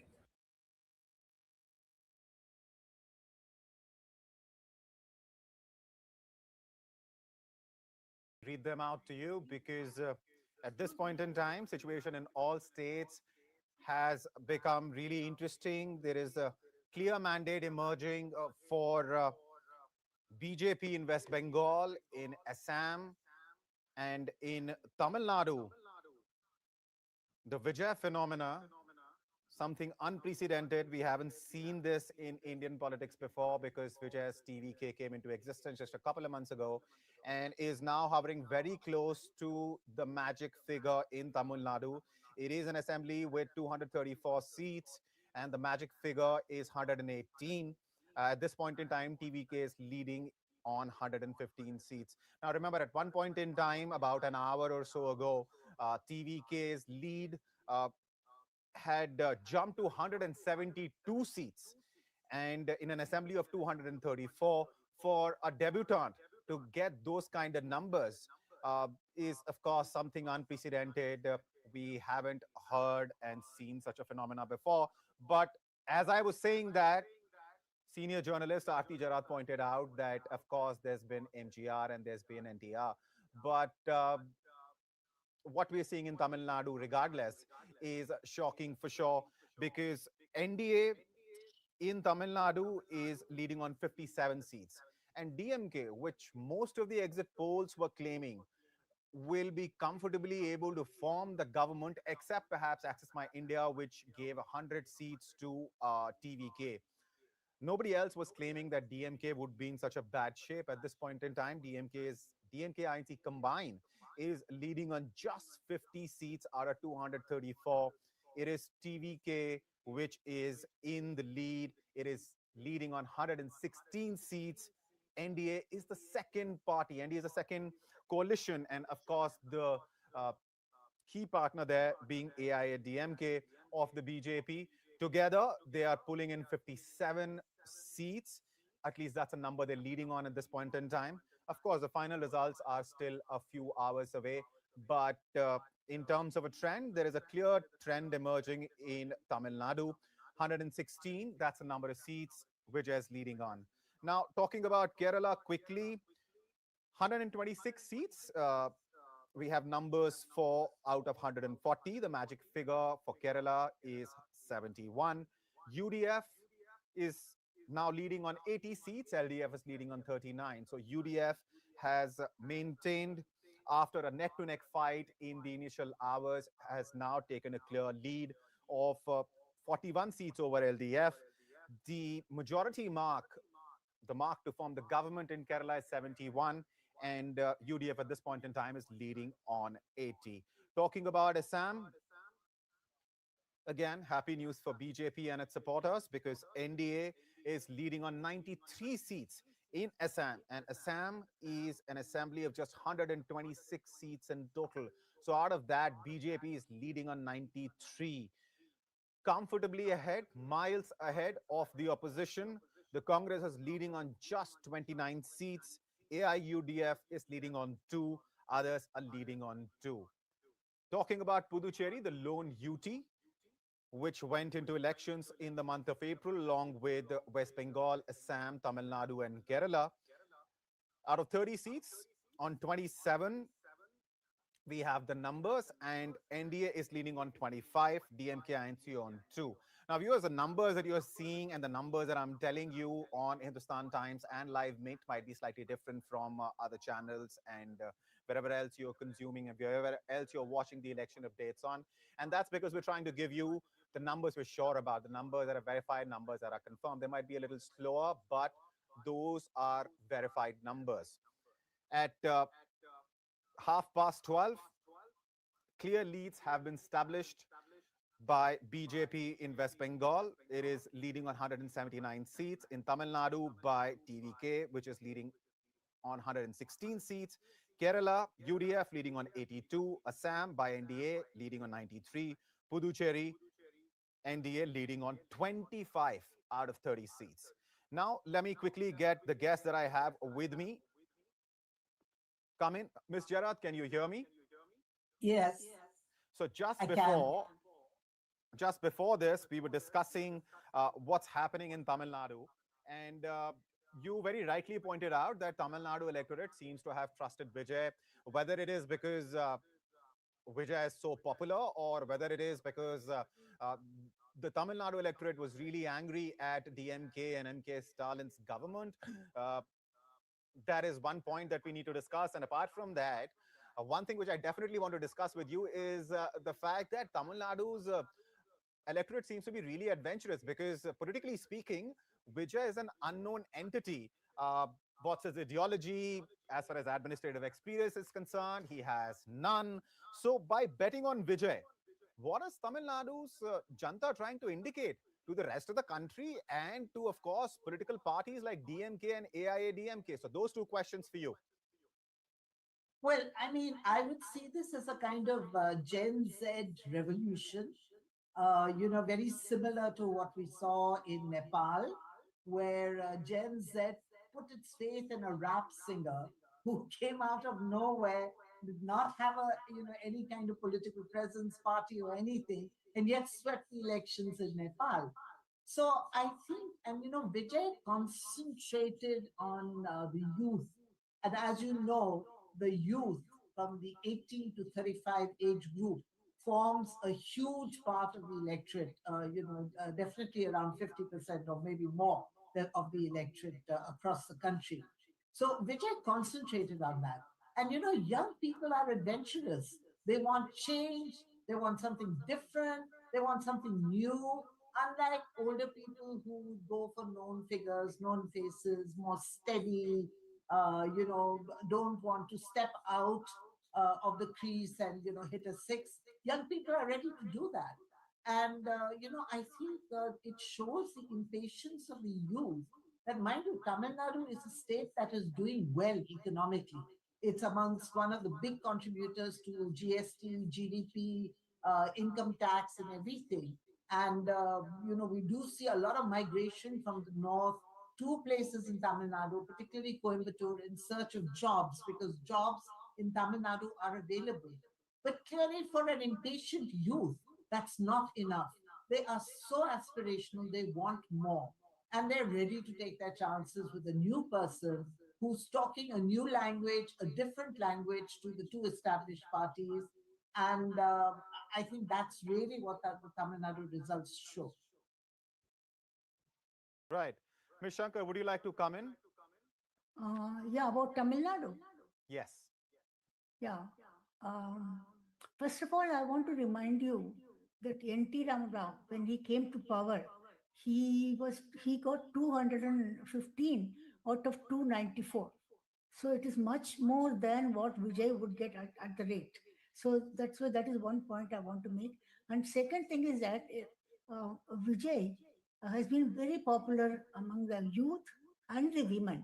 The women vote is very big factor in Tamil Nadu also. In fact, Jayalalitha won because of the women, and then even Karunanidhi won because of the women. So that group has supported Vijay. The youth and the women together have given him so many votes.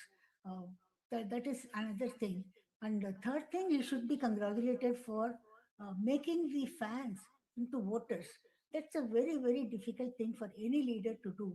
So therefore, normally, many people come to see film actors. So that's why his drawing crowd is not a very big thing.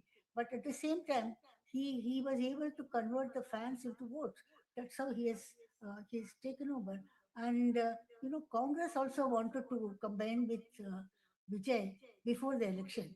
And one section of the Congress was suggesting to Rahul Gandhi that they should do that. But they discussed it on then on second thoughts, they said that they'll go with the DMK only. And after that, they demanded, power sharing, all that. So that part of it is over. And now Vijay has, he can, join with ADMK. Uh, and then, if he has only 3 seats or 5 seats, then he can join or they can support from outside. So that is another thing. The women, he has not offered much to the women actually. Still, they have supported him. That's one big But some thing. of the issues And that he he has raised, not offered much free goodies also. When the other two parties were really going ahead with 5,000 rupees, 3,000 rupees, and all that, so many free bus ride and laptop, everything they had promised. I remember in one election, uh, last before one, I think one candidate in Tamil Nadu had promised a trip to the moon and then a robot in every house. So, I mean, this is wild promises they make, and most of them they are not able to do it.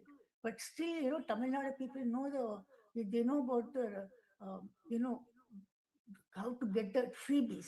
That is one thing which has been popularized by Jayalalitha also. MGR didn't give, he only gave 2 rupees a kg rice. That was Right. all. Beyond that, he didn't give much. But Vishaka, let me come back to he, you.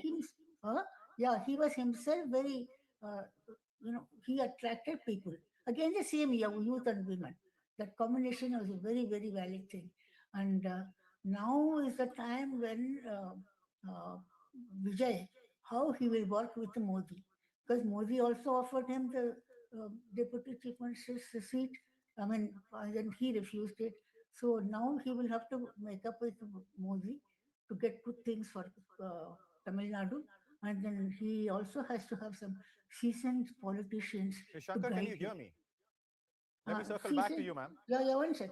Can you hear? Can you hear me? Yes, yes, I can. Yeah. But let me circle back to you. I just wanted to get Ms. Jarrett's view also on the larger implications of what we are seeing. Because in Assam, we are talking about Congress being left far behind by NDA. In West Bengal, if the trend holds, BJP is going to be able to form the government with a very clear mandate from Bengal's electorate. If you're talking about Kerala, that is perhaps the only good news that the Congress can look forward to, because their UDF is clearly leading and far, far ahead of LDF. UDF is leading on 82 seats. And as far as Tamil Nadu is concerned, for the DMK Congress combined, there's not much there. So nationally, Ms. Jarat, what do you think this means for the opposition? Because now one of the charges on BJP always has been that, wherever BJP forms a government, the opposition finds itself in a worsening spot. And at this point in time, since Bengal is that one fort which BJP was trying to break into, and now if these numbers hold, will manage to, then what will be the future of opposition in the country? Very, very dark, in just 2 words. If you look at it, I mean, now we're talking on that if these trends hold, I still am going to be cautious about Bengal, but if these trends hold, Yeah, you're absolutely. looking There is a at qualifier, ma'am. we're looking at two major pillars of opposition politics being swept out of their states. One is M.K. Stalin in Tamil Nadu, and the other is Mamata Banerjee in West Bengal.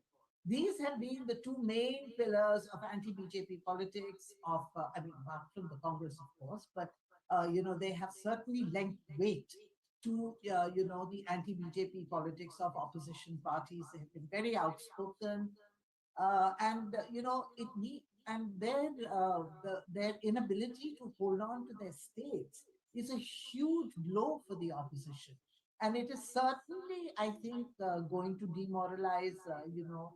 What you're really seeing actually is that regional parties, although TVK is a regional party, but I mean, I really don't know where he got his funding from, but clearly the legacy regional parties that we call them, that is the DMK and Mamata Banerjee, you know, you know, I mean, there is it seems to me that their emphasis on regional politics, on regional identity, on regional nationalism seems to be losing its appeal. And people seem to be buying into a larger vision of India, which may be partly Islamophobic, which may be partly, a development model that Narendra Modi has managed to successfully sell.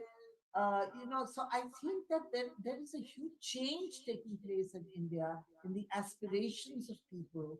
And the scary part, of course, is the disappearance or the weakening of secular politics in this country.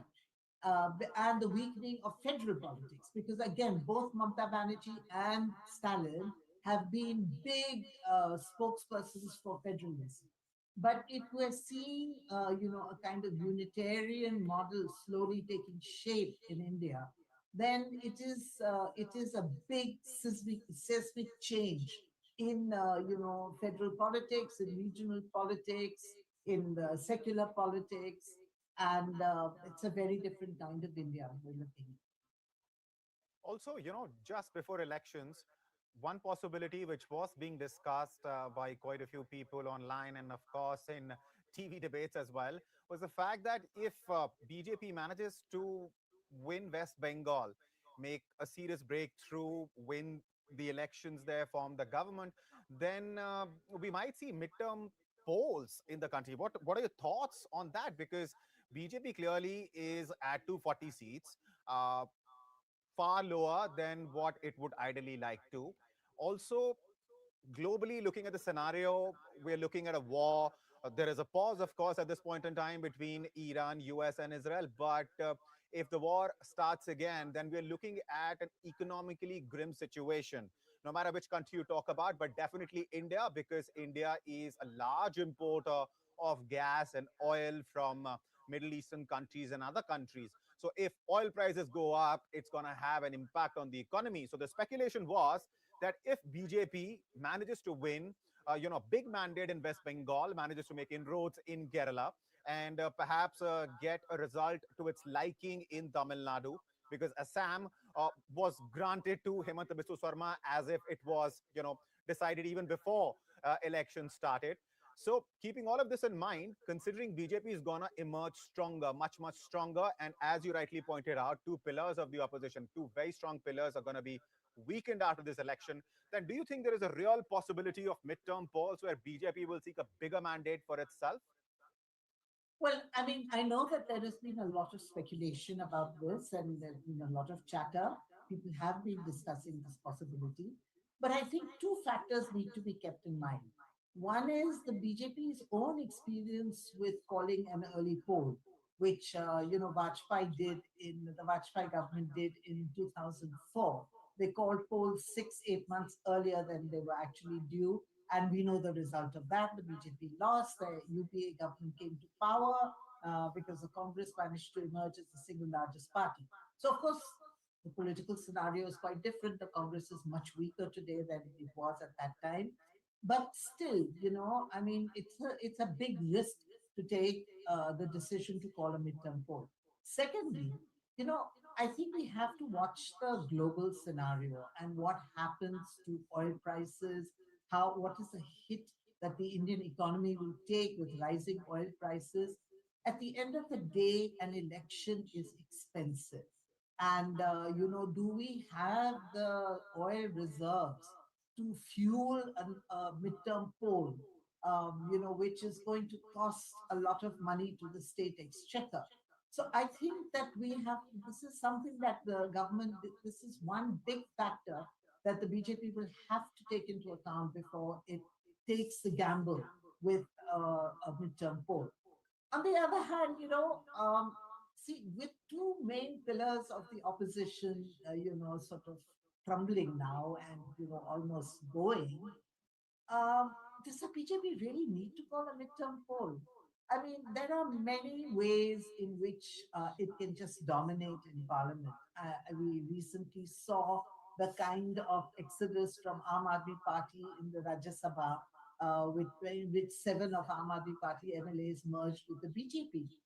Who knows what will happen with the TMC, TMC MPs as they see their party weakening in Bengal. Who knows what will happen with DMK MPs as they see their party. Let me interrupt you for a few seconds. We have a Mamata Banerjee bite coming in. Let's listen to what the sitting chief minister of West Bengal has to say about the kind of trends which are emerging. Let's listen in. সবাইকে নমস্কার জানিয়ে বলছি, please দয়া করে কেউ counting এজেন্টরা এবং প্রার্থী ক্যান্ডিডেটরা তারা ভোটিং এলাকা ছেড়ে আসবেন না। স্ট্রং রুমে যেখানে কাউন্টিং হচ্ছে, মানে সেন্টারে, সেখান ছেড়ে কেউ আসবেন না। এটা বিজেপির প্ল্যান। প্রথম 2-3 রাউন্ডে আমি কালকে থেকেই বলছি যে ওদেরগুলো আগে দেখাবে, আমাদেরগুলো পরে দেখাবে। এবং অনেক জায়গায় 2-3 রাউন্ড কাউন্টিং করার পরে প্রায় 100টা জায়গায় কাউন্টিং বন্ধ করে রেখে দিয়েছে। এবং কল্যাণীতে ধরা পড়েছে 7টা মেশিন যেখানে কোনো মিল নেই। এটা টোটাল ফোর্সফুলি সেন্ট্রাল ফোর্সকে দিয়ে চারিদিকে তৃণমূল কংগ্রেসের উপর অত্যাচার করছে, অফিস ভাঙছে, জোর করে দখল করছে। এসআইআর এর নামে আপনারা দেখেছেন ভোট লুট করেছে যাতে যে সিটগুলো জিততে পারে। কিন্তু এখনো এমন 70টা সিট আছে, 100টা সিট আছে যেগুলো আমরা এগিয়ে আছি সেগুলো বলছে না, টোটালটাই মিথ্যে নিউজ খাওয়াচ্ছে। আগে ডিআইসিও এই খবরগুলো দিত, কিন্তু তাকে কালকে চেঞ্জ করে দেওয়া হয়েছে। টোটালটা ইলেকশন কমিশন নিজের ইচ্ছে মতো খেলছে এবং সাথে কেন্দ্রীয় বাহিনীকে নিয়ে, এবং আমাদের পুলিশরা টোটাল মাথা নত করে কেন্দ্রীয় বাহিনীর আন্ডারে কাজ করছে। সুতরাং আমি সব আমাদের কাউন্টিং এজেন্টদের, আমাদের সমস্ত পার্টির কর্মীদের বলবো, অত মন খারাপ করার কারণ নেই। আমি বলেছিলাম সূর্যাস্ত পরে আপনারা জিতবেন। 3 রাউন্ড 4 রাউন্ড কাউন্ট হলেও এটা 14 রাউন্ড থেকে 18 রাউন্ড কাউন্ট হয়, তখন আপনারা জিতবেন। Wait and see, watch. আমরা সবাই আপনাদের সাথে আছি, আপনারা কেউ ভয় পাবেন না, নিশ্চিন্তে থাকুন, আমরা বাঘের বাচ্চার মতো লড়াই করে যাবো। She's at a walk on. Ms. Jarrett, interestingly, something which you were pointing out earlier, that counting for just 2 to 3 rounds has been finished as far as, I mean, if you look at the time right now, it's almost 1 o'clock, and counting so far has been completed only for 2 to 3 rounds, right? And which is what the Chief Minister has been saying. She's urging in this bite that we just heard in Bangla, her party workers and agents that they shouldn't come to this place. They should stay wherever they've been stationed, because she alleges that this was always BJP's plan. Since yesterday, she claims she's been saying that BJP will take the lead in first 2-3 rounds. So they should still remain vigilant and stationed exactly where they have been assigned, they've been asked to. So, Ms. Jarrett, she clearly is, of course, keeping a close eye on what's happening, and is not ready to concede despite the massive lead that BJP seems to have taken. She wants her party workers to remain vigilant. And the numbers, if I can read out for my viewers before I seek your comment, BJP at this point in time is leading on 180 seats. The halfway mark, viewers, is 148. TMC is leading on 91, about half the number of seats that BJP is leading on. Left Front is leading on 2, Congress on 2, others on 2. Ms. Jarrett, over to you. So what you were saying, pretty much something along those lines, which Mamata Banerjee is also saying. She's urging her party workers that, listen, it's just 2 to 3 rounds, which are over now on most of the seats. So please remain vigilant. Well, the BJP may still win Bengal. I'm not ruling that out at all, because, the BJP ran a very aggressive campaign, and not just an aggressive campaign, but they have been working on the ground for the last 2-3 years together with the RSS to understand each constituency, map the demographics, map the sort of the geography, see where their strongholds are, see where their weak places are. So the BJP has been working very, very hard for this victory. So they may still win. I'm only saying, because I have seen, how sometimes we've jumped the gun, and I remember one election very clearly, the 2015 election in Bihar, which ultimately the Mahagathbandhan of Nitish Kumar and Lalu Yadav won. But early trends were giving BJP a massive lead, and every TV channel was calling the elections in favor of the BJP, and ultimately it came out completely differently. So, it's just because of my experience, and maybe because I'm not like a Gen Z person, I'm much more cautious. I would like to hold my horses on Bengal. I think only about 20% or less than 20% of the votes have been counted. So, there's still 80% votes left to be counted, and about 80 odd constituencies from the presidency area, which is Mamata Banerjee's stronghold. Those results are not being released yet. I'm sure the counting is going on, but the EC is not releasing the trends. So who knows, we may have a Bihar-like situation. On the other hand, these trends may just consolidate, and the BJP may be headed for a massive victory. But I do believe that, given Bengal's history and given the kind of massive turnout we saw this time, whichever party wins is going to get a solid mandate from the people of West Bengal. Yeah, and historically that's been true in Bengal. Whichever party comes to power comes to power with a decisive mandate. Having said that, in the meantime, we have an in-house translation of what Mamata Banerjee just said ready, and it goes something like this. She is, of course, accusing the BJP of scamming counting, and she is claiming that BJP votes being shown first in counting and has called the process of counting biased. Ms. Shankar, would you like to come in, please?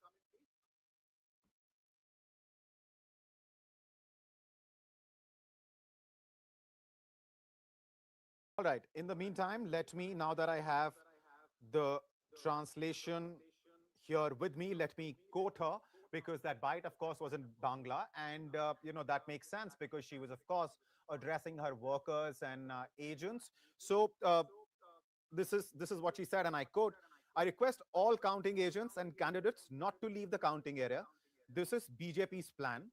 Since yesterday, I've been saying that they will show the results first and hours later." By that, she's, of course, referring to TMC. "In the first 2 or 3 rounds, counting has been stopped after 2 or 3 rounds in about 100 locations," she has alleged, "and 7 machines were found in Kalyani where there was no match.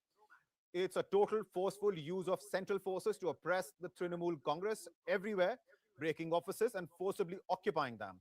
You've seen how they looted votes in the name of SIR to win the seats they could. But there are still 70 to 100 seats where TMC is leading, which they are not reporting. They're feeding entirely false news. The Election Commission is playing according to its will, along with central forces. Some serious charges have been made by Mamata Banerjee in this short bite, where she is referring to the fact that numbers for a bunch of seats, according to her, as many as anywhere between 70 to 100 seats, where TMC is likely to be in the lead, are not being mentioned by the Election Commission. And she's also saying that there is a scam in counting. So some serious charges which are being made by Mamata Banerjee. But having said that, at this point in time, if we take a look at what's happening in Bengal, out of 294 seats, we have the numbers for 277, numbers for the remaining, the gap between 277 and 294, which is 17 seats are not in yet. BJP is said to be leading on 181, TMC on 90, Left Front on 2, Congress on 2, others on 2. So that's what's happening in Bengal at this point in time. But having said that, this is clearly a trend, a very strong trend, which has emerged in case of Bengal. Ms. Shankar, I was going to get your comment in before, of course, we got this translation.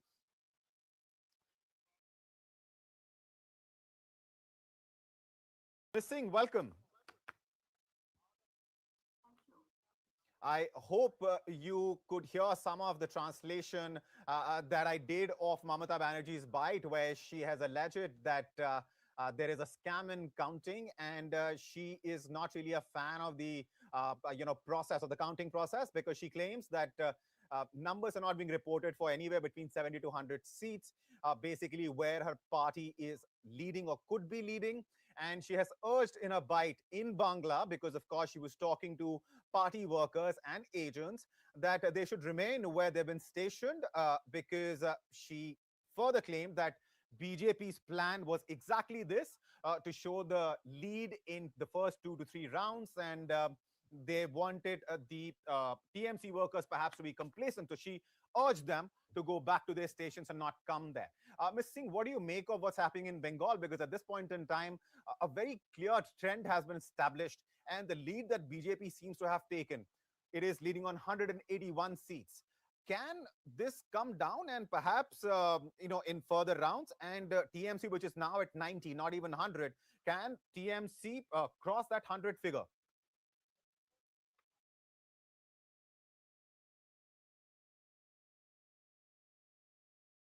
Are you asking me? Because I can't really hear very well. All right, let me repeat the question. Just yeah, if you can just raise the volume from your end, please. Thank you. Sure. I'm sure my PCR is listening and would do the needful. But let me repeat the question. The question was, what do you make of the kind of trend that we are seeing in West Bengal, especially in the light of the allegations that Mamata Banerjee has made as far as the counting process is concerned? Well, I think that these allegations don't seem to be something which one should take extremely seriously, although every allegation has, carries some weight in the eyes of the person making the allegation, the complaint. But I think that if you look at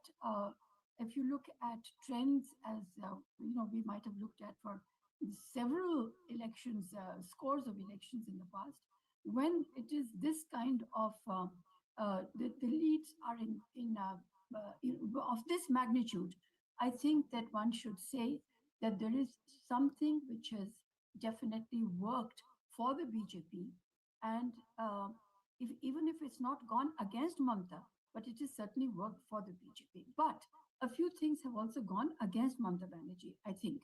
And one of them, what has worked for the BJP, let me start with that, is that there is definitely a Hindu consolidation, which I would say appears, in many parts of the country, except for South India. We'll come to that later.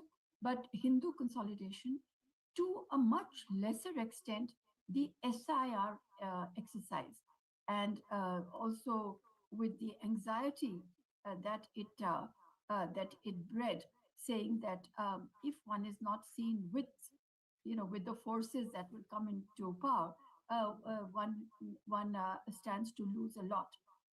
And I think also that the BJP promised 3,000 rupees to women, and although Mamta Banerjee has a slew of welfare schemes, including the fact that she's given 1,500 rupees now, or before that 500 rupees per month to crores of women for a very long time. But I think what's really happened is, and one should praise Mamta Banerjee for that she did not give that kind of money per month as a dole. It became a right, an adhikar of the people. So especially of the women. So park that on one side. So women are accustomed to getting the money.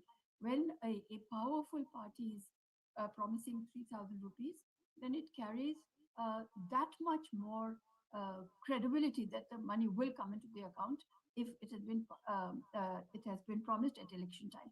But I would say, please, also that there has been an element of Joy Bangla against Jai Shri Ram. Whether it is Joy Bangla plus Jai Shri Ram, which BJP has packaged and depicted, or whether it was only Joy Bangla, despite the fact that in the last few units of time, Mamta Banerjee has actually inaugurated the temple at Digha. She consecrated it. She has also inaugurated other temples. So was this a realization that you have a Hindu assertion which had been triggered off by a very targeted campaign by the BJP's, the people who are figuring out how they have won the past elections, whether this became evident to her too late is something that we can look at. But definitely the answer to your question is that this seems to be now, I think that the dice is cast. One can see the colors and the writing on the wall, and also that Mamta Banerjee is saying, if I could hear her correctly, that this is the third or fourth round.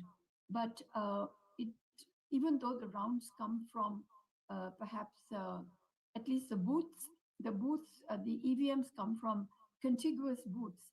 So it's possible that one area votes in a certain way. But I doubt that in that 150 village, it's about 150 to 200 villages. If it is that people will be extremely against each other, and one will vote for the BJP and the other will go to the TMC, I doubt it. I think that this is the result that I think the TMC should settle for and see, if analyze first what happened. But I would also say that there has the when analysts look at it later, they have to look at the role of the SIR, either perceived or actual role of the SIR, because it has huge implications for later on for delimitation, which is going to be the big exercise in the country. And we cannot lose sight of it. We, meaning people whom you call analysts, cannot lose sight of it only because one election, Mamata Banerjee is talking about SIR playing a hugely, let's say, a biased role against the TMC. Right. I think on the whole, one should look at SIR very dispassionately. One should ask for the correct instruments of analysis for delimitation. If you look at Assam, there's been, when you look at some constituencies which are, they say, with preponderance of Muslim votes, you do see, an arc going across maybe 5 districts with little pockets of one assembly segment across 5. I'm not saying that this is rampant, but one should stop this tendency in its tracks if it is happening. So, on the whole, let me come back to I you, think Ms. this Singh. is, West Bengal and Tamil Nadu Let me come have back to you, ma'am. huge implications for national politics. I also have Mr. R.K. Upadhyay joining us. Mr. Upadhyay, what does this mean for TMC's future as a party? Because, if the numbers hold, if the trend stays in place, then BJP is going to wield a clear mandate in West Bengal. And there were reports of infighting in TMC before elections, of course, kicked off. What do you think is going to happen to TMC? First of all, let me say my pranams to Nalini Singh ji. I've held her in high esteem for a long time. In fact, I had the privilege of working with Arun Shauri ji in Indian Express in the 90s in Delhi. So it's been a pleasure to share the platform with you, madam. Thank you so much. And she has been gracious enough to, admit the mistakes that Mamata Banerjee Mr. government has Upadhyay, done. let me briefly interrupt you. There are visuals coming in from Asansol of Lati charge being carried out by the forces. We will, of course, provide you the context as well, but let's first switch to the visuals. And this is, of course, coming in from Asansol, as I said earlier. And remember, viewers, Bengal has a history of, electoral violence, especially post-poll violence. Last time around in 2021, we saw that 300 incidents of violence were reported, 58 deaths. And these elections have been very different from earlier elections in West Bengal because so far, not violence of the kind that we've seen before in West Bengal has been reported. But these are the first visuals coming in of as the counting goes on across West Bengal. These are the visuals of the lathi charge carried out by the forces, of course, against Lampun elements. Mr. Upadhyay, while the visuals play on, of course, you can please resume and finish your point. You were mentioning about, Mamata Banerjee's reaction to what's results that are coming out. I mean, it's on expected lines. She's given to hysteria, which soon turns to paranoia. And probably she's definitely not liking the results that are coming in. But, the kind of huge lead that the BJP has established, she should realize that the writing is very much on the wall and she should get prepared herself to face the consequences of her misrule for 3, consecutive terms. And I think what has finally broken the camel's back is the kind of, maladministration that she's given, and then the bringing in, Bangladeshis in hordes, turning them into vote banks. So this is something which has gone against her. Madam was talking about how Hindu consolidation has happened. And I'm sure, it has reached a stage where the Hindus feel threatened in West Bengal. The official figures are only about 28% Muslims, and I'm told it's crossed to 35% in many places, and there are districts where it's 50%.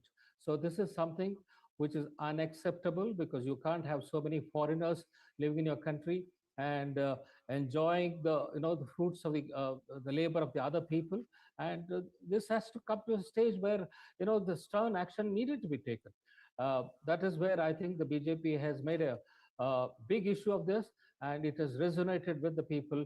And I hope the timely action will be taken by the next government which comes in. Talking about the TMC, I'm sure they will realize that this is an election that they've lost. But given the kind of track record the TMC has, the kind of violence that has just begun, probably is just the beginning of some kind of a reaction that we will see throughout the day today and tomorrow. There have been a very violent people. We have seen even earlier in these elections, and I just have the figures. In 2016 assembly elections, there were 7 people who had died. In 2019 Lok Sabha elections, 62 people died in the riots that took place. And in 2021, again, 24 people died. And in 2024 Lok Sabha elections, 11 people died. So this is the only place in the country now which has seen this kind of violence. Luckily, this time the Election Commission had ensured that the elections went out peacefully. Welcome another guest joining us, Mr. R. Rajagopalan. Welcome, sir. Namaste. Hi. Namaskar. Rajagopalan ji. Namaste. Namaste. Right. Now that we have exchanged the pleasantries, let's talk about what's happening in West Bengal. That's what we were discussing, sir, before you joined us. And some pertinent points raised by both Ms. Singh and Mr. Upadhyay, of course, that the kind of Hindu consolidation that we are seeing in West Bengal, this result can only be attributed to that. But a more nuanced point perhaps could be, what was this polarization a result of? Was it a result of BJP's efforts? Like, we can clearly say that about Assam. But as far as Bengal is concerned, do you think it was more a result of what Mamata Banerjee was doing, that the kind of, against her especially, the kind of a consolidation that we saw of Hindu votes? Mamata Banerjee overplayed the Muslim card. That irritated the Hindu community. Apart from that, she should not have gone to the Supreme Court or to stop the women's reservation bill. BJP trapped Congress, DMK and Mamata Banerjee on women's bill. So women's bill also helped. That but too, the governor of suddenly the Anand Bose was changed and center brought Mr. R.N. Ravi from Chennai. That also added, because Mr. R.N. Ravi knows the Bengal, very intensively, very well. Therefore, he also directed the central forces. My information is Mamata Banerjee unleashed her members of parliament, especially the Sagarika Ghosh and Derek O'Brien and others, in a very bad light on Prime Minister. That also gave a negative point and sympathy for Prime Minister, etc. Second, Prime Minister's concentration on West Bengal and Amit Shah's persistent stay in West Bengal also helped. Suvendu Adhikari did give a leadership. Apart from that, I tell you, the sudden announcement of Dinesh Trivedi as ambassador of Bangladesh in Indian High Commissioner of Bangladesh also added a few votes for BJP. BJP never wanted to leave anything to chance. My simple understanding of Bengal politics, very, very simple. Mamata Banerjee, their arrogance has been smashed by the voters. If you ask me Tamil Nadu, I can answer, and then I will leave for, under the channel. Please. Tamil Nadu, as you asked me very interestingly, Nalini and Ramakrishna Upadhyay may know very well, Stalin was not interested in keeping Congress because Stalin thought TVK will go with Congress and Congress will go with TVK. Therefore, he expressed his desire, let the Congress go. But suddenly, Sonia Gandhi intervened and gone against her son Rahul Gandhi to forge an alliance with DMK. That is the root cause. And second thing, non-appearance of Rahul Gandhi with MK Stalin in public meetings also sent a signal that Rahul Gandhi was with Vijay. Now, things are very different. MK Adagiri, the brother of Stalin, told me, who was union minister under Manmohan Singh's government, he told me that the anti-incumbency is due to drug menace, illicit liquor, universities like R.J. Carr in Anna University also rapes repeatedly taking place.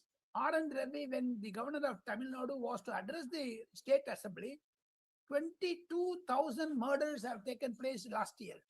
6,500 women have become widow because of arak and drug. So these are all negative facts. Added to that, Udayanidhi Stalin irresponsible remark on Sanathan that's also had an echo effect on Tamil Nadu politics. BJP might not have won more than 3 or 4 seats, but still that Hindutva has entered in 2031, it will definitely boomerang on, even on Vijay. Now Vijay is a Arvind Kejriwal type, or for that matter, VP Singh type of prime minister, because he has to take left and right together. What will Vijay do? We do not know. He is running short of 8 or 9 members. Governor will definitely call Vijay as a chief minister. Will ADMK go with Vijay, or ADMK DMK will join against Vijay? We draw certain permutation combination. We wait for 1 or 2 more days. And today I expect Prime Minister Narendra Modi at 6 o'clock at the BJP office, when he addresses the BJP Karyakartas, he will also throw some light on Tamil Nadu. All right, all right. Interesting, because what we're seeing in Tamil Nadu. I was talking to Dayanidhi Maran the other day, and he was very dismissive of TVK. In fact, he said movie stars, they do have fan following, but that doesn't mean it will necessarily translate into vote. And his argument was that AIDMK and DMK, being political parties, have the ecosystem, have the infrastructure, and the support that they generate through their policies and promises can be translated into votes, because they have that mechanism. Vijay, on the other hand, is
a new entrant. This is his debut.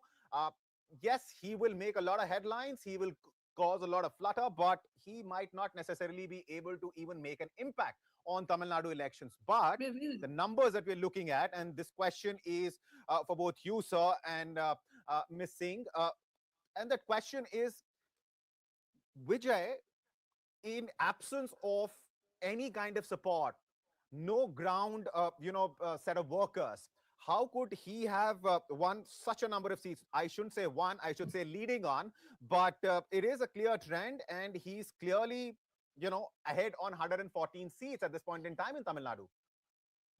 Vijay had a positive impact on the voters. He did not give advertisement. He did not give interview to anyone. He stayed away from media. But he had only one issue. In Karur stampede, 41 persons were killed. He understood that it was the DMK's act. He openly said it also, and the Supreme Court, there is a case pending from the CBI side. Yeah. Now, my understanding that 41 persons killing, it's accident, they say, but Vijay suspects that DMK had a role in it. That gave a sympathy for Vijay in all the constituencies. Vijay did not go more than 16 places in Tamil Nadu. Whereas Udayanidhi Stalin, MK Stalin visited at least all 334 constituencies, including Edappadi Palaniswamy. Sympathy factor worked in the favor of Vijay, number one. Number two, you asked me about the government formation. It is for the governor, because he never had an alliance with anyone. Pre-poll alliance, ADMK, DMK had. they cannot come together because they are diametrically opposite ideologies, they have. Second thing, the option is governor forms a minority government like Vishwanath Pratap Singh and Inder Gujarat and Devagowda, or go for next election. 50,000 crore rupees have been spent in this election. No one will go for another election. 2 or 3 years, this type of things will go. I foresee Vijay consolidating his position in 6 months' time. The Tamil Nadu financial situation is very, very, very bad. There is a financial emergency in Tamil Nadu because everyone wanted to give free. Everyone wanted to give free, except that's a joke in WhatsApp. Except wife, everyone you get free in Tamil Nadu. So therefore, that cannot be a major attitude. Tamil Nadu is facing a financial crisis. How Vijay is going to cope it up with that? We want to finally rounding it up. Tamil Nadu election results will definitely have a bearing on the national politics, especially on Congress. Congress has been totally routed in Tamil Nadu and Puducherry. It will have a long cascading effect. We want in India a strong, vibrant opposition, but Rahul Gandhi is failing in that. All right. Let me get Miss Singh in on this at this point in time. Miss Singh, what's your assessment of Vijay's success in Tamil Nadu? The numbers, of course, will change because counting is still underway, and in fact, quite a few hours left actually for the counting to finish. But in terms of number of seats that Vijay is leading on, this is unprecedented for a party which was formed just a couple of months ago. He's leading on 115 seats. NDA is in second place. It's not DMK, INC combined. It is NDA which is in second place, leading on 60-odd seats. And DMK, INC combined is in third place in the state, leading on just 47 seats. Well, as far as TVK is concerned, look, your own screen is showing 115, and he only needs 3 more to get past the majority mark. And I'm sure those 3 will be forthcoming. They will run to him.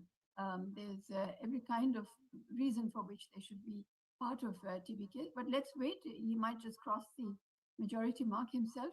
People have been saying that, you have also said that actually it's the young who then could have influenced their families also to vote for Vijay. So people are calling it the Gen Z election or the Gen Z boost. And that was the rocket that has got Vijay to where he is.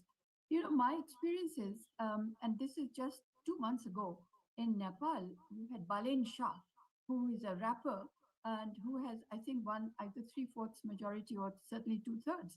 And just 2 months later, he's facing rebellion amongst the people because he's doing what he said he would do, and which is taking very strict action. So very strict action, but according to what he had said he would do.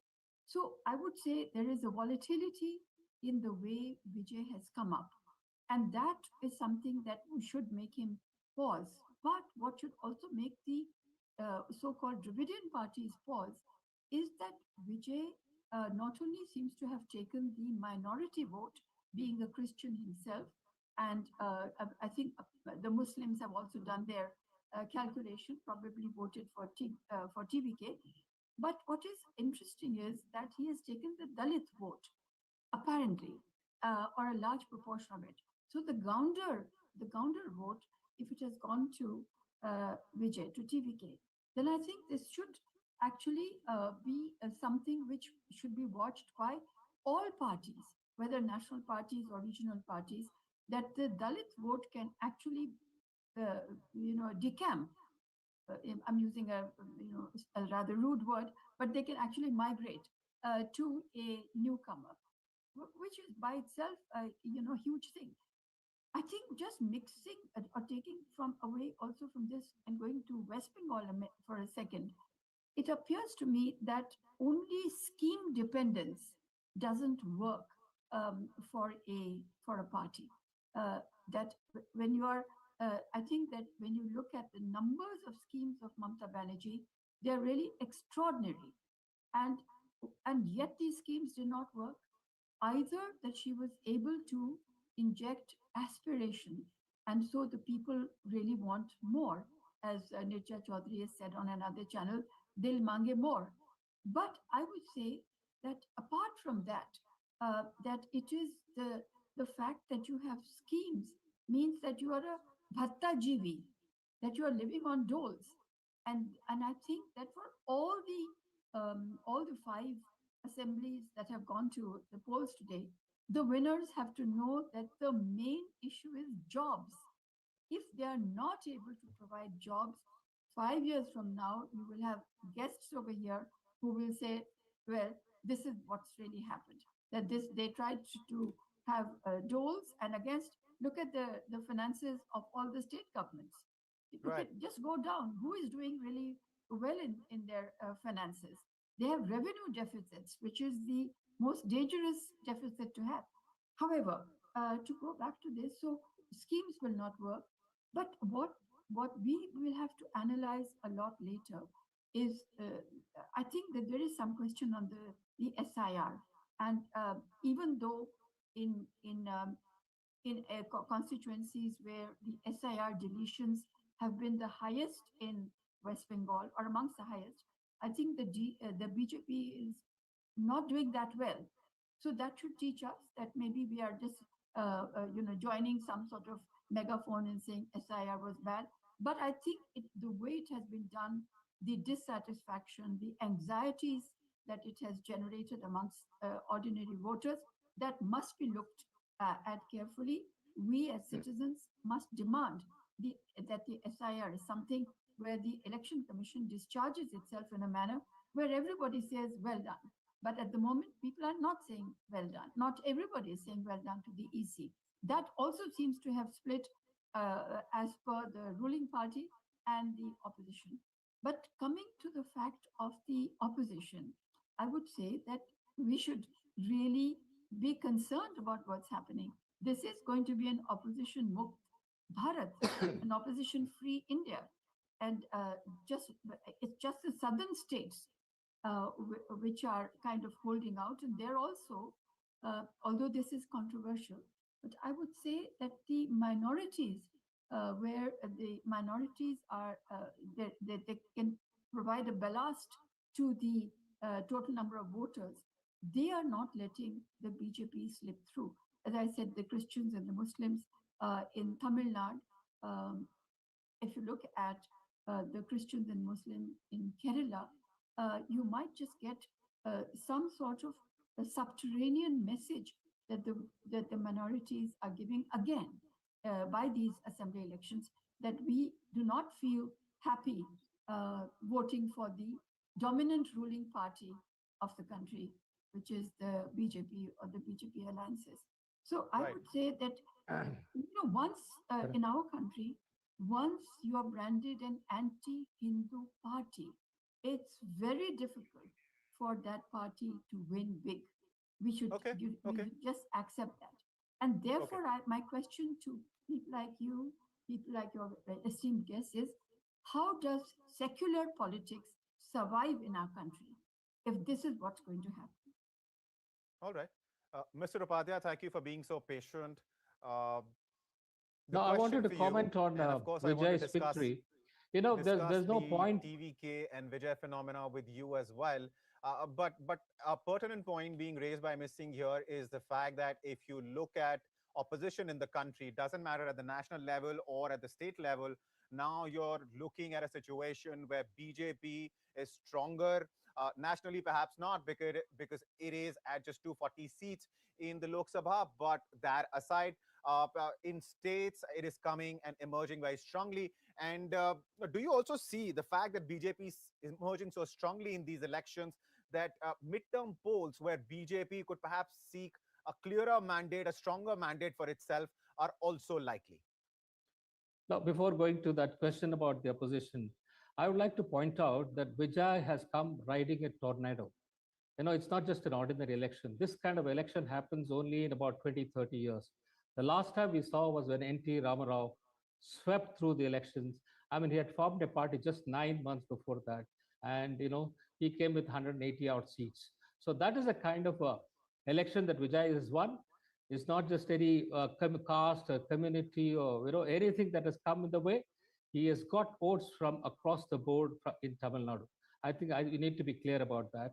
And he has got the support from all over. Why is that? Why has that happened? You see, there are two established parties in Tamil Nadu, AIDMK and DMK. They have ruled for the last 60 years. Between them, it has been either this or that, and only once Ms. Jayalalitha was able to have two consecutive terms. Otherwise, each party has, displaced the other.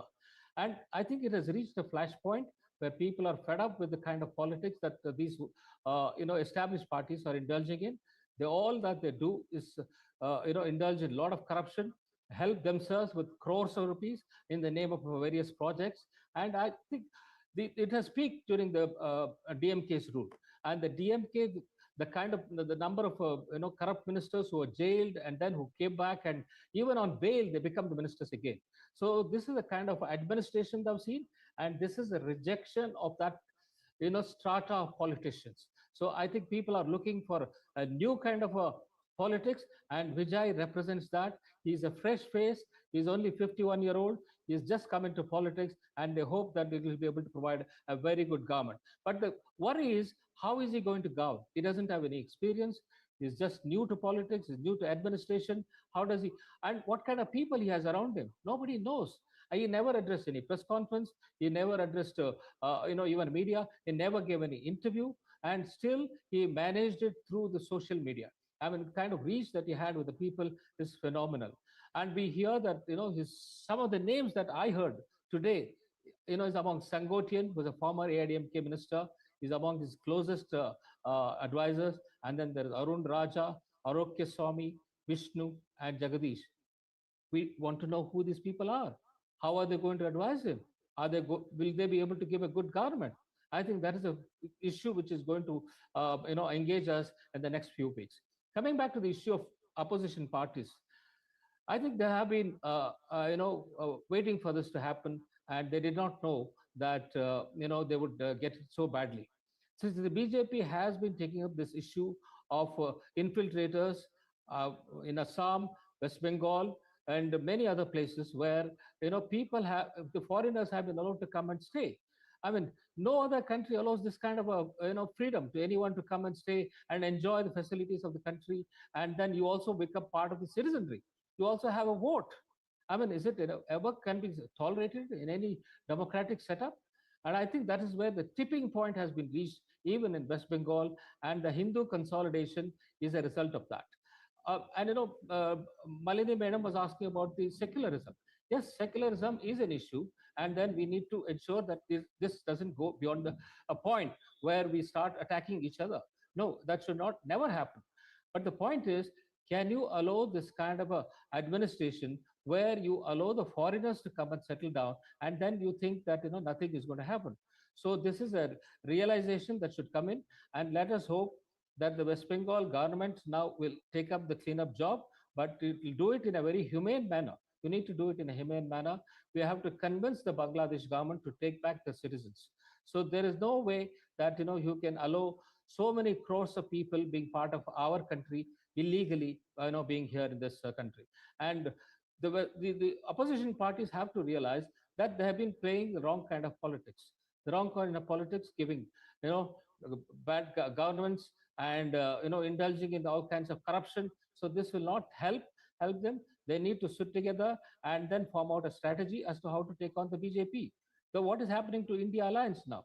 The India Alliance, among them, they fought these elections, and how are they going to sit together and work out, how to go forward?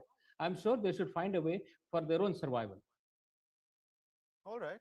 Ms. Singh, Mr. Upadhyay raised a very interesting point there, that India should start a dialogue with Bangladesh and discuss the situation of illegal immigrants. But that's easier said than done, right?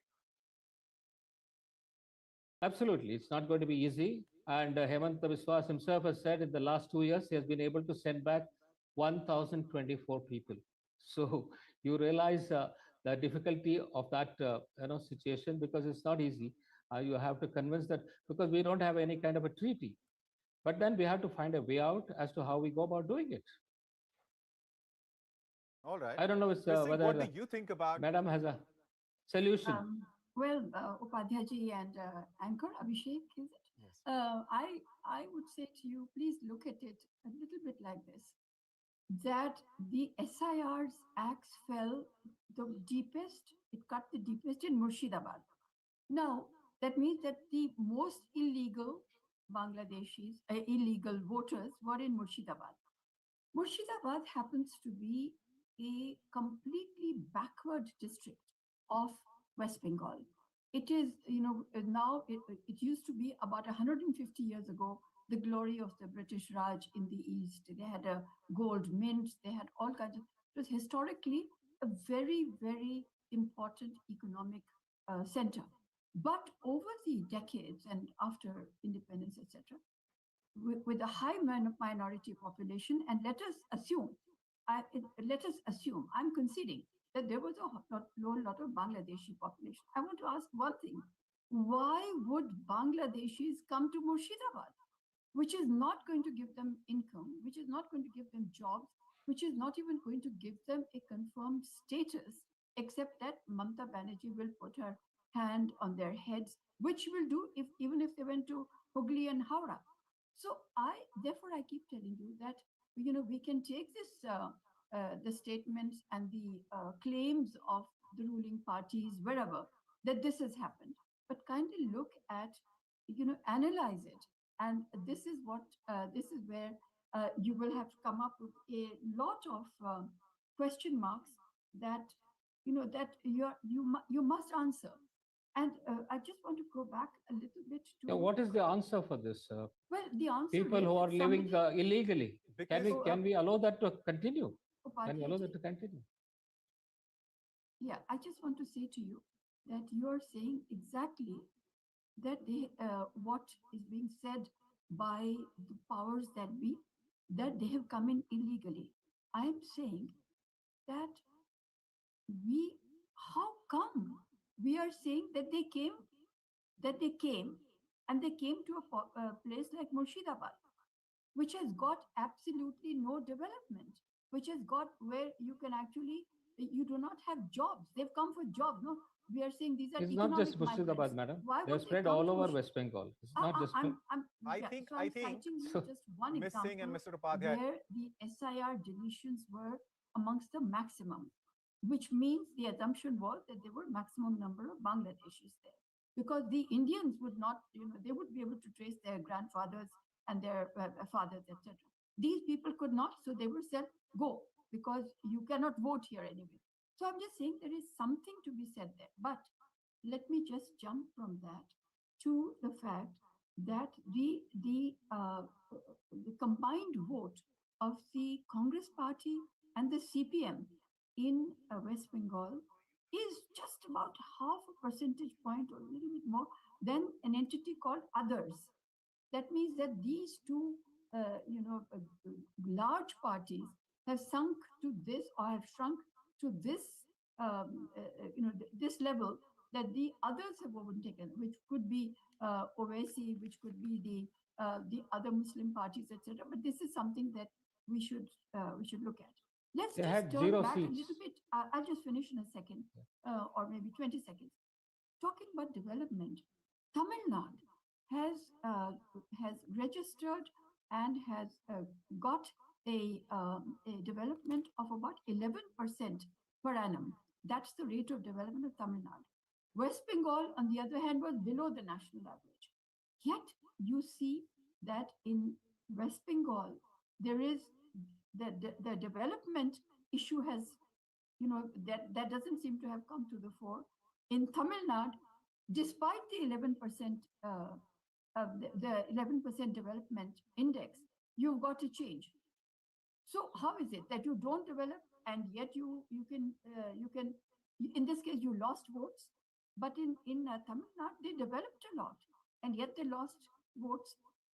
That is why I feel a deep dive, whether it is into the question of illegal migrants, or into the question of development, or into the question of welfare scheme dependent this thing, that needs to be done. And I think that the important thing is law and order. And here, if one party, for instance, the TMC so-called goons, in inverted commas, were helping other people who would be inclined to vote for the TMC and not the others, then this is a sure prescription for losing the elections. So law and order and public-facing behavior seems to have also been done TMC in. All right.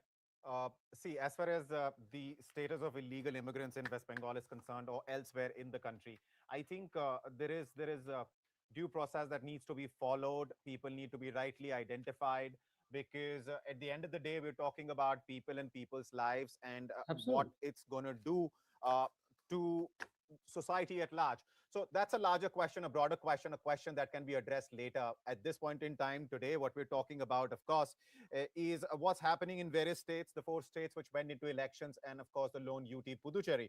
And for the benefit of our viewers at this point in time, let me just share the latest numbers state-wise.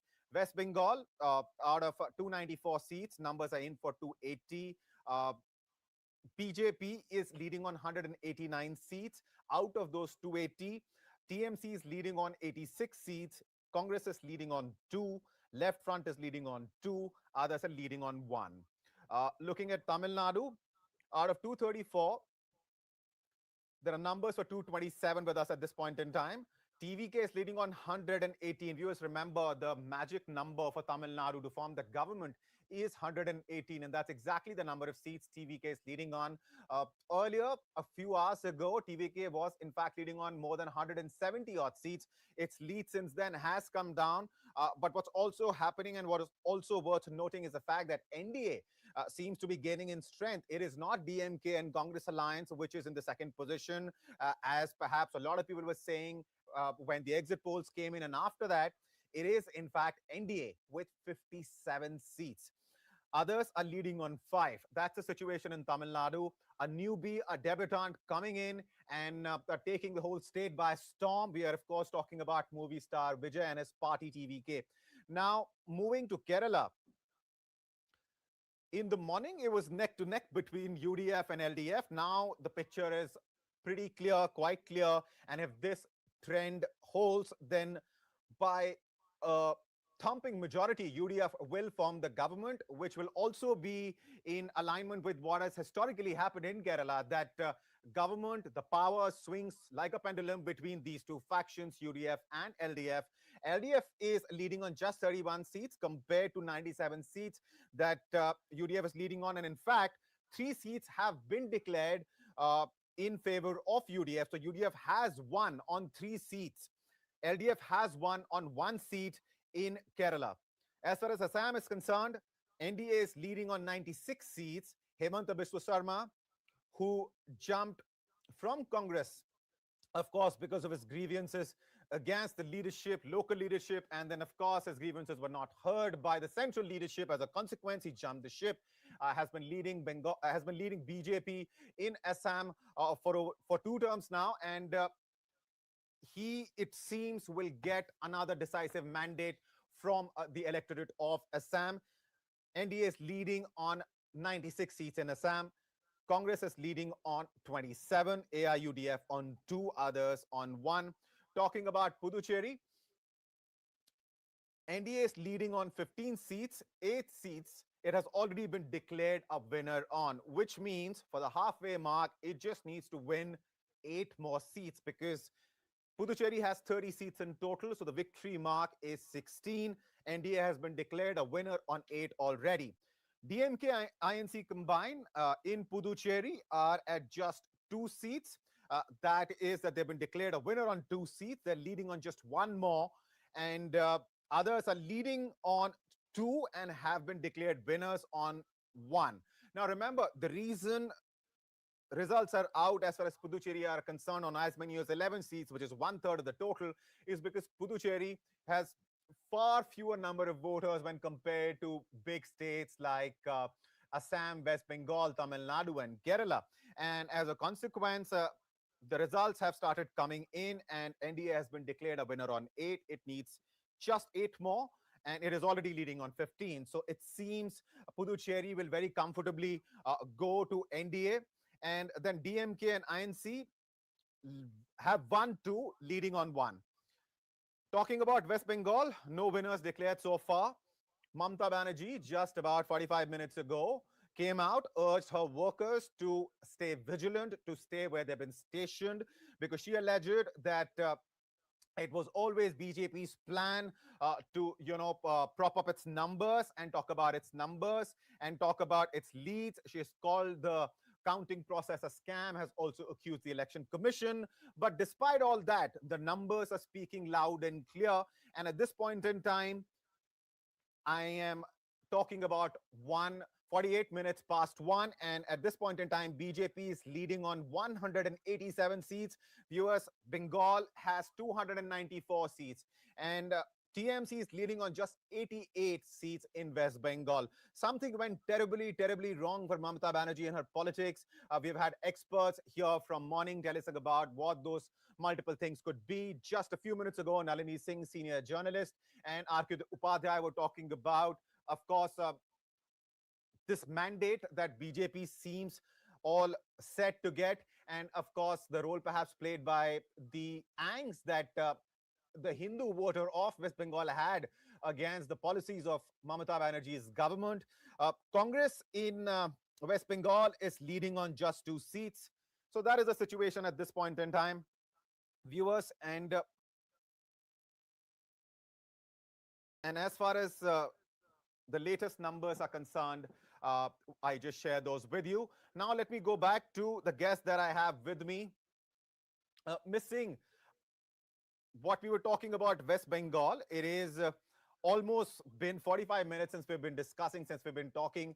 BJP's lead is solid. It is continuing to hover around the 188 plus mark, 185 plus mark, in fact. And what Mamata Banerjee said, being a fighter, being somebody who fought against, of course, left in West Bengal, built a party from scratch. It is rather logical to see her fight till the very last minute, but it is very clear what is likely to happen in Bengal now. Absolutely, I agree with you entirely.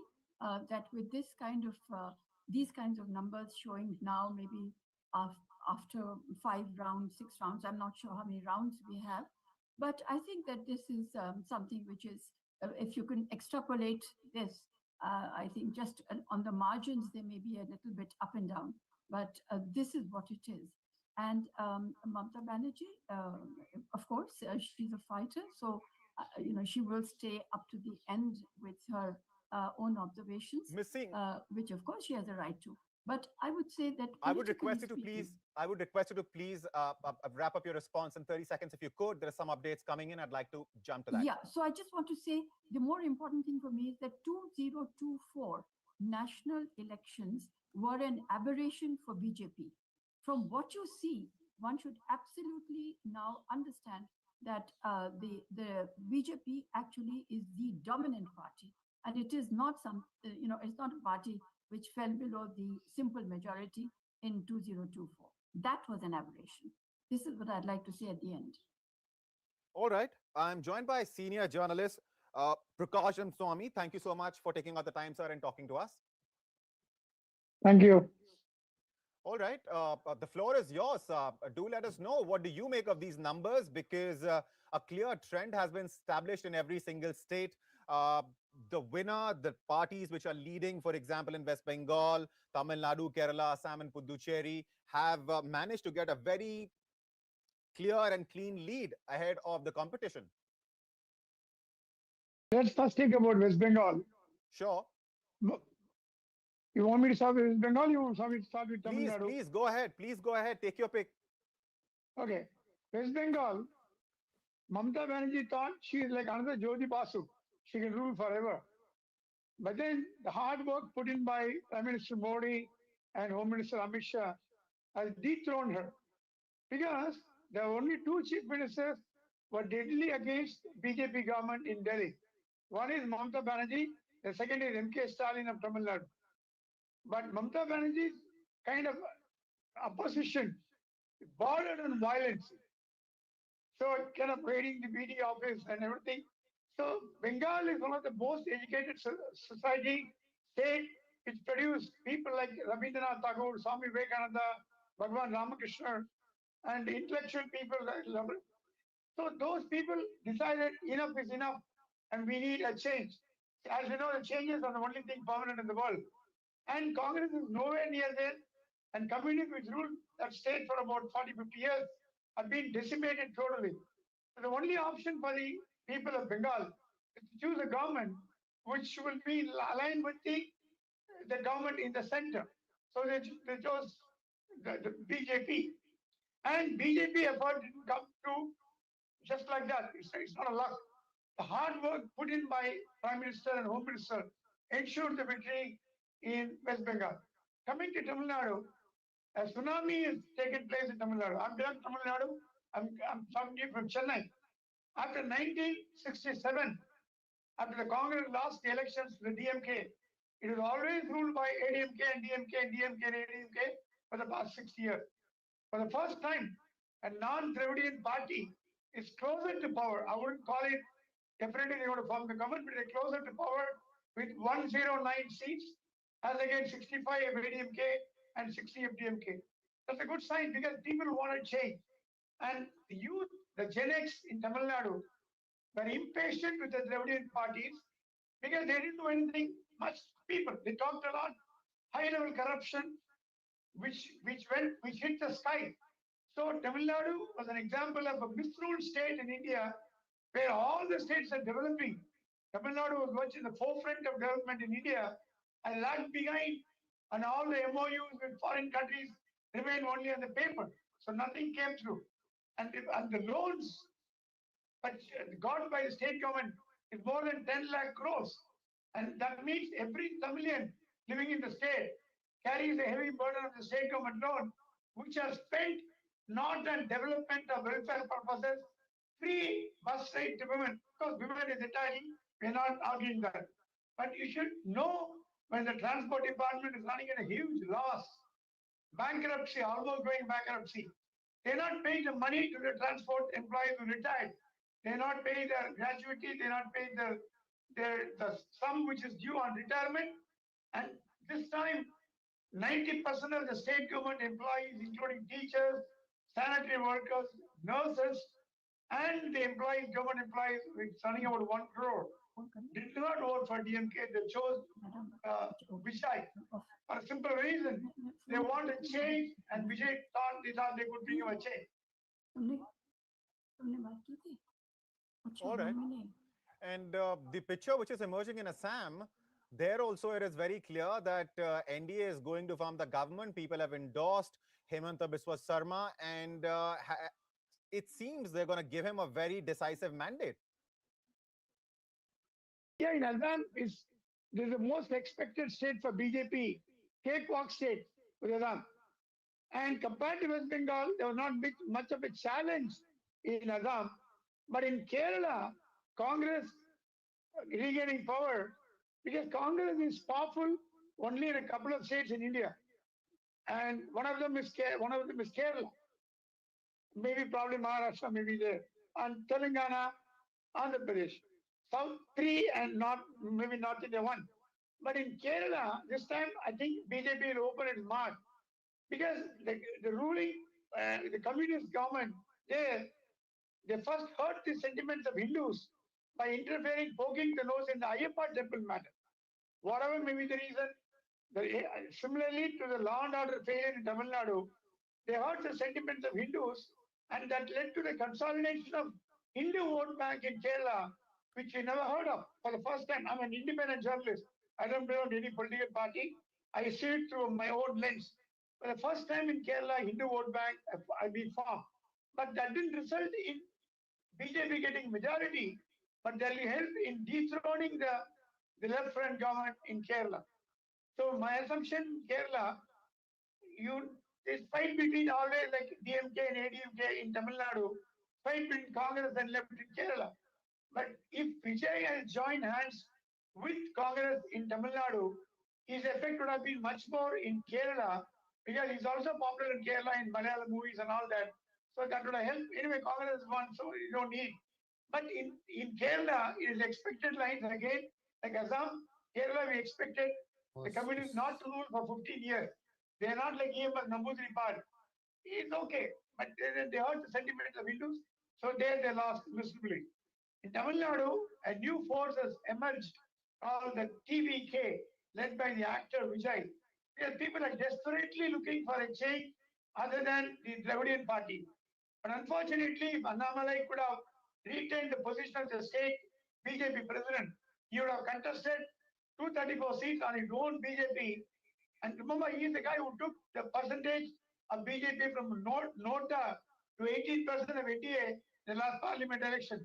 This time he has again come back to Nota, and BJP lost a golden opportunity. All the important leaders, like former governors, the union minister, L. Murugan, they are on the verge of defeat, which is a very unfortunate situation. However much Annamalai tried to improve the BJP, they're pulling legs because of the internal struggle in just as BJP we are is going talking, very high. Just as we're talking, and you were talking about Vijay, once again, TVK has crossed the halfway mark. It is on the other side of 120. It's now leading on 122 seats. So, Vijay indeed could they be don't in a need position. Anybody. Because now, of They course, need we're only talking 8 about a seats few more rounds because the earlier in magic the number is morning, leading on 180. 170 seats might not have meant much. But so later in the day, it clearly indicates that his lead is solid. And if this trend holds, he'll be able to form the government perhaps on his own, all by himself. Having said that, there are some key reactions lined up, viewers, for you. Listen in. For the big day, so it's a huge victory for Tamilaga Vetri Kazagam and your son Vijay Talapati. How do you see this victory for your family, for you in person, for Vijay Talapati, and for the entire fans of Vijay and the people of Tamil Nadu, sir? First of all, as a father,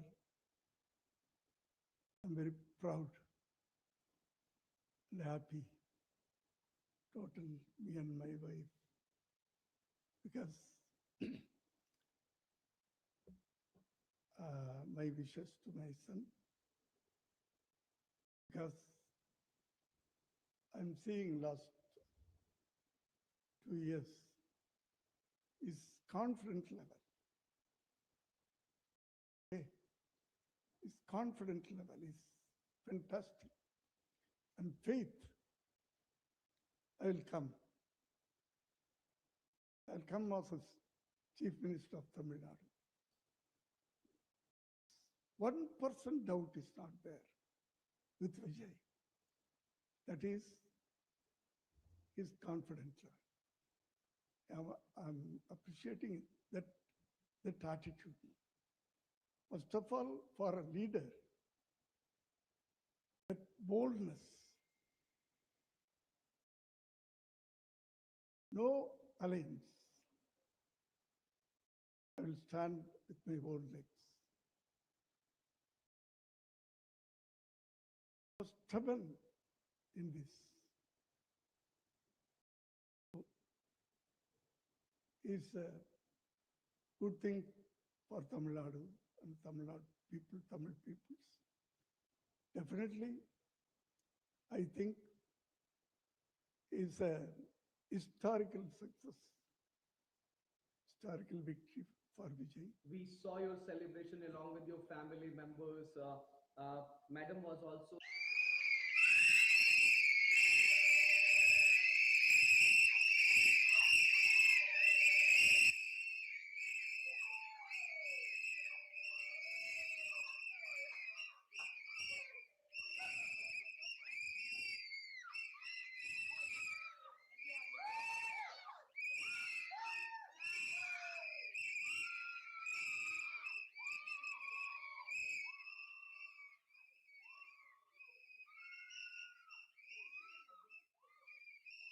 एक बहुत ही चालाक खेल रहा है चुनाव आयोग।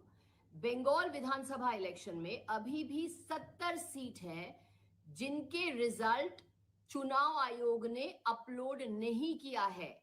चुनाव आयोग ने 70 सीट के रिजल्ट अभी भी अपलोड नहीं किए हैं और जो अपडेटेड राउंड्स होते हैं उनको अपलोड नहीं कर रहा है चुनाव आयोग। जैसे आपको मालूम है कि काउंटिंग राउंड्स में होते हैं और जो अपडेटेड राउंड्स के रिजल्ट है ये चुनाव आयोग अपलोड नहीं कर रहा है। ये चालाकी है, षड्यंत्र है, ये बीजेपी के लिए माहौल बनाने की कोशिश है। क्योंकि ऐसा क्यों है कि अभी भी 70 सीट में अभी भी रिजल्ट क्यों नहीं अपलोड किए हैं चुनाव आयोग? ये एक षड्यंत्र है और चुनाव आयोग की कोशिश है ये दिखाना कि बीजेपी बंगाल में बंगाल जीत रही है, जब ये सच नहीं है। सच तो ये है कि ममता बनर्जी चौथी बार बंगाल की मुख्यमंत्री बनेगी और बीजेपी की हार निश्चित है।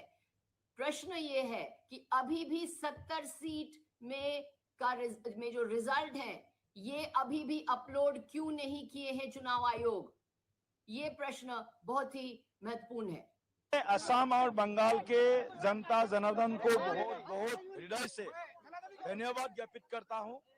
और ये जो हिस्टोरिक मैंडेट है, इस मैंडेट के लिए असम के जनता, बंगाल के जनता जो आशाएं, जो आकांक्षाएं भाजपा नेतृत्व के सामने रखा है और हमारे ऊपर प्रधानमंत्री नरेंद्र मोदी जी और असम के लोकप्रिय मुख्यमंत्री हिमंता बिस्वा शर्मा के प्रति जो भरोसा जताया है उसके लिए बहुत बहुत धन्यवाद ज्ञापित करता हूँ। माता की जय। जय भाजपा, तय भाजपा, जय मोदी, जय जयकार पूरे भारत में, इस समय पूरे हिंदुस्तान में भारत माता की जय, वंदे मातरम, जय श्री राम के जय घोष गूंज रहे हैं। भारत माता की जय। पश्चिम बंगाल में ऐतिहासिक जीत है। ममता का कुशासन हार गया, भाजपा का सुशासन जीत गया, माननीय मोदी जी पर भरोसा जीत गया और ममता दीदी का भय हार गया। और श्री अखिलेश यादव जी जो तुतुहरी बजा रहे थे रोजाने, आज वो कहाँ है, उनको खोजना चाहिए आप लोग। डिसाइसिव गवर्नेंस दी है, उसी के नतीजे आज ये हर राज्य के अंदर जहां जहां भारतीय जनता पार्टी सत्ता में रहती है वहां वापस भारतीय जनता पार्टी सत्ता में आती है और जहां पर कोई दूसरी सरकार है उसका तख्ता पलट जाता है। क्या बोलना चाहेंगे आप? आज शाम से 7 बजे से बंगाल की हर बेटी बिना खौफ, बिना डर घर से बाहर निकली थी और जो ये पूरा के पूरा नतीजा आया है, चाहे तमिलनाडु हो या बंगाल हो, चाहे असम हो, एक बात तो साफ है कि सनातन विरोधी, हिंदू विरोधी हर जगह हारे हैं। जो सबको साथ लेकर नहीं चलते वो हर जगह हारे हैं। जिनकी सिर्फ एक ही तमन्ना थी, दिल में काबा था और ज़बां पे था कि सनातन धर्म नष्ट करेंगे, आज उनकी हार हुई है। जिनके दिल में महिला विरोध था, आज उनकी हार हुई है।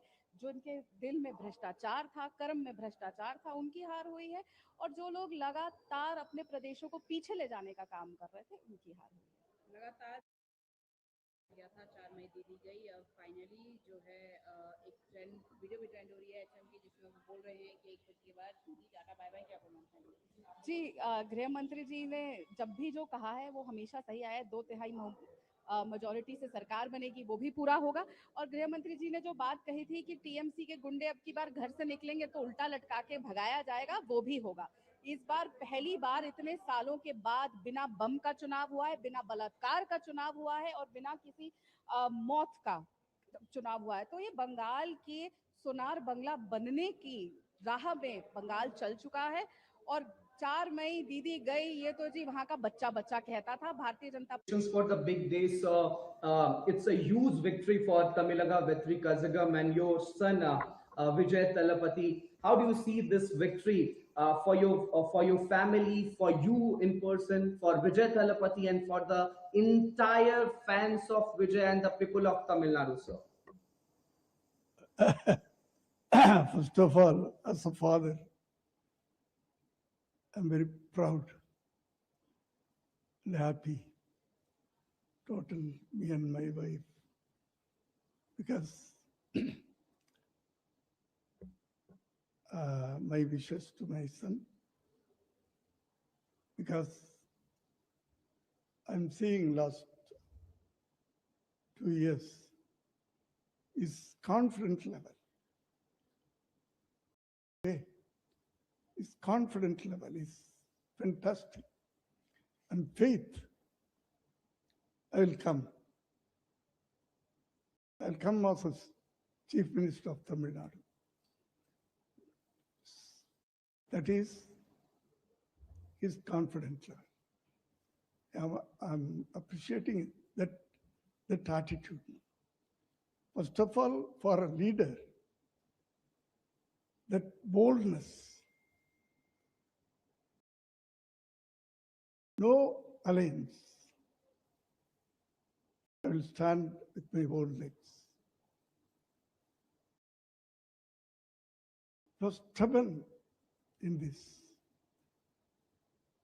So it's a good thing for Tamil Nadu and Tamil Nadu people, Tamil peoples. Definitely, I think it's a historical success, historical victory for Vijay. We saw your celebration along with your family members. Madam was also.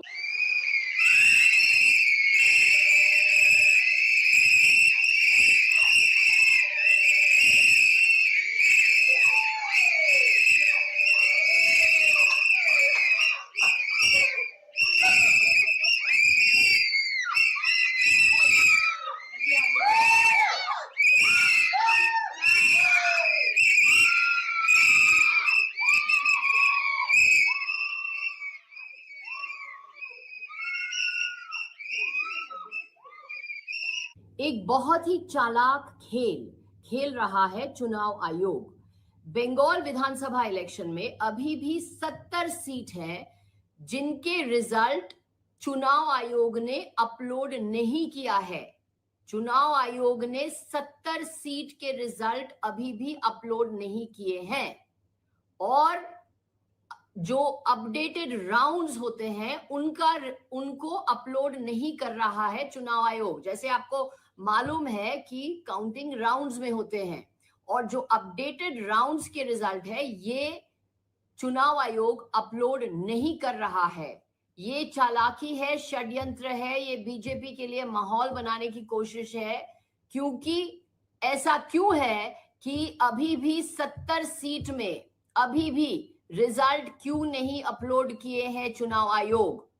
ये एक षड्यंत्र है और चुनाव आयोग की कोशिश है ये दिखाना कि बीजेपी बंगाल में बंगाल जीत रही है, जब ये सच नहीं है। सच तो ये है कि ममता बनर्जी चौथी बार बंगाल की मुख्यमंत्री बनेगी और बीजेपी की हार निश्चित है। प्रश्न ये है कि अभी भी 70 सीट में जो रिजल्ट है ये अभी भी अपलोड क्यों नहीं किए हैं चुनाव आयोग? ये प्रश्न बहुत ही महत्वपूर्ण है। असम और बंगाल के जनता जनार्दन को बहुत बहुत हृदय से धन्यवाद ज्ञापित करता हूं और ये जो हिस्टोरिक मैंडेट है इस मैंडेट के लिए असम के जनता, बंगाल के जनता जो आशाएं, जो आकांक्षाएं भाजपा नेतृत्व के सामने रखा है और हमारे ऊपर प्रधानमंत्री नरेंद्र मोदी जी और असम के लोकप्रिय मुख्यमंत्री हिमंता बिस्वा शर्मा के प्रति जो भरोसा जताया है उसके लिए बहुत बहुत धन्यवाद ज्ञापित करता हूँ। माता की जय। जय भाजपा, तय भाजपा, जय मोदी, जय जयकार पूरे भारत में, इस समय पूरे हिंदुस्तान में भारत माता की जय, वंदे मातरम, जय श्री राम के जय घोष गूंज रहे हैं। भारत माता की जय। पश्चिम बंगाल में ऐतिहासिक जीत है। ममता का कुशासन हार गया, भाजपा का सुशासन जीत गया, माननीय मोदी जी पर भरोसा जीत गया और ममता दीदी का भय हार गया।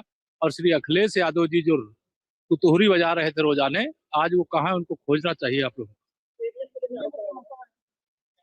जब हारेंगे ईवीएम खराब, जब जीतेंगे ईवीएम अच्छी।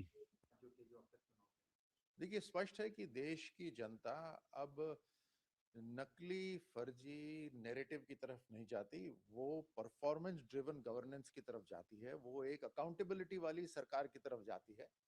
और निश्चित रूप से प्रधानमंत्री मोदी जी के नेतृत्व में पश्चिम बंगाल के अंदर अमित शाह जी और हमारे राष्ट्रीय अध्यक्ष नितिन नवीन जी, इनके नेतृत्व में जो चुनाव लड़ा गया है उसके अंदर बंगाल की जनता को हम धन्यवाद देते हैं। ये भारतीय जनता पार्टी की जीत के साथ साथ बंगाल की जनता के विश्वास की जीत है।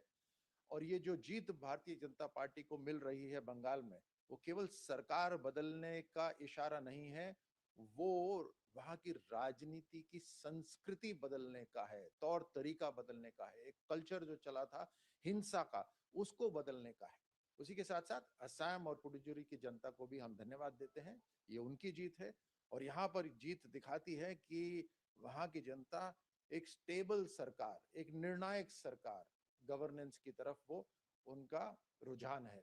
निश्चित रूप से प्रधानमंत्री मोदी जी के 12 साल जिसमें वो प्रधानमंत्री के रूप में जिन्होंने सेवा दी है, उन्होंने और अमित शाह जी के नेतृत्व में एक अकाउंटेबल पॉलिसी दी है और उसके साथ साथ एक डिसाइसिव गवर्नेंस दी है।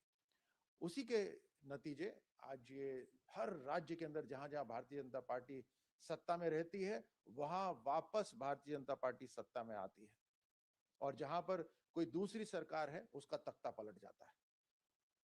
क्या बोलना चाहेंगे आप? आज शाम से 7 बजे से बंगाल की हर बेटी बिना खौफ बिना डर घर से बाहर निकली थी और जो ये पूरा के पूरा नतीजा आया है, चाहे तमिलनाडु हो या बंगाल हो, चाहे असम हो, एक बात तो साफ है कि सनातन विरोधी, हिंदू विरोधी हर जगह हारे हैं। जो सबको साथ लेकर नहीं चलते वो हर जगह हारे हैं। जिनकी सिर्फ एक ही तमन्ना थी, दिल में काबा था और ज़बां पे था कि सनातन धर्म नष्ट करेंगे, आज उनकी हार हुई है। जिनके दिल में महिला विरोध था, आज उनकी हार हुई है। जो उनके दिल में भ्रष्टाचार था, कर्म में भ्रष्टाचार था, उनकी हार हुई है। और जो लोग लगातार अपने प्रदेशों को पीछे ले जाने का काम कर रहे थे, उनकी हार हुई है। लगातार गया था 4 मई दे दी गई, अब फाइनली जो है एक ट्रेंड वीडियो भी ट्रेंड हो रही है एचएम की, जिसमें वो बोल रहे हैं कि 1 बजे के बाद दीदी टाटा बाय बाय, क्या बोलना चाहेंगे? जी, गृह मंत्री जी ने जब भी जो कहा है वो हमेशा सही आया है। 2/3 मेजोरिटी से सरकार बनेगी, वो भी पूरा होगा। और गृह मंत्री जी ने जो बात कही थी कि टीएमसी के गुंडे अब की बार घर से निकलेंगे तो उल्टा लटका के भगाया जाएगा, वो भी होगा। इस बार पहली बार इतने सालों के बाद बिना बम का चुनाव हुआ है, बिना बलात्कार का चुनाव हुआ है और बिना किसी मौत का चुनाव हुआ है। तो ये बंगाल की सोनार बंगला बनने It's a huge victory for Tamilaga, Vetri Kazhagam and your son Vijay Talapati. How do you see this victory for your family, for you in person, for Vijay Talapati and for the entire fans of Vijay and the people of Tamil Nadu, sir?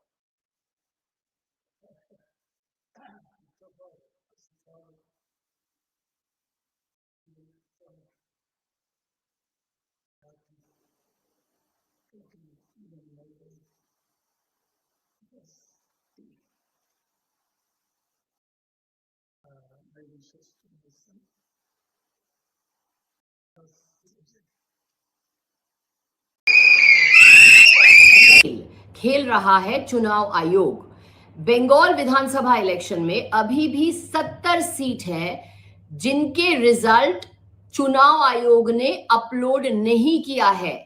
चुनाव आयोग ने 70 seat के result अभी भी upload नहीं किए हैं और जो अपडेटेड राउंड्स होते हैं उनको अपलोड नहीं कर रहा है चुनाव आयोग। जैसे आपको मालूम है कि काउंटिंग राउंड्स में होते हैं और जो अपडेटेड राउंड्स के रिजल्ट है ये चुनाव आयोग अपलोड नहीं कर रहा है।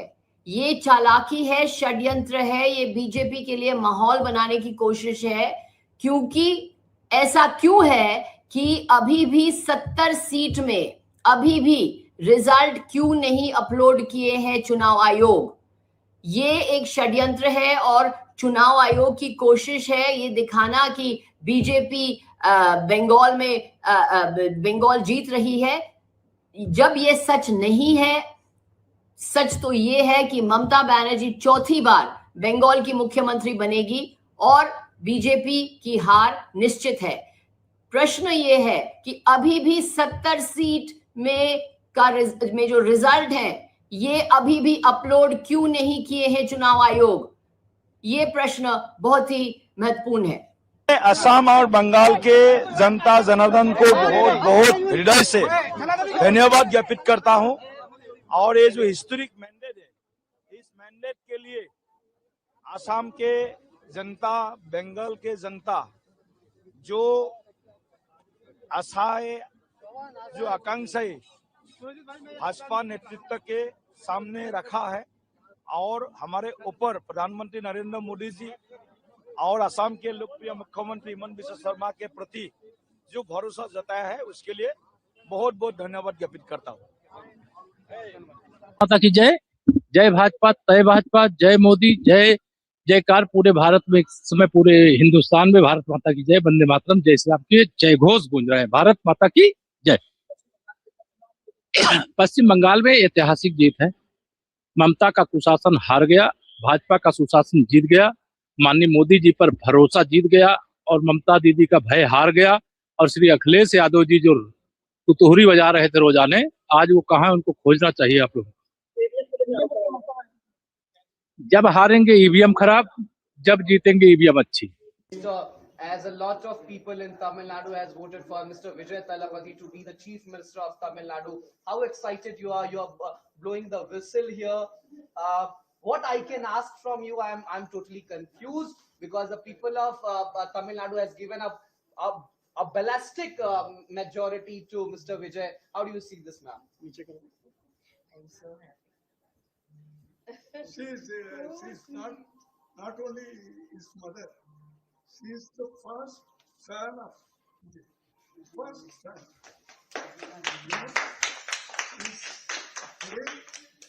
He's so happy. From morning 3:30. हमारे न केवल भारतीय जनता पार्टी के कार्यकर्ताओं के लिए बल्कि भारत देश की पूरी जनता जनार्दन के लिए नरेंद्र मोदी जी एक इंस्पिरेशन है, एक प्रेरणा है। जिस तरह का लीडरशिप उन्होंने देश को दिया है, जिस तरह का लीडरशिप उन्होंने पार्टी को दिया है, आज उसी का परिणाम है कि भारत को पूरी दुनिया एक बहुत बड़े संभावना के रूप में देख रही है और बहुत सारी ताकतें भारत को एक थ्रेट के रूप में देख रही हैं। तो नरेंद्र मोदी जी का नेतृत्व है जिसने भारत को एक नए आयाम पर पहुंचाया है, हमारी पार्टी को एक नए आयाम पर पहुंचाया है। आज उनका संबोधन सुनने को मिलेगा, हम सब के लिए फिर से एक प्रेरक विषय होगा। तो इसलिए लोग खुश हैं और उनका मानना है बीजेपी रहेगा, हमारा और भी विकास होगा और भी प्रगति होगी। सारा देश में आज बीजेपी का ही माहौल है। परम आदरणीय प्रधानमंत्री जी ने जिस हिसाब से नेतृत्व दी है, उनकी नेतृत्व पर देश की जनता का भरोसा है, विश्वास है और यही मानना है कि मोदी जी के नेतृत्व में ही भारत आत्मनिर्भर भारत बनेगा। सर, जिটো आशा কৰা হৈছিল, যি ধৰণৰ ফলাফল নিৰ্বাচনী প্ৰচাৰৰ সময়তো আপুনি কৈছিল, তেনেধৰণৰ ফলাফল আহিছে। আৰম্ভণিৰ পৰা কৈ আছিলো, we are close to 100 along with your allies। शुरुआत से भी मैं आज भी बोलता हूँ, तो यही साबित हुई क्योंकि जनता की जो मूड बड़े पॉजिटिव, बड़े सकारात्मक रहे। शुरुआत से ही जनता का ही कहना था कि बीजेपी हमारे लिए सबसे बड़े विश्वास का ये है, जगह है और बीजेपी के जरिए ही हमारे जीवन को हम आगे बढ़ाने के लिए हम प्रतिबद्ध है। इसलिए जनता ने आज हमें इतनी बड़ी ऐतिहासिक उन्होंने मदद दी है। বিৰোধী আৰম্ভণিৰ পৰা কৈছো, কেৱল কাকতৰ পাতত সংবাদ মাধ্যমে বিৰোধীক জীয়াই ৰাখিছিল। প্ৰকৃতাৰ্থত তৃণমূল পৰ্যায়ত জনতাই কেতিয়াবাই বিৰোধীক ইতিমধ্যে নাকচ কৰিছে। भाजपा की शानदार विजय हुई है। बंगाल की जनता ने आदरणीय प्रधानमंत्री Narendra Modi ji,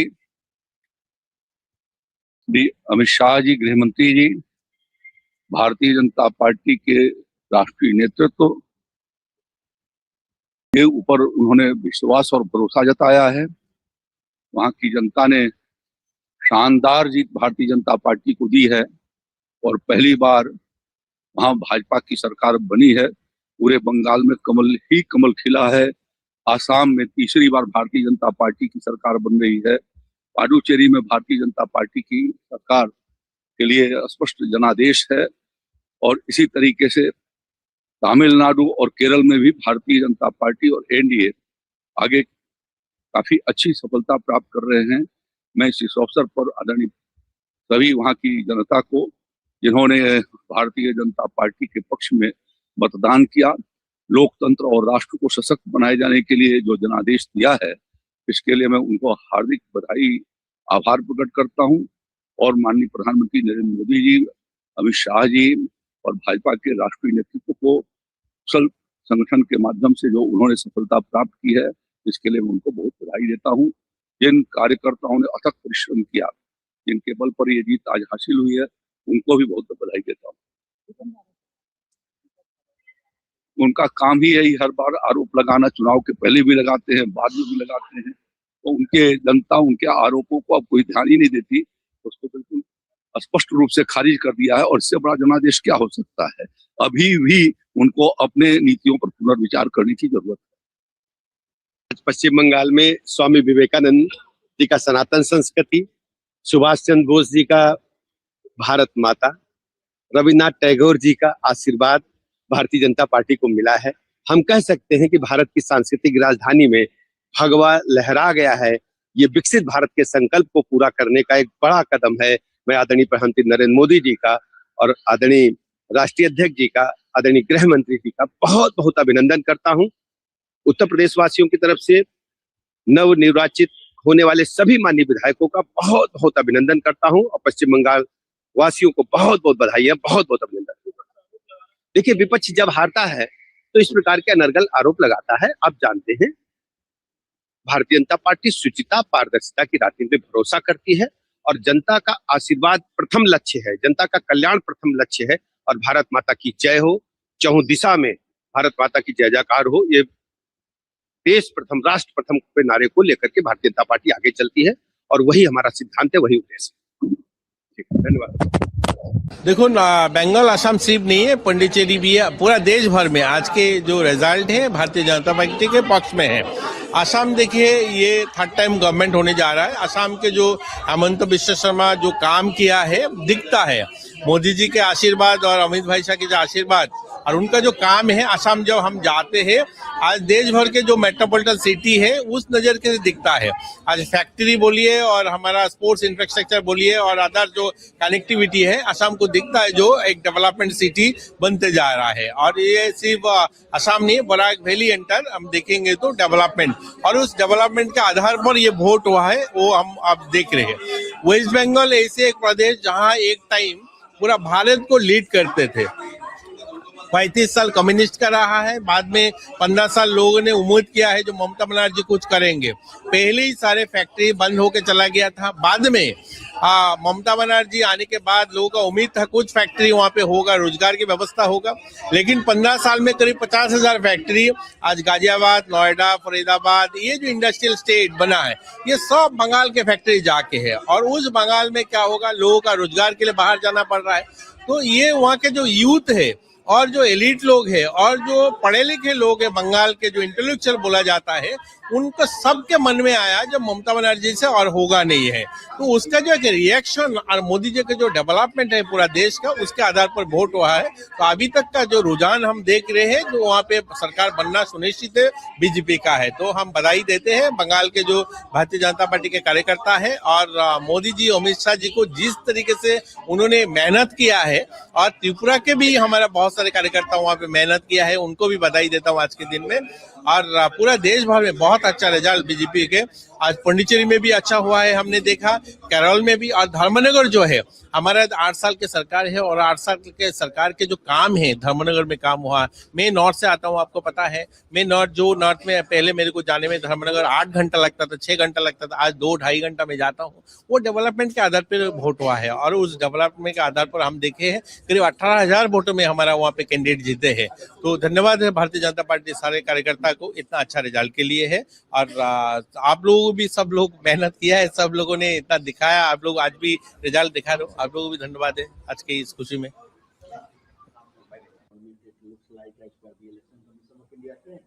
Yes, not only in Assam, because everyone knows the Chief Minister of Assam has been taking such a aggressive, divisive, provocative positions and polarizing the people of Assam. That led to really religious polarization. It has benefited the Assam BJP. In coming to Bengal, and for the first time, BJP is likely to form the government. It must be not only a warning, it must be a real lesson for all secular democratic parties. Particularly, I speak for left. Left performance is worrying. unless we revive the left in Bengal, it will be a big challenge for entire left all over the country. Now, if we lose Kerala, then what is the future of Indian left? How to consolidate the Indian left, how to strengthen Indian left, how to move forward, winning the confidence of the people across the country. Unless left emerges a strong force shaping the political course of the country, there won't be any solace for the toiling masses, people. That's what left also should understand. ऐतिहासिक हो गया। यशस्वी प्रधानमंत्री मोदी जी पर विश्वास पूरे बंगाली समाज को, गृह मंत्री अमित शाह जी की रणनीति और उनका वहां बैठना, सेना बल को लगाना, और बंगाली हिंदू, बंगाली सनातनी, बंगाली हर व्यक्ति अपने आप को आजाद कराना चाहता था उस भय की दुनिया से, वो माफिया और गुंडों से, उस बम के आतंक से, उन हत्याओं से। बंगाल एक सुनार बंगला हुआ करता था, एक लिटरेचर, एक अध्यात्म की जगह। माँ दुर्गा की शक्ति आज दोबारा बंगाल अपने अस्तित्व को पा लिया, अपनी पहचान को दोबारा पा लिया।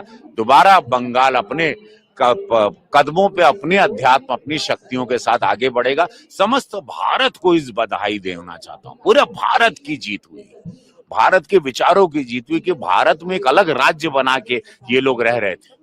वो ऐसा राज्य जहां पर बांग्लादेशी घुसपैठियों का पूरा आतंक मचा हुआ था, उससे आज हम लोग मुक्त हुए, हमारा भारत मुक्त हुआ। 2047 के सपनों में अब बंगाल इकोनॉमी में आगे बढ़कर हम लोगों की रीढ़ की हड्डी बनेगा इस भारत की। मैं धन्यवाद देता हूं मोदी जी को, दिल से धन्यवाद अमित शाह जी को और सभी नेतागण को जो गिलहरी के रूप में आए और प्रचार किया, और सभी कार्यकर्ताओं को जय। आज का दिन ये बहुत बड़ा दिन, यही इन्होंने पूरे ये लोग हिंदुओं के इलाके में बम मारना, हत्या करना, इसी पे तो जीतते थे। ये मार काट के बाद बम फेंक के हत्या करने की ही जीत थी। अभी भी इन लोग कह रहे थे 4 तारीख के बाद रुक के बताए तो मार देंगे, तो हमको भी हमारी सभाओं में हमको मारने आ गए थे। मैं खुद उस पूरे न्यूज चैनल में देखा, सब आए थे वहां आतंक मचाने, तो वो मैंने भय अंधेरे में खिड़कियों में से लोगों को डरते हुए डर के अंधेरा करके लोग हाथ दिखा रहे थे। रवि किशन जा रहे हैं, भाजपा का प्रचार हो रहा है, लेकिन जो गुस्सा था वो करेंटली जो निकला है वो आतंक भय से, विकास से, बेटियों की सुरक्षा से। अब सब लोग चाहते थे, अपने बच्चों का भविष्य चाहते थे। बंगाल ने अपने लिए वोट किया, अपनी अस्मिता को बचाने के लिए, अपने हिंदुत्व को बचाने, अपनी सनातन विचारधारा को, अपनी पूजा पाठ और अपनी हर चीज को। नहीं तो बंगाल खत्म हो जाता। बंगाल को बता दो ये चुनाव अगर हार जाते तो बंगाल हमेशा के लिए खत्म हो जाता। अब वो छाती पीटे जो भी बंगालियों ने जिताया है, एक एक बंगाली निकला है, वोट किया है मोदी जी, एक एक बंगाली ने वोट किया, एक एक महिलाओं ने वोट किया। उनमें आक्रोश था, ये आक्रोश से निकला हुआ वोट। और मोदी जी की जय हो, उन्होंने विश्वास दिलवाया, भाजपा ने विश्वास दिलाया उन बंगाली समाज को। अभी भी 70 सीट है जिनके रिजल्ट चुनाव आयोग ने अपलोड नहीं किया है। चुनाव आयोग ने 70 सीट के रिजल्ट अभी भी अपलोड नहीं किए हैं, और जो अपडेटेड राउंड्स होते हैं उनको अपलोड नहीं कर रहा है चुनाव आयोग। जैसे आपको मालूम है कि काउंटिंग राउंड्स में होते हैं, और जो अपडेटेड राउंड्स के रिजल्ट है ये चुनाव आयोग अपलोड नहीं कर रहा है। ये चालाकी है, षड्यंत्र है, ये बीजेपी के लिए माहौल बनाने की कोशिश है। क्योंकि ऐसा क्यों है कि अभी भी 70 सीट में अभी भी रिजल्ट क्यों नहीं अपलोड किए हैं चुनाव आयोग? ये एक षड्यंत्र है और चुनाव आयोग की कोशिश है ये दिखाना कि बीजेपी बंगाल में बंगाल जीत रही है, जब ये सच नहीं है। सच तो ये है कि ममता बनर्जी चौथी बार बंगाल की मुख्यमंत्री बनेगी और बीजेपी की हार निश्चित है। प्रश्न ये है कि अभी भी 70 सीट में जो रिजल्ट है ये अभी भी अपलोड क्यों नहीं किए हैं चुनाव आयोग? ये प्रश्न बहुत ही महत्वपूर्ण है। असम और बंगाल के जनता जनार्दन को बहुत बहुत हृदय से धन्यवाद ज्ञापित करता हूं। और ये जो हिस्टोरिक मैंडेट है, इस मैंडेट के लिए असम के जनता, बंगाल के जनता जो आशाएं, जो आकांक्षाएं भाजपा नेतृत्व के सामने रखा है और हमारे ऊपर प्रधानमंत्री नरेंद्र मोदी जी और असम के लोकप्रिय मुख्यमंत्री हिमंता बिस्वा शर्मा के प्रति जो भरोसा जताया है, उसके लिए बहुत बहुत धन्यवाद ज्ञापित करता हूँ। माता की जय। जय भाजपा, तय भाजपा, जय मोदी, जय जयकार पूरे भारत में, इस समय पूरे हिंदुस्तान में भारत माता की जय, वंदे मातरम, जय श्री राम के जय घोष गूंज रहे हैं। भारत माता की जय। पश्चिम बंगाल में ऐतिहासिक जीत है। ममता का कुशासन हार गया, भाजपा का सुशासन जीत गया, माननीय मोदी जी पर भरोसा जीत गया और ममता दीदी का भय हार गया। और श्री अखिलेश यादव जी जो तुतुहरी बजा रहे थे रोजाने, आज वो कहाँ है, उनको खोजना चाहिए आप लोग। जब हारेंगे ईवीएम खराब, जब जीतेंगे ईवीएम अच्छी। As a lot of people in Tamil Nadu has voted for Mr. Vijay Thalapathy to be the Chief Minister of Tamil Nadu, how excited you are? You are blowing the whistle here. What I can ask from you, I'm totally confused because the people of Tamil Nadu has given a ballistic majority to Mr. Vijay. How do you see this, ma'am? I'm so happy. She's not only his mother, she is the first son of Vijay. First son.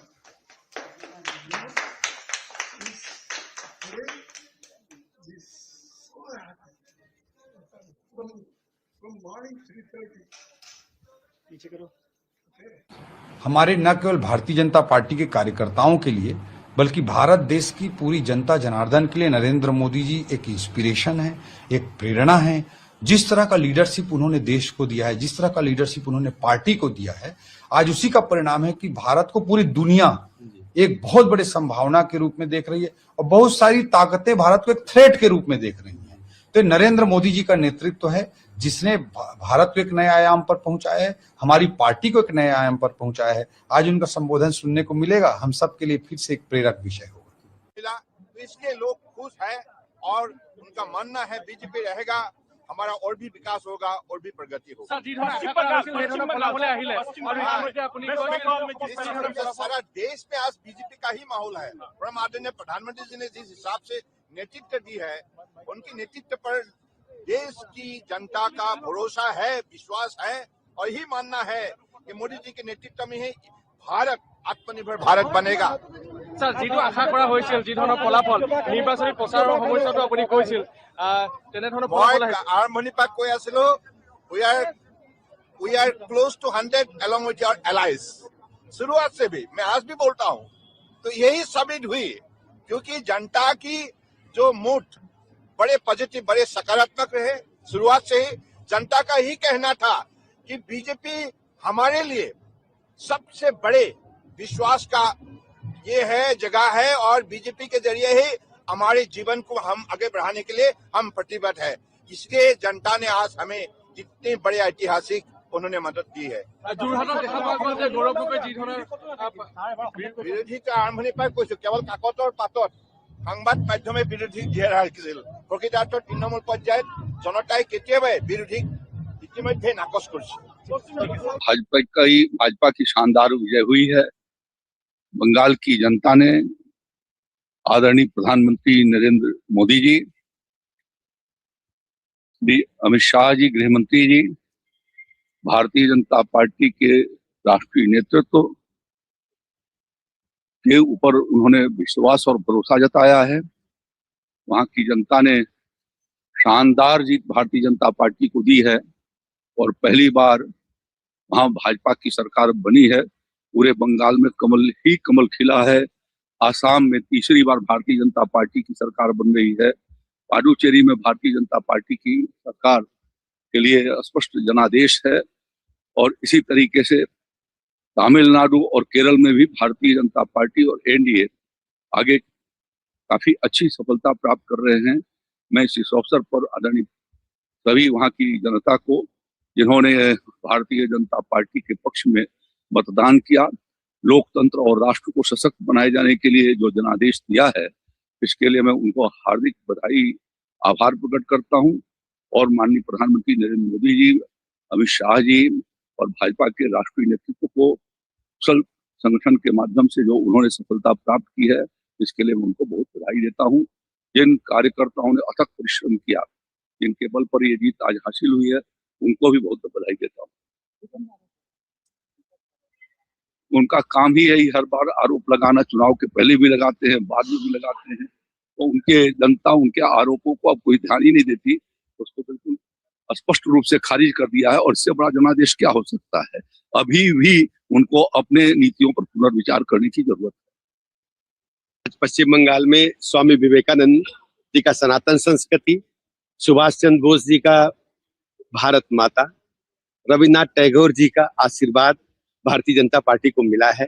हम कह सकते हैं कि भारत की सांस्कृतिक राजधानी में भगवा लहरा गया है।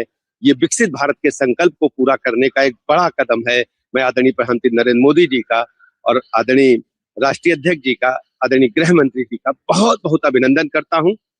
उत्तर प्रदेश वासियों की तरफ से नवनिर्वाचित होने वाले सभी माननीय विधायकों का बहुत बहुत अभिनंदन करता हूं और पश्चिम बंगाल वासियों को बहुत बहुत बधाई है, बहुत बहुत अभिनंदन। देखिए, विपक्ष जब हारता है तो इस प्रकार के अनर्गल आरोप लगाता है। आप जानते हैं, भारतीय जनता पार्टी शुचिता, पारदर्शिता की राजनीति में भरोसा करती है और जनता का आशीर्वाद प्रथम लक्ष्य है, जनता का कल्याण प्रथम लक्ष्य है। और भारत माता की जय हो, चहुं दिशा में भारत माता की जय जयकार हो। ये देश प्रथम, राष्ट्र प्रथम के नारे को लेकर के भारतीय जनता पार्टी आगे चलती है और वही हमारा सिद्धांत है, वही उद्देश्य है। धन्यवाद। देखो बंगाल असम सिर्फ नहीं है, पुडुचेरी भी है। पूरा देश भर में आज के जो रिजल्ट है भारतीय जनता पार्टी के पक्ष में है। असम देखिए, ये थर्ड टाइम गवर्नमेंट होने जा रहा है। असम के जो हिमंता बिस्वा शर्मा जो काम किया है दिखता है। मोदी जी के आशीर्वाद और अमित भाई शाह के जो आशीर्वाद और उनका जो काम है, असम जब हम जाते हैं, आज देश भर के जो मेट्रोपॉलिटन सिटी है उस नजर के दिखता है। आज फैक्ट्री बोलिए और हमारा स्पोर्ट्स इंफ्रास्ट्रक्चर बोलिए और अदर जो कनेक्टिविटी है, असम को दिखता है जो एक डेवलपमेंट सिटी बनते जा रहा है। और ये सिर्फ असम नहीं, बराक वैली एंटर हम देखेंगे तो डेवलपमेंट, और उस डेवलपमेंट के आधार पर ये वोट हुआ है, वो हम अब देख रहे हैं। वेस्ट बंगाल ऐसे एक प्रदेश जहाँ एक टाइम पूरा भारत को लीड करते थे। 35 साल कम्युनिस्ट का रहा है, बाद में 15 साल लोगों ने उम्मीद किया है जो ममता बनर्जी कुछ करेंगे। पहले ही सारे फैक्ट्री बंद होके चला गया था। बाद में ममता बनर्जी आने के बाद लोगों का उम्मीद था कुछ फैक्ट्री वहां पे होगा, रोजगार की व्यवस्था होगा। लेकिन 15 साल में करीब 50,000 फैक्ट्री आज गाजियाबाद, नोएडा, फरीदाबाद, ये जो इंडस्ट्रियल स्टेट बना है, ये सब बंगाल के फैक्ट्री जाके है। और उस बंगाल में क्या होगा, लोगों का रोजगार के लिए बाहर जाना पड़ रहा है। तो ये वहाँ के जो यूथ है और जो एलिट लोग हैं और जो पढ़े लिखे लोग हैं, बंगाल के जो इंटेलेक्चुअल बोला जाता है, उनको सबके मन में आया जब ममता बनर्जी से और होगा नहीं है। तो उसका जो एक रिएक्शन और मोदी जी का जो डेवलपमेंट है पूरा देश का, उसके आधार पर वोट हुआ है। तो अभी तक का जो रुझान हम देख रहे हैं, जो वहाँ पे सरकार बनना सुनिश्चित है, बीजेपी का है। तो हम बधाई देते हैं बंगाल के जो भारतीय जनता पार्टी के कार्यकर्ता है और मोदी जी, अमित शाह जी को जिस तरीके से उन्होंने मेहनत किया है, और त्रिपुरा के भी हमारा बहुत सारे कार्यकर्ता वहाँ पे मेहनत किया है, उनको भी बधाई देता हूँ आज के दिन में। और पूरा देश भर में बहुत अच्छा रिजल्ट बीजेपी के। आज पुडुचेरी में भी अच्छा हुआ है, हमने देखा, केरल में भी। और धर्मनगर जो है, हमारा 8 साल की सरकार है और 8 साल के सरकार के जो काम है धर्मनगर में काम हुआ। मैं नॉर्थ से आता हूँ, आपको पता है। मैं नॉर्थ में पहले मेरे को जाने में धर्मनगर 8 घंटा लगता था, 6 घंटा लगता था, आज 2-2.5 घंटा में जाता हूँ। वो डेवलपमेंट के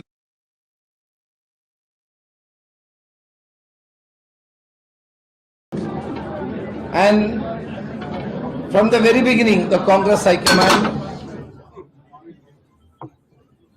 led by Sri Rahul Gandhi and Congress President Kharge ji, were keen to get a victory in Kerala. Rahul Gandhi's effort and Kharge ji's effort and Priyanka Gandhi's programs helped us to get a good victory in this election. And we are thankful to the Congress High Command for giving us freedom and liberty for the proper organizing this program, various programs for this election.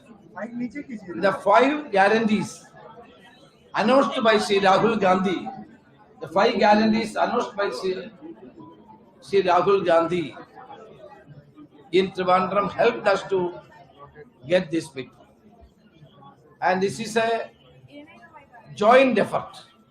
This victory is a joint effort of all congressmen and leaders as well as the UDF parties. So we are all thankful to everybody. As the chairman of the campaign committee, I would like to express thanks to all the Congress workers, leaders and the UDF partners and their leaders. And the joint effort of all the leaders has given this victory. And we will continue to do better administration for the state of Kerala, and the people's dreams and their thinking will be translated into reality by our government. And once again I express deep gratitude to the people of Kerala for giving this kind of a victory for us. Is there any kind of vote consolidation in favor of the UDF or any community in this election? The positive agenda proposed by the Congress-led UDF as well as the anti-incumbency of this government both helped us to get this kind of a victory. Sir, in 5 decades, this is the first time that left government is not in India. Yeah, this is the last government of the Communist Party in India was Pinarayi Vijay's government. It is now lost this election, and I think that they will learn lessons from this defeat. Their authoritarian attitude and their dictatorial policies had led to this kind of a rout in the Kerala, in the state of Kerala. So can we expect that you will take the oath of the chief ministerial position very soon? No, that our High Command will decide who will be the chief minister and what are our course of action. The party High Command will decide. Is there any issue for the chief minister's post inside the party? Any kind? See, Congress is a democratic party. We have a democratic tradition. Congress High Command is Sri Rahul Gandhi, Congress President, and Srimati Sonia Gandhi has got enough experience and capacity to decide all these things. Whatever they decide, we will agree. Sir, when will be the MLA's meeting, sir? MLA's meeting. That will be informed you by the Congress High Command and the General Secretary in charge. मैं बचपन से भारतीय जनसंघ से जुड़ा था। भारतीय जनसंघ जिसकी स्थापना डॉक्टर श्यामा प्रसाद मुखर्जी जी ने की थी। हमेशा मन में एक ही सवाल उठता था कि आखिर बंगाल में कब जीतेंगे। एक कार्यकर्ता के नाते अंदर से इतना संतोष है कि शब्दों में वर्णन नहीं किया जा सकता। वर्षों की साध मोदी जी के नेतृत्व में पूरी हो गई। लाखों कार्यकर्ताओं की तपस्या सफल हुई है। आज उनका बलिदान सार्थक हुआ है। ये विजय केवल बंगाल की विजय नहीं है, ये भारत की विजय है, हमारे देश की विजय है। बंगाल में जो कुछ हो रहा था, वोट बैंक की राजनीति के कारण डेमोग्राफी बदल रही थी। अवैध घुसपैठ ने बंगाल को तबाह करके रख दिया था। गुंडे खुल के खेल रहे थे, अराजकता का राज था, और इन सब की सरगना वहां की सरकार थी, टीएमसी की। जनता ने बंगाल के लिए, देश के लिए मोदी जी पर अगाध विश्वास किया है। ऐसी श्रद्धा कि उनके मन में विश्वास है कि मोदी जी ही विकसित बनाएंगे बंगाल को और मोदी जी ही सुरक्षित करेंगे बंगाल को। मोदी जी भारत के लिए भगवान का वरदान है और इसलिए इन चुनाव में जनता का ये भाव प्रकट हुआ है और एक कार्यकर्ता के नाते आज बंग विजय से मैं भी बहुत भावुक हूं। मेरा पूरा विश्वास है कि मोदी जी के नेतृत्व में, उनके मार्गदर्शन में भारतीय जनता पार्टी की सरकार अब विकास की, सुरक्षा की, क्योंकि हमें सुरक्षा भी जरूरी है देश के लिए, एक नया अध्याय लिखेगी। मन संतुष्ट है और संतोष से भरा हुआ है। मोदी जी का अभिनंदन। अमित शाह जी ने जबरदस्त परिश्रम किया, रणनीति बनाई। लाखों लाख कार्यकर्ता पार्टी के अध्यक्ष नितिन जी सहित अभियान में जुटे रहे। सब कार्यकर्ताओं को प्रणाम और जनता का आभार। देखिए, जो रुझान राष्ट्रवाद की तरंग को बंग भूमि में उठते हुए दिखा रहे थे, वो अब ज्वार से तब्दील होकर सुनामी में जा रहे हैं। मैं कह सकता हूं प्रधानमंत्री ने जो झाल मुड़ी का झार दिखाया था, वो अब ज्वार बनकर बंगाल में राष्ट्रवाद का नया सूर्य और नया कमल खिलाने के लिए आगे बढ़ रहा है। ये वही झालमुड़ी है जिसके लिए ममता बनर्जी ने बोला था कि ये पॉलिटिक्स कर रहे हैं, पीएम मोदी ने जानबूझ के जो है। देखिए, प्रधानमंत्री जी का एक आत्मीय संबंध रहा है पश्चिम बंगाल से और उन्होंने जन जन के साथ जुड़े रहते हैं, उसका उन्होंने एक स्वाभाविक सहज अभिव्यक्ति की थी। और वहां तो बेलूर मठ के साथ उनका आध्यात्मिक संबंध भी रहा है। मुझे लगता है उसे न समझने के कारण यह स्थिति होती है। भारत और भारतीयता के तत्व को समझना चाहिए और क्षेत्र, भाषा, वर्ग, जाति में लड़ाने के अपनी टेम्पलेट से विपक्ष को बाज आने का प्रयास करना चाहिए।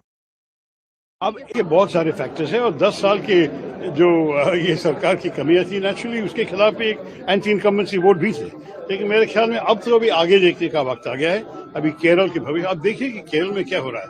आप अगर देखेंगे, हमारे युवा मलयाली सब इस राज्य को छोड़ के दूसरे राज्यों, दूसरे देश जा रहे हैं क्योंकि यहाँ उनको अवसर नहीं मिल रहा है काम के लिए, दूसरी चीजों करने के लिए। तो अच्छी बात होगी कि अगर हम इस राज्य में इन्वेस्टमेंट दोबारा ले आ सके, कि हम इस स्टेट को, जैसे मोदी जी कहते हैं, फॉलो कर रहे हैं। आपके साथ एक नारा था केरलम जयकोर यूडीएफ नाइकुम, तो क्या लगता है कि वो नारा यहाँ की जनता के घर कर गया, तो जो इतना बेहतर जो रिजल्ट लग रहा है कि नारा से ज्यादा हमारे संदेश सुने हैं। वो लोग चाहते थे कि एक परिवर्तन आ जाए केरला में, क्योंकि 10 साल जिस किस्म की बुरी तरह की राजनीति इस सरकार की तरफ से मिली है, मेरे ख्याल में लोग को ऐसा स्पष्ट आया उनके मन में कि अभी बदलना चाहिए। और जब कांग्रेस आए, यूडीएफ का संदेश इतना अच्छा था कि हम इस देश की भलाई के लिए, इस प्रदेश के भलाई के लिए हम सारे जो कुछ जरूरी हम करने के लिए तैयार हैं और हम ईमानदारी से जनता के साथ संपर्क करते हुए हम काम करेंगे। मेरे ख्याल में इस संदेश को लोग स्वीकार करने के लिए तैयार हैं। आप लोगों ने जो इंदिरा गारंटीज रही हुई है, जो तमाम आपके कैंपेन्स हैं, ये सारी चीजें आज काम कर गई हैं, तो जनता का जो विश्वास यूडीएफ को लंबे समय के बाद मिला है, आपने देखा जाए कि बीजेपी का एक अच्छा वो देखने को मिला है। तमिलनाडु में कहाँ है बीजेपी? आपको पता है कि वो टीवी के विजय का आश्चर्यजनक रिजल्ट था। बंगाल में भी मेरे ख्याल में भाजपा का रिजल्ट तो काफी अजीब है। हम सारे इम्प्रेस्ड हैं कि ये सब हुआ है। मेरे ख्याल में इस सबको बैठ के एनालिसिस करना पड़ेगा। मेरा ध्यान तो यही था केरल में, तो मैं ज्यादा नहीं कमेंट्री देना चाहता हूँ, टिप्पणी नहीं करना चाहता। मैं सिर्फ ये कहूंगा कि हमारे लोकतंत्र की यही सौंदर्य है कि हमारे लोग उनका मन, अपना मन जानते हैं और वो तय करते हैं कि उनकी किस्मत किसके अपने ही हाथ में ले ले। ये तो अच्छी बात है हमारे देश में। For the big day, so it's a huge victory for Tamilaga Vetri Kazhagam and your son Vijay Talapati. How do you see this victory for your family, for you in person, for Vijay Thalapathy, and for the entire fans of Vijay and the people of Tamil Nadu, sir? First of all, as a father, I'm very proud and happy, total, me and my wife, because my wishes to my son, because I'm seeing last 2 years, his confidence level. Okay, his confidence level is fantastic. And faith, I will come. I'll come as a Chief Minister of Tamil Nadu. 1% doubt is not there with Vijay. That is his confidence level. I'm appreciating that attitude. First of all, for a leader, that boldness, no alliance. I will stand with my own legs. Was stubborn in this. So it's a good thing for Tamil Nadu and Tamil peoples. Definitely, I think is a historical success, historical victory for Vijay. We saw your celebration along with your family members. Madam was also. Assam और बंगाल के जनता जनार्दन को बहुत बहुत हृदय से धन्यवाद ज्ञापित करता हूं।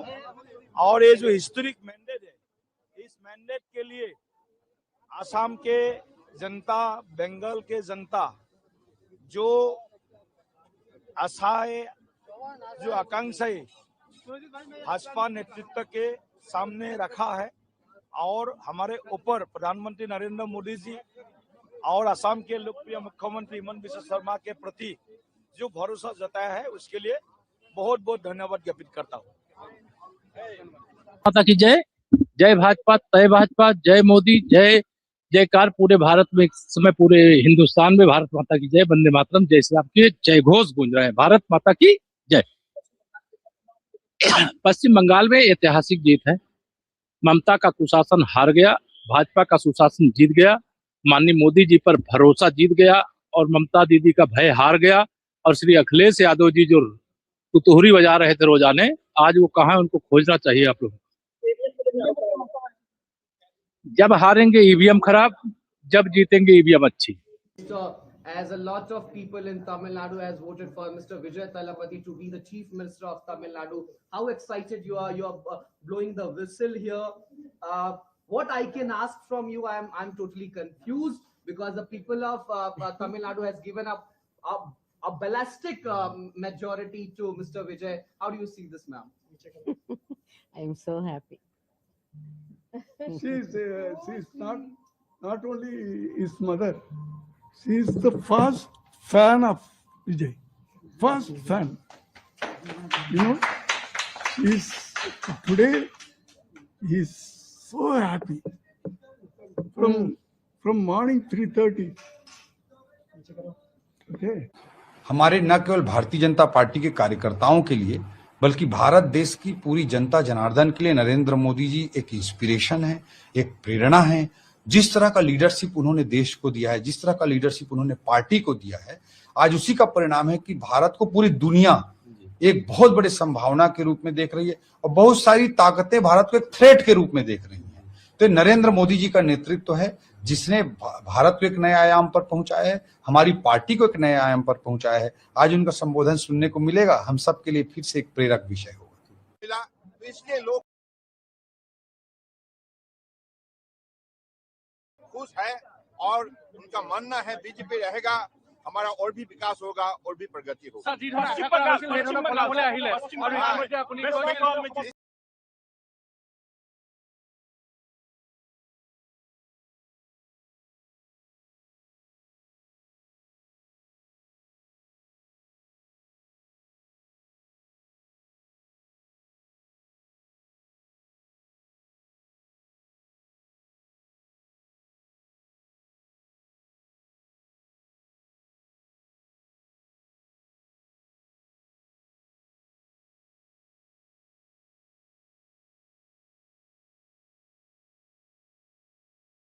सारा देश में आज बीजेपी का ही माहौल है। परम आदरणीय प्रधानमंत्री जी ने जिस हिसाब से नेतृत्व दी है, उनकी नेतृत्व पर देश की जनता का भरोसा है, विश्वास है और यही मानना है कि मोदी जी के नेतृत्व में ही भारत आत्मनिर्भर भारत बनेगा।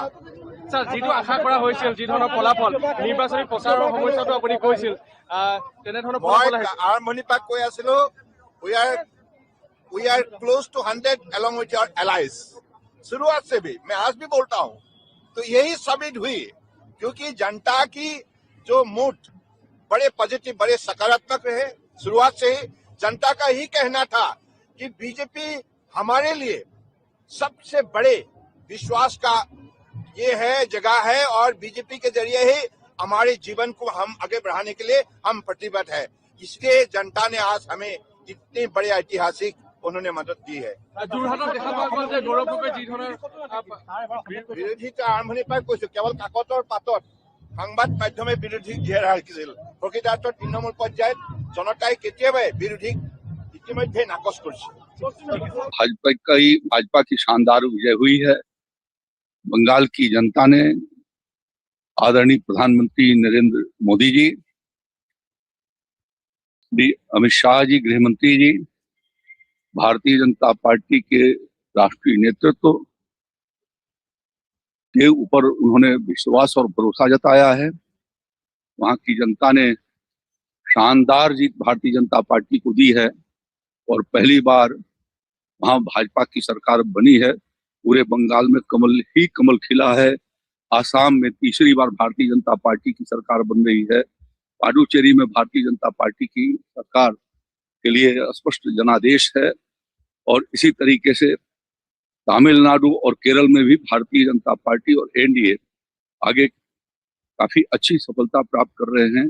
मैं इस अवसर पर आदरणीय सभी वहां की जनता को, जिन्होंने भारतीय जनता पार्टी के पक्ष में मतदान किया, लोकतंत्र और राष्ट्र को सशक्त बनाए जाने के लिए जो जनादेश दिया है, इसके लिए मैं उनको हार्दिक बधाई, आभार प्रकट करता हूं।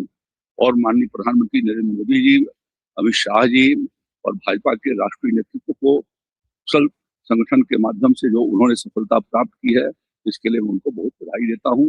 जिन कार्यकर्ताओं ने अथक परिश्रम किया, जिनके बल पर ये जीत आज हासिल हुई है, उनको भी बहुत बधाई देता हूं।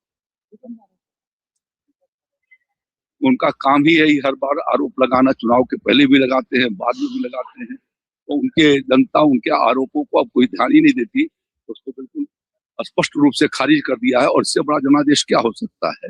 अभी भी उनको अपने नीतियों पर पुनर्विचार करने की जरूरत है। पश्चिम बंगाल में स्वामी विवेकानंद जी का सनातन संस्कृति, सुभाष चंद्र बोस जी का भारत माता, रविन्द्रनाथ टैगोर जी का आशीर्वाद भारतीय जनता पार्टी को मिला है। हम कह सकते हैं कि भारत की सांस्कृतिक राजधानी में भगवा लहरा गया है। ये विकसित भारत के संकल्प को पूरा करने का एक बड़ा कदम है। मैं आदरणीय प्रधानमंत्री नरेंद्र मोदी जी का और आदरणीय राष्ट्रीय अध्यक्ष जी का, आदरणीय गृह मंत्री जी का बहुत बहुत अभिनंदन करता हूं। उत्तर प्रदेश वासियों की तरफ से नव निर्वाचित होने वाले सभी माननीय विधायकों का बहुत बहुत अभिनंदन करता हूं और पश्चिम बंगाल वासियों को बहुत बहुत बधाई, बहुत बहुत अभिनंदन। देखिए, विपक्ष जब हारता है तो इस प्रकार के अनर्गल आरोप लगाता है। आप जानते हैं, भारतीय जनता पार्टी शुचिता, पारदर्शिता की राजनीति पे भरोसा करती है और जनता का आशीर्वाद प्रथम लक्ष्य है, जनता का कल्याण प्रथम लक्ष्य है। और भारत माता की जय हो, चहुं दिशा में भारत माता की जय जयकार हो। ये देश प्रथम, राष्ट्र प्रथम के नारे को लेकर के भारतीय जनता पार्टी आगे चलती है और वही हमारा सिद्धांत है, वही उद्देश्य है। धन्यवाद। देखो ना, बंगाल असम सिर्फ नहीं है, पुडुचेरी भी है। पूरा देश भर में आज के जो रिजल्ट है भारतीय जनता पार्टी के पक्ष में है। असम देखिए, ये थर्ड टाइम गवर्नमेंट होने जा रहा है। असम के जो हिमंता बिस्वा शर्मा जो काम किया है, दिखता है। मोदी जी के आशीर्वाद और अमित भाई शाह के जो आशीर्वाद और उनका जो काम है, असम जब हम जाते हैं, आज देश भर के जो मेट्रोपॉलिटन सिटी है उस नजर के दिखता है। आज फैक्ट्री बोलिए और हमारा स्पोर्ट्स इंफ्रास्ट्रक्चर बोलिए और अदर जो कनेक्टिविटी है, असम को दिखता है जो एक डेवलपमेंट सिटी बनते जा रहा है। और ये सिर्फ असम नहीं, बराक वैली एंटर हम देखेंगे तो डेवलपमेंट, और उस डेवलपमेंट के आधार पर ये वोट हुआ है, वो हम अब देख रहे हैं। वेस्ट बंगाल ऐसे एक प्रदेश जहाँ एक टाइम पूरा भारत को लीड करते थे, 35 साल कम्युनिस्ट का रहा है, बाद में 15 साल लोगों ने उम्मीद किया है जो ममता बनर्जी कुछ करेंगे। पहले ही सारे फैक्ट्री बंद होके चला गया था, बाद में ममता बनर्जी आने के बाद लोगों का उम्मीद था कुछ फैक्ट्री वहां पे होगा, रोजगार की व्यवस्था होगा, लेकिन 15 साल में करीब 50,000 फैक्ट्री आज गाजियाबाद, नोएडा, फरीदाबाद, ये जो इंडस्ट्रियल स्टेट बना है ये सब बंगाल के फैक्ट्री जाके है। और उस बंगाल में क्या होगा, लोगों का रोजगार के लिए बाहर जाना पड़ रहा है। तो ये वहाँ के जो यूथ है और जो एलिट लोग हैं और जो पढ़े लिखे लोग हैं, बंगाल के जो इंटेलेक्चुअल बोला जाता है, उनको सबके मन में आया जो ममता बनर्जी से और होगा नहीं है। तो उसका जो एक रिएक्शन और मोदी जी का जो डेवलपमेंट है पूरा देश का, उसके आधार पर वोट हुआ है। तो अभी तक का जो रुझान हम देख रहे हैं जो वहाँ पे सरकार बनना सुनिश्चित है बीजेपी का है। तो हम बधाई देते हैं बंगाल के जो भारतीय जनता पार्टी के कार्यकर्ता है और मोदी जी, अमित शाह जी को जिस तरीके से उन्होंने मेहनत किया है, और त्रिपुरा के भी हमारा बहुत सारे कार्यकर्ता वहाँ पे मेहनत किया है, उनको भी बधाई देता हूँ आज के दिन में। और पूरा देश भर में बहुत अच्छा रिजल्ट बीजेपी के।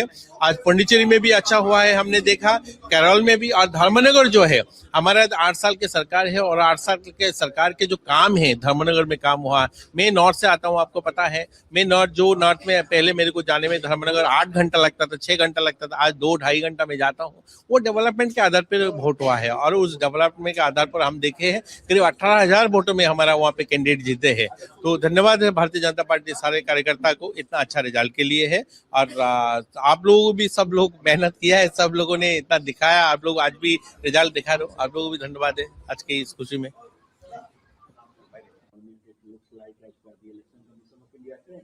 Yes, not only in Assam, because everyone knows the Chief Minister of Assam has been taking such an aggressive, divisive, provocative positions and polarizing the people of Assam.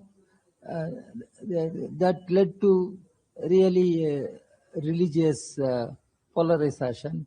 It has benefited the Assam BJP. In coming to Bengal, and for the first time, BJP is likely to form the government. It must be not only a warning, it must be a real lesson for all secular democratic parties. Particularly, I speak for left. Left performance is worrying. Unless we revive the left in Bengal, it will be a big challenge for entire left all over the country. Now, if we lose Kerala, then what is the future of Indian left? How to consolidate Indian left, how to strengthen Indian left, how to move forward, winning the confidence of the people across the country. Unless left emerges a strong force shaping the political course of the country, there won't be any solace for the toiling masses, people. That's what left also should understand. ऐतिहासिक हो गया। यशस्वी प्रधानमंत्री मोदी जी पर विश्वास पूरे बंगाली समाज को, गृह मंत्री अमित शाह जी की रणनीति और उनका वहां बैठना, सेना बल को लगाना, और बंगाली हिंदू, बंगाली सनातनी, बंगाली हर व्यक्ति अपने आप को आजाद कराना चाहता था उस भय की दुनिया से, वो माफिया और गुंडों से, उस बम के आतंक से, उन हत्याओं से। बंगाल एक सुनार बंगला हुआ करता था, एक लिटरेचर, एक अध्यात्म की जगह। माँ दुर्गा की शक्ति आज दोबारा बंगाल अपने अस्तित्व को पा लिया, अपनी पहचान को दोबारा पा लिया। दोबारा बंगाल अपने कदमों पे, अपने अध्यात्म, अपनी शक्तियों के साथ आगे बढ़ेगा। समस्त भारत को इस बधाई देना चाहता हूँ। पूरे भारत की जीत हुई, भारत के विचारों की जीत हुई कि भारत में एक अलग राज्य बना के ये लोग रह रहे थे। वो ऐसा राज्य जहां पर बांग्लादेशी घुसपैठियों का पूरा आतंक मचा हुआ था, उससे आज हम लोग मुक्त हुए, हमारा भारत मुक्त हुआ। 2047 के सपनों में अब बंगाल इकोनॉमी में आगे बढ़कर हम लोगों की रीढ़ की हड्डी बनेगा इस भारत की। मैं धन्यवाद देता हूं मोदी जी को, दिल से धन्यवाद अमित शाह जी को और सभी नेतागण को जो गिलहरी के रूप में आए और प्रचार किया, और सभी कार्यकर्ताओं को जय। आज का दिन ये बहुत बड़ा दिन, यही इन्होंने पूरे ये लोग हिंदुओं के इलाके में बम मारना, हत्या करना, इसी पे तो जीतते थे। ये मार काट के बाद बम फेंक के हत्या करने की ही जीत थी। अभी भी इन लोग कह रहे थे 4 तारीख के बाद रुक के बताए तो मार देंगे, तो हमको भी हमारी सभाओं में हमको मारने आ गए थे। मैं खुद मैं उस पूरे न्यूज चैनल में देखा, सब आए थे वहां आतंक मचाने, तो वो मैंने भय अंधेरे में खिड़कियों में से लोगों को डरते हुए डर के अंधेरा करके लोग हाथ दिखा रहे थे, रवि किशन जा रहे हैं, भाजपा का प्रचार हो रहा है। लेकिन जो गुस्सा था वो करेंटली जो निकला है वो आतंक भय से, विकास से, बेटियों की सुरक्षा से। अब सब लोग चाहते थे, अपने बच्चों का भविष्य चाहते थे। बंगाल ने अपने लिए वोट किया, अपनी अस्मिता को बचाने के लिए, अपने हिंदुत्व को बचाने, अपनी सनातन विचारधारा को, अपनी पूजा पाठ और अपनी हर चीज को। नहीं तो बंगाल खत्म हो जाता। बंगाल को बता दे ये चुनाव अगर हार जाते तो बंगाल हमेशा के लिए खत्म हो जाता। अब वो छाती पीटे जो भी, बंगालियों ने जिताया है, एक एक बंगाली निकला है, वोट किया है मोदी जी, एक एक बंगाली ने वोट किया, एक एक महिलाओं ने वोट किया। उनमें आक्रोश था, ये आक्रोश से निकला हुआ वोट। और मोदी जी की जय हो, उन्होंने विश्वास दिलवाया, भाजपा ने विश्वास दिलाया उन बंगाली समाज को। And from the very beginning, the Congress High Command, led by Sri Rahul Gandhi and Congress President Kharge ji, were keen to get a victory in Kerala. Rahul Gandhi's effort and Kharge ji's effort and Priyanka Gandhi's programs helped us to get a good victory in this election. And we are thankful to the Congress High Command for giving us freedom and liberty for the proper organizing this program, various programs for this election.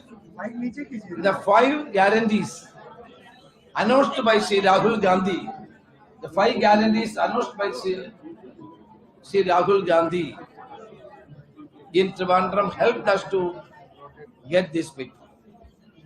And this is a joint effort.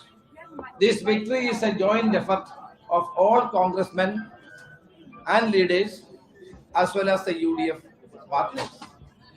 So we are all thankful to everybody. As the chairman of the campaign committee, I would like to express thanks to all the Congress workers, leaders and the UDF partners and their leaders. And the joint effort of all the leaders has given this victory. And we will continue to do better administration for the state of Kerala, and the people's dreams and their thinking will be translated into reality by our government. And once again I express deep gratitude to the people of Kerala for giving this kind of a victory for us. Is there any kind of vote consolidation in favor of the UDF or any community in this election? The positive agenda proposed by the Congress-led UDF as well as the anti-incumbency of this government both helped us to get this kind of a majority. Sir, in 5 decades, this is the first time that left government is not in India. Yeah, this is the last government of the Communist Party in India was Pinarayi Vijay's government. It is now lost this election, and I think that they will learn lessons from this defeat. Their authoritarian attitude and their dictatorial policies had led to this kind of a rout in the Kerala, in the state of Kerala. So can we expect that you will take the oath of the chief ministerial position very soon? No, that our High Command will decide who will be the chief minister and what are our course of action. The party high command will decide. Is there any issue over the chief minister's post inside the party? Any kind? See, Congress is a democratic party. We have a democratic tradition. Congress High Command is Sri Rahul Gandhi, Congress President, and Srimati Sonia Gandhi has got enough experience and capacity to decide all these things. Whatever they decide, we will. Sir, when will be the MLA's meeting, sir? MLA's meeting. That will be informed you by the Congress High Command and the General Secretary in charge. मैं बचपन से भारतीय जनसंघ से जुड़ा था। भारतीय जनसंघ जिसकी स्थापना डॉक्टर श्यामा प्रसाद मुखर्जी जी ने की थी। हमेशा मन में एक ही सवाल उठता था कि आखिर बंगाल में कब जीतेंगे। एक कार्यकर्ता के नाते अंदर से इतना संतोष है कि शब्दों में वर्णन नहीं किया जा सकता। वर्षों की साध मोदी जी के नेतृत्व में पूरी हो गई। लाखों कार्यकर्ताओं की तपस्या सफल हुई है। आज उनका बलिदान सार्थक हुआ है। ये विजय केवल बंगाल की विजय नहीं है, ये भारत की विजय है, हमारे देश की विजय है। बंगाल में जो कुछ हो रहा था, वोट बैंक की राजनीति के कारण डेमोग्राफी बदल रही थी। अवैध घुसपैठ ने बंगाल को तबाह करके रख दिया था। गुंडे खुल के खेल रहे थे, अराजकता का राज था, और इन सब की सरगना वहां की सरकार थी, टीएमसी की। जनता ने बंगाल के लिए, देश के लिए मोदी जी पर अगाध विश्वास किया है। ऐसी श्रद्धा कि उनके मन में विश्वास है कि मोदी जी ही विकसित बनाएंगे बंगाल को और मोदी जी ही सुरक्षित करेंगे बंगाल को। मोदी जी भारत के लिए भगवान का वरदान है, और इसलिए इन चुनाव में जनता का ये भाव प्रकट हुआ है। और एक कार्यकर्ता के नाते आज बंग विजय से मैं भी बहुत भावुक हूं। मेरा पूरा विश्वास है कि मोदी जी के नेतृत्व में, उनके मार्गदर्शन में भारतीय जनता पार्टी की सरकार अब विकास की, सुरक्षा की, क्योंकि हमें सुरक्षा भी जरूरी है देश के लिए, एक नया अध्याय लिखेगी।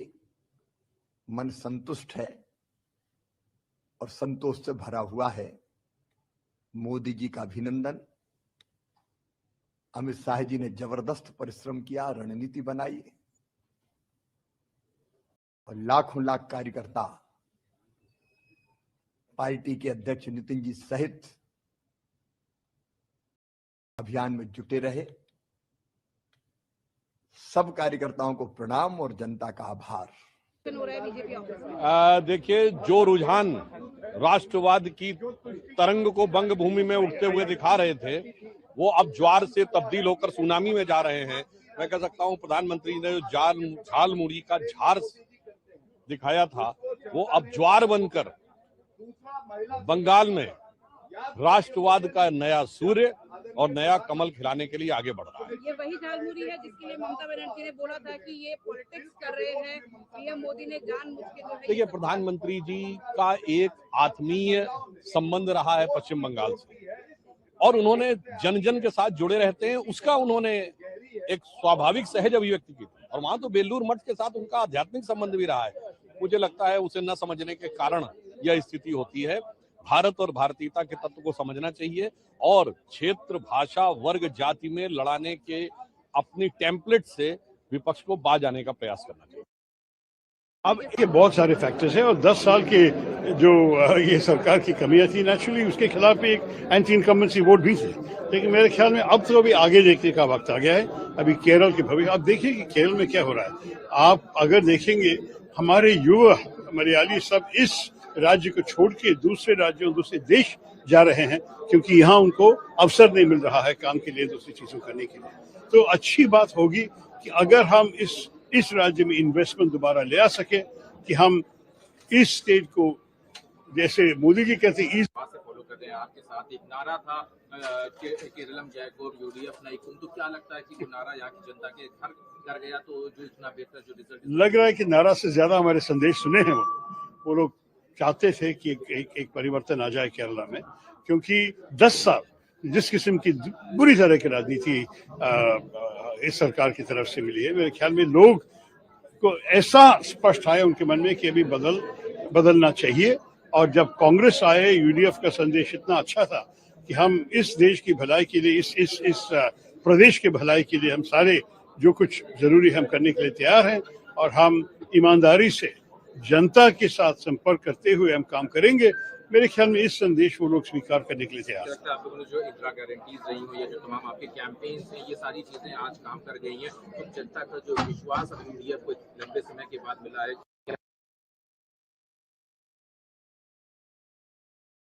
में देखा जाए कि बीजेपी का एक अच्छा वो देखने को मिला है। तमिलनाडु में कहाँ है बीजेपी? आपको पता है कि वो टीवी के विजय का आश्चर्यजनक रिजल्ट था। बंगाल में भी मेरे ख्याल में भाजपा का रिजल्ट तो काफी अजीब है। हम सारे इम्प्रेस्ड हैं कि ये सब हुआ है। मेरे ख्याल में इस सबको बैठ के एनालिसिस करना पड़ेगा। मेरा ध्यान तो यही था केरल में, तो मैं ज्यादा नहीं कमेंट्री देना चाहता हूँ, टिप्पणी नहीं करना चाहता। मैं सिर्फ ये कहूंगा कि हमारे लोकतंत्र के यही सौंदर्य है कि हमारे लोग उनका मन, अपना मन जानते हैं और वो तय करते हैं कि उनकी किस्मत किसके अपने ही हाथ में ले ले। ये तो अच्छी बात है हमारे देश में। For the big day, so it's a huge victory for Tamilaga Vetri Kazagam and your son Vijay Talapati. How do you see this victory for your family, for you in person, for Vijay Talapati, and for the entire fans of Vijay and the people of Tamil Nadu, sir? First of all, as a father, I'm very proud and happy, total, me and my wife, because my wishes to my son, because I'm seeing last 2 years, his confidence level. Okay, his confidence level is fantastic. And faith, I will come. I'll come as Chief Minister of Tamil Nadu. 1% doubt is not there with Vijay. That is his confidence level. I'm appreciating that attitude. First of all, for a leader, that boldness, no alliance. I will stand with my own legs. Was stubborn in this. So, it's a good thing for Tamil Nadu and Tamil Nadu people, Tamil peoples. Definitely, I think it's a historical success, historical victory for Vijay. We saw your celebration along with your family members. Madam was also. Assam और बंगाल के जनता जनार्दन को बहुत बहुत हृदय से धन्यवाद ज्ञापित करता हूं। और ये जो हिस्टोरिक मैंडेट है, इस मैंडेट के लिए असम के जनता, बंगाल के जनता जो आशाएं, जो आकांक्षाएं भाजपा नेतृत्व के सामने रखा है और हमारे ऊपर प्रधानमंत्री नरेंद्र मोदी जी और असम के लोकप्रिय मुख्यमंत्री हिमंत बिस्वा शर्मा के प्रति जो भरोसा जताया है उसके लिए बहुत बहुत धन्यवाद ज्ञापित करता हूँ। माता की जय। जय भाजपा, तय भाजपा, जय मोदी, जय जयकार पूरे भारत में, इस समय पूरे हिंदुस्तान में भारत माता की जय, वंदे मातरम, जय श्री राम के जय घोष गूंज रहे हैं। भारत माता की जय। पश्चिम बंगाल में ऐतिहासिक जीत है। ममता का कुशासन हार गया, भाजपा का सुशासन जीत गया, माननीय मोदी जी पर भरोसा जीत गया और ममता दीदी का भय हार गया। और श्री अखिलेश यादव जी जो तुतुहरी बजा रहे थे रोजाने, आज वो कहाँ है, उनको खोजना चाहिए आप लोग। जब हारेंगे ईवीएम खराब, जब जीतेंगे ईवीएम अच्छी। As a lot of people in Tamil Nadu has voted for Mr. Vijay Thalapathy to be the Chief Minister of Tamil Nadu. How excited you are? You are blowing the whistle here. What I can ask from you, I'm totally confused because the people of Tamil Nadu has given up a ballistic majority to Mr. Vijay. How do you see this, ma'am? I'm so happy. She's not only his mother. She is the first fan of Vijay. First fan. You know, today he's so happy. From morning 3:30. Okay. हमारे न केवल Bharatiya Janata party के कार्यकर्ताओं के लिए बल्कि भारत देश की पूरी जनता जनार्दन के लिए नरेंद्र मोदी जी एक इंस्पिरेशन है, एक प्रेरणा है। जिस तरह का लीडरशिप उन्होंने देश को दिया है, जिस तरह का लीडरशिप उन्होंने पार्टी को दिया है, आज उसी का परिणाम है कि भारत को पूरी दुनिया एक बहुत बड़े संभावना के रूप में देख रही है और बहुत सारी ताकतें भारत को एक थ्रेट के रूप में देख रही हैं। तो नरेंद्र मोदी जी का नेतृत्व है जिसने भारत को एक नए आयाम पर पहुंचाया है, हमारी पार्टी को एक नए आयाम पर पहुंचाया है। आज उनका संबोधन सुनने को मिलेगा, हम सब के लिए फिर से एक प्रेरक विषय होगा। इसलिए लोग खुश हैं और उनका मानना है बीजेपी रहेगा, हमारा और भी विकास होगा और भी प्रगति होगा। सारा देश में आज बीजेपी का ही माहौल है। परम आदरणीय प्रधानमंत्री जी ने जिस हिसाब से नेतृत्व दी है, उनकी नेतृत्व पर देश की जनता का भरोसा है, विश्वास है और यही मानना है कि मोदी जी के नेतृत्व में ही भारत आत्मनिर्भर भारत बनेगा। सर, जी आशा কৰা হৈছিল, যি ধৰণৰ ফলাফল নিৰ্বাচনী প্ৰচাৰৰ সময়তো আপুনি কৈছিল, তেনেধৰণৰ ফলাফল আৰম্ভণিৰ পৰা কৈ আছিলো, we are close to 100 along with your allies।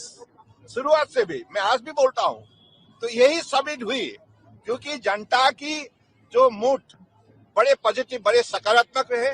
शुरुआत से ही जनता का ही कहना था कि बीजेपी हमारे लिए सबसे बड़े विश्वास का ये है, जगह है और बीजेपी के जरिए ही हमारे जीवन को हम आगे बढ़ाने के लिए हम प्रतिबद्ध है।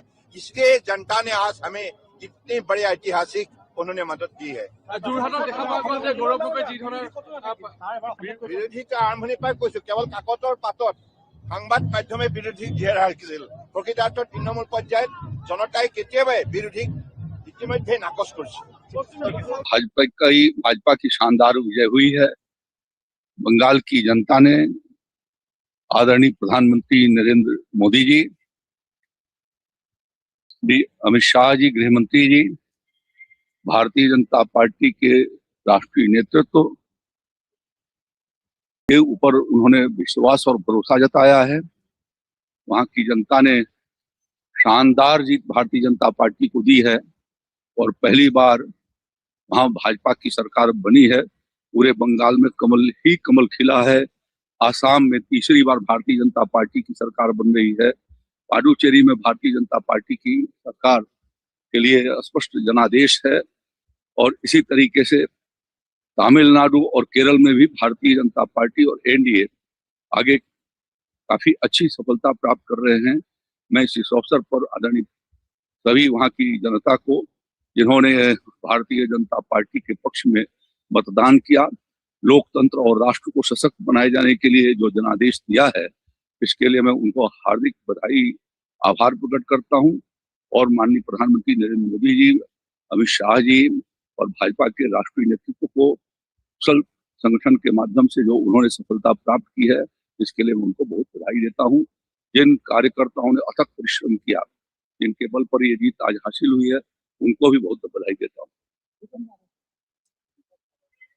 उनका काम ही यही हर बार आरोप लगाना, चुनाव के पहले भी लगाते हैं, बाद में भी लगाते हैं। तो उनके जनता उनके आरोपों को अब कोई ध्यान ही नहीं देती, उसको बिल्कुल स्पष्ट रूप से खारिज कर दिया है। और इससे बड़ा जनादेश क्या हो सकता है? अभी भी उनको अपने नीतियों पर पुनर्विचार करने की जरूरत है। पश्चिम बंगाल में स्वामी विवेकानंद जी का सनातन संस्कृति, सुभाष चंद्र बोस जी का भारत माता, रविन्द्रनाथ टैगोर जी का आशीर्वाद भारतीय जनता पार्टी को मिला है। हम कह सकते हैं कि भारत की सांस्कृतिक राजधानी में भगवा लहरा गया है। ये विकसित भारत के संकल्प को पूरा करने का एक बड़ा कदम है। मैं आदरणीय प्रधानमंत्री नरेंद्र मोदी जी का और आदरणीय राष्ट्रीय अध्यक्ष जी का, आदरणीय गृह मंत्री जी का बहुत बहुत अभिनंदन करता हूं। उत्तर प्रदेश वासियों की तरफ से नव निर्वाचित होने वाले सभी माननीय विधायकों का बहुत बहुत अभिनंदन करता हूं और पश्चिम बंगाल वासियों को बहुत बहुत बधाई है, बहुत बहुत अभिनंदन। देखिए, विपक्ष जब हारता है तो इस प्रकार के अनर्गल आरोप लगाता है। आप जानते हैं, भारतीय जनता पार्टी शुचिता, पारदर्शिता की राजनीति पे भरोसा करती है और जनता का आशीर्वाद प्रथम लक्ष्य है, जनता का कल्याण प्रथम लक्ष्य है। और भारत माता की जय हो, चहुं दिशा में भारत माता की जय जयकार हो। ये देश प्रथम, राष्ट्र प्रथम के नारे को लेकर के भारतीय जनता पार्टी आगे चलती है और वही हमारा सिद्धांत है, वही उद्देश्य है। धन्यवाद। देखो ना, बंगाल असम सिर्फ नहीं है, पुडुचेरी भी है। पूरा देश भर में आज के जो रिजल्ट है भारतीय जनता पार्टी के पक्ष में है। असम देखिए, ये थर्ड टाइम गवर्नमेंट होने जा रहा है। असम के जो हिमंता बिस्वा शर्मा जो काम किया है दिखता है। मोदी जी के आशीर्वाद और अमित भाई शाह के जो आशीर्वाद और उनका जो काम है, असम जब हम जाते हैं, आज देश भर के जो मेट्रोपॉलिटन सिटी है उस नजर के दिखता है। आज फैक्ट्री बोलिए और हमारा स्पोर्ट्स इंफ्रास्ट्रक्चर बोलिए और अदर जो कनेक्टिविटी है, असम को दिखता है जो एक डेवलपमेंट सिटी बनते जा रहा है। और ये सिर्फ असम नहीं, बराक वैली एंटर हम देखेंगे तो डेवलपमेंट, और उस डेवलपमेंट के आधार पर ये वोट हुआ है, वो हम अब देख रहे हैं। वेस्ट बंगाल ऐसे एक प्रदेश जहाँ एक टाइम पूरा भारत को लीड करते थे। 35 साल कम्युनिस्ट का रहा है, बाद में 15 साल लोगों ने उम्मीद किया है जो ममता बनर्जी कुछ करेंगे। पहले ही सारे फैक्ट्री बंद होके चला गया था। बाद में ममता बनर्जी आने के बाद लोगों का उम्मीद था कुछ फैक्ट्री वहाँ पे होगा, रोजगार की व्यवस्था होगा। लेकिन 15 साल में करीब 50,000 फैक्ट्री आज गाजियाबाद, नोएडा, फरीदाबाद, ये जो इंडस्ट्रियल स्टेट बना है, ये सब बंगाल के फैक्ट्री जाके है। और उस बंगाल में क्या होगा, लोगों का रोजगार के लिए बाहर जाना पड़ रहा है। तो ये वहाँ के जो यूथ है और जो एलिट लोग हैं और जो पढ़े लिखे लोग हैं, बंगाल के जो इंटेलेक्चुअल बोला जाता है, उनको सबके मन में आया जब ममता बनर्जी से और होगा नहीं है। तो उसका जो एक रिएक्शन और मोदी जी का जो डेवलपमेंट है पूरा देश का, उसके आधार पर वोट हुआ है। तो अभी तक का जो रुझान हम देख रहे हैं, जो वहाँ पे सरकार बनना सुनिश्चित है, बीजेपी का है। तो हम बधाई देते हैं बंगाल के जो भारतीय जनता पार्टी के कार्यकर्ता है और मोदी जी, अमित शाह जी को जिस तरीके से उन्होंने मेहनत किया है, और त्रिपुरा के भी हमारा बहुत सारे कार्यकर्ता वहाँ पे मेहनत किया है, उनको भी बधाई देता हूँ आज के दिन में। और पूरा देश भर में बहुत अच्छा रिजल्ट बीजेपी के। आज पुडुचेरी में भी अच्छा हुआ है, हमने देखा, केरल में भी। और धर्मनगर जो है, हमारा 8 साल की सरकार है और 8 साल के सरकार के जो काम है धर्मनगर में काम हुआ। मैं नॉर्थ से आता हूँ, आपको पता है। मैं नॉर्थ में पहले मेरे को जाने में धर्मनगर 8 घंटा लगता था, 6 घंटा लगता था, आज 2-2.5 घंटा में जाता हूँ। वो डेवलपमेंट के आधार पर वोट हुआ है और उस डेवलपमेंट के आधार पर हम देखे हैं करीब 18,000 वोटों में हमारा वहाँ पे कैंडिडेट जीते हैं। तो धन्यवाद है भारतीय जनता पार्टी सारे कार्यकर्ता को इतना अच्छा रिजल्ट के लिए है। और आप लोग भी, सब लोग मेहनत किया है, सब लोगों ने इतना दिखाया, आप लोग आज भी रिजल्ट दिखा रहे हो, आप लोगों को भी धन्यवाद है आज की इस खुशी में।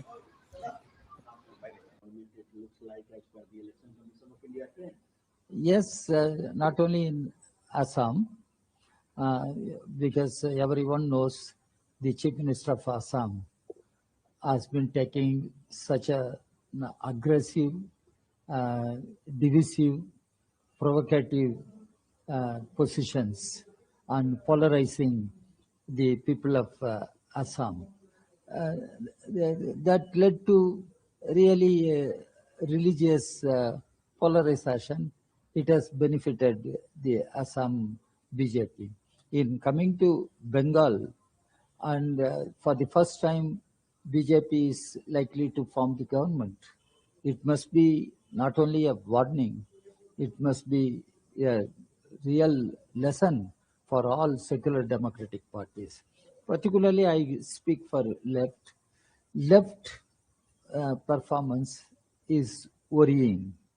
Unless we revive the left in Bengal, it will be a big challenge for entire left all over the country. Now, if we lose Kerala, then what is the future of Indian left?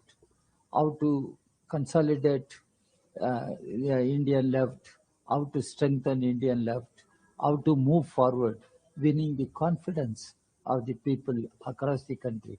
Unless left emerges a strong force shaping the political course of the country, there won't be any solace for the toiling masses, people. That's what left also should understand. ऐतिहासिक हो गया। यशस्वी प्रधानमंत्री मोदी जी पर विश्वास पूरे बंगाली समाज को, गृह मंत्री अमित शाह जी की रणनीति और उनका वहां बैठना, सेना बल को लगाना, और बंगाली हिंदू, बंगाली सनातनी, बंगाली हर व्यक्ति अपने आप को आजाद कराना चाहता था उस भय की दुनिया से, वो माफिया और गुंडों से, उस बम के आतंक से, उन हत्याओं से। बंगाल एक सुनार बंगला हुआ करता था, एक लिटरेचर, एक अध्यात्म की जगह। माँ दुर्गा की शक्ति आज दोबारा बंगाल अपने अस्तित्व को पा लिया, अपनी पहचान को दोबारा पा लिया। दोबारा बंगाल अपने कदमों पे अपने अध्यात्म, अपनी शक्तियों के साथ आगे बढ़ेगा। समस्त भारत को इस बधाई देना चाहता हूँ। पूरे भारत की जीत हुई, भारत के विचारों की जीत हुई कि भारत में एक अलग राज्य बना के ये लोग रह रहे थे। वो ऐसा राज्य जहां पर बांग्लादेशी घुसपैठियों का पूरा आतंक मचा हुआ था, उससे आज हम लोग मुक्त हुए, हमारा भारत मुक्त हुआ। 2047 के सपनों में अब बंगाल इकोनॉमी में आगे बढ़कर हम लोगों की रीढ़ की हड्डी बनेगा इस भारत की। मैं धन्यवाद देता हूं मोदी जी को, दिल से धन्यवाद अमित शाह जी को और सभी नेतागण को जो गिलहरी के रूप में आए और प्रचार किया, और सभी कार्यकर्ताओं को जय। आज का दिन ये बहुत बड़ा दिन, यही इन्होंने पूरे ये लोग हिंदुओं के इलाके में बम मारना, हत्या करना, इसी पे तो जीतते थे। ये मार काट के बाद बम फेंक के हत्या करने की ही जीत थी। अभी भी इन लोग कह रहे थे 4 तारीख के बाद रुक के बताए तो मार देंगे, तो हमको भी हमारी सभाओं में हमको मारने आ गए थे। मैं खुद उस पूरे न्यूज चैनल में देखा, सब आए थे वहां आतंक मचाने, तो वो मैंने भय अंधेरे में खिड़कियों में से लोगों को डरते हुए हाथ दिखी, डर के अंधेरा करके लोग हाथ दिखा रहे थे। रवि किशन जा रहे हैं, भाजपा का प्रचार हो रहा है, लेकिन जो गुस्सा था करेंटली जो निकला है वो आतंक भय से, विकास से, बेटियों की सुरक्षा से। अब सब लोग चाहते थे, अपने बच्चों का भविष्य चाहते थे। बंगाल ने अपने लिए वोट किया, अपनी अस्मिता को बचाने के लिए, अपने हिंदुत्व को बचाने, अपनी सनातन विचारधारा को, अपनी पूजा पाठ और अपने हर चीज को। नहीं तो बंगाल खत्म हो जाता। बंगाल को बता दे ये चुनाव अगर हार जाते तो बंगाल हमेशा के लिए खत्म हो जाता। अब वो छाती पीटे जो भी, बंगालियों ने जिताया है, एक एक बंगाली निकला है, वोट किया है मोदी जी, एक एक बंगाली ने वोट किया, एक एक महिलाओं ने वोट किया। उनमें आक्रोश था, ये आक्रोश से निकला हुआ वोट। और मोदी जी की जय हो, उन्होंने विश्वास दिलवाया, भाजपा ने विश्वास दिलाया उन बंगाली समाज को। And from the very beginning, the Congress High Command, led by Sri Rahul Gandhi and Congress President Kharge ji, were keen to get a victory in Kerala. Rahul Gandhi's effort and Kharge ji's effort and Priyanka Gandhi's programs helped us to get a good victory in this election. And we are thankful to the Congress High Command for giving us freedom and liberty for the proper organizing this program, various programs for this election. The 5 guarantees announced by Sri Rahul Gandhi, the 5 guarantees announced by Sri Rahul Gandhi in Trivandrum helped us to get this victory. And this is a joint effort. This victory is a joint effort of all congressmen and leaders as well as the UDF partners. So we are all thankful to everybody. As the chairman of the campaign committee, I would like to express thanks to all the Congress workers, leaders and the UDF partners and their leaders. And the joint effort of all the leaders has given this victory. And we will continue to do better administration for the state of Kerala, and the people's dreams and their thinking will be translated into reality by our government. And I once again I express deep gratitude to the people of Kerala for giving this kind of a victory for us. Is there any kind of vote consolidation in favor of the UDF any community in this election? The positive agenda proposed by the Congress-led UDF as well as the anti-incumbency of this government both helped us to get this kind of a majority. Sir, in 5 decades, this is the first time that left government is not in India. What you have to say This on is that? the last government of the Communist Party in India was Pinarayi Vijay's government. It is now lost this election, and I think that they will learn lessons from this defeat. Their authoritarian attitude and their dictatorial policies had led to this kind of a rout in the Kerala, in the state of Kerala. So can we expect that you will take the oath of the chief ministerial position very soon? No, that our High Command will decide who will be the chief minister and what are our course of action. The party High Command will decide. Is there any issue over the chief minister's post inside the party? Any kind? See, Congress is a democratic party. We have a democratic tradition. Congress High Command is Sri Rahul Gandhi, Congress President, and Srimati Sonia Gandhi has got enough experience and capacity to decide all these things. Whatever they decide, we will agree. Sir, when will be the MLA's meeting, sir? MLA's meeting? That will be informed you by the Congress High Command and the General Secretary in charge. मैं बचपन से भारतीय जनसंघ से जुड़ा था। भारतीय जनसंघ जिसकी स्थापना डॉक्टर श्यामा प्रसाद मुखर्जी जी ने की थी। हमेशा मन में एक ही सवाल उठता था कि आखिर बंगाल में कब जीतेंगे। एक कार्यकर्ता के नाते अंदर से इतना संतोष है कि शब्दों में वर्णन नहीं किया जा सकता।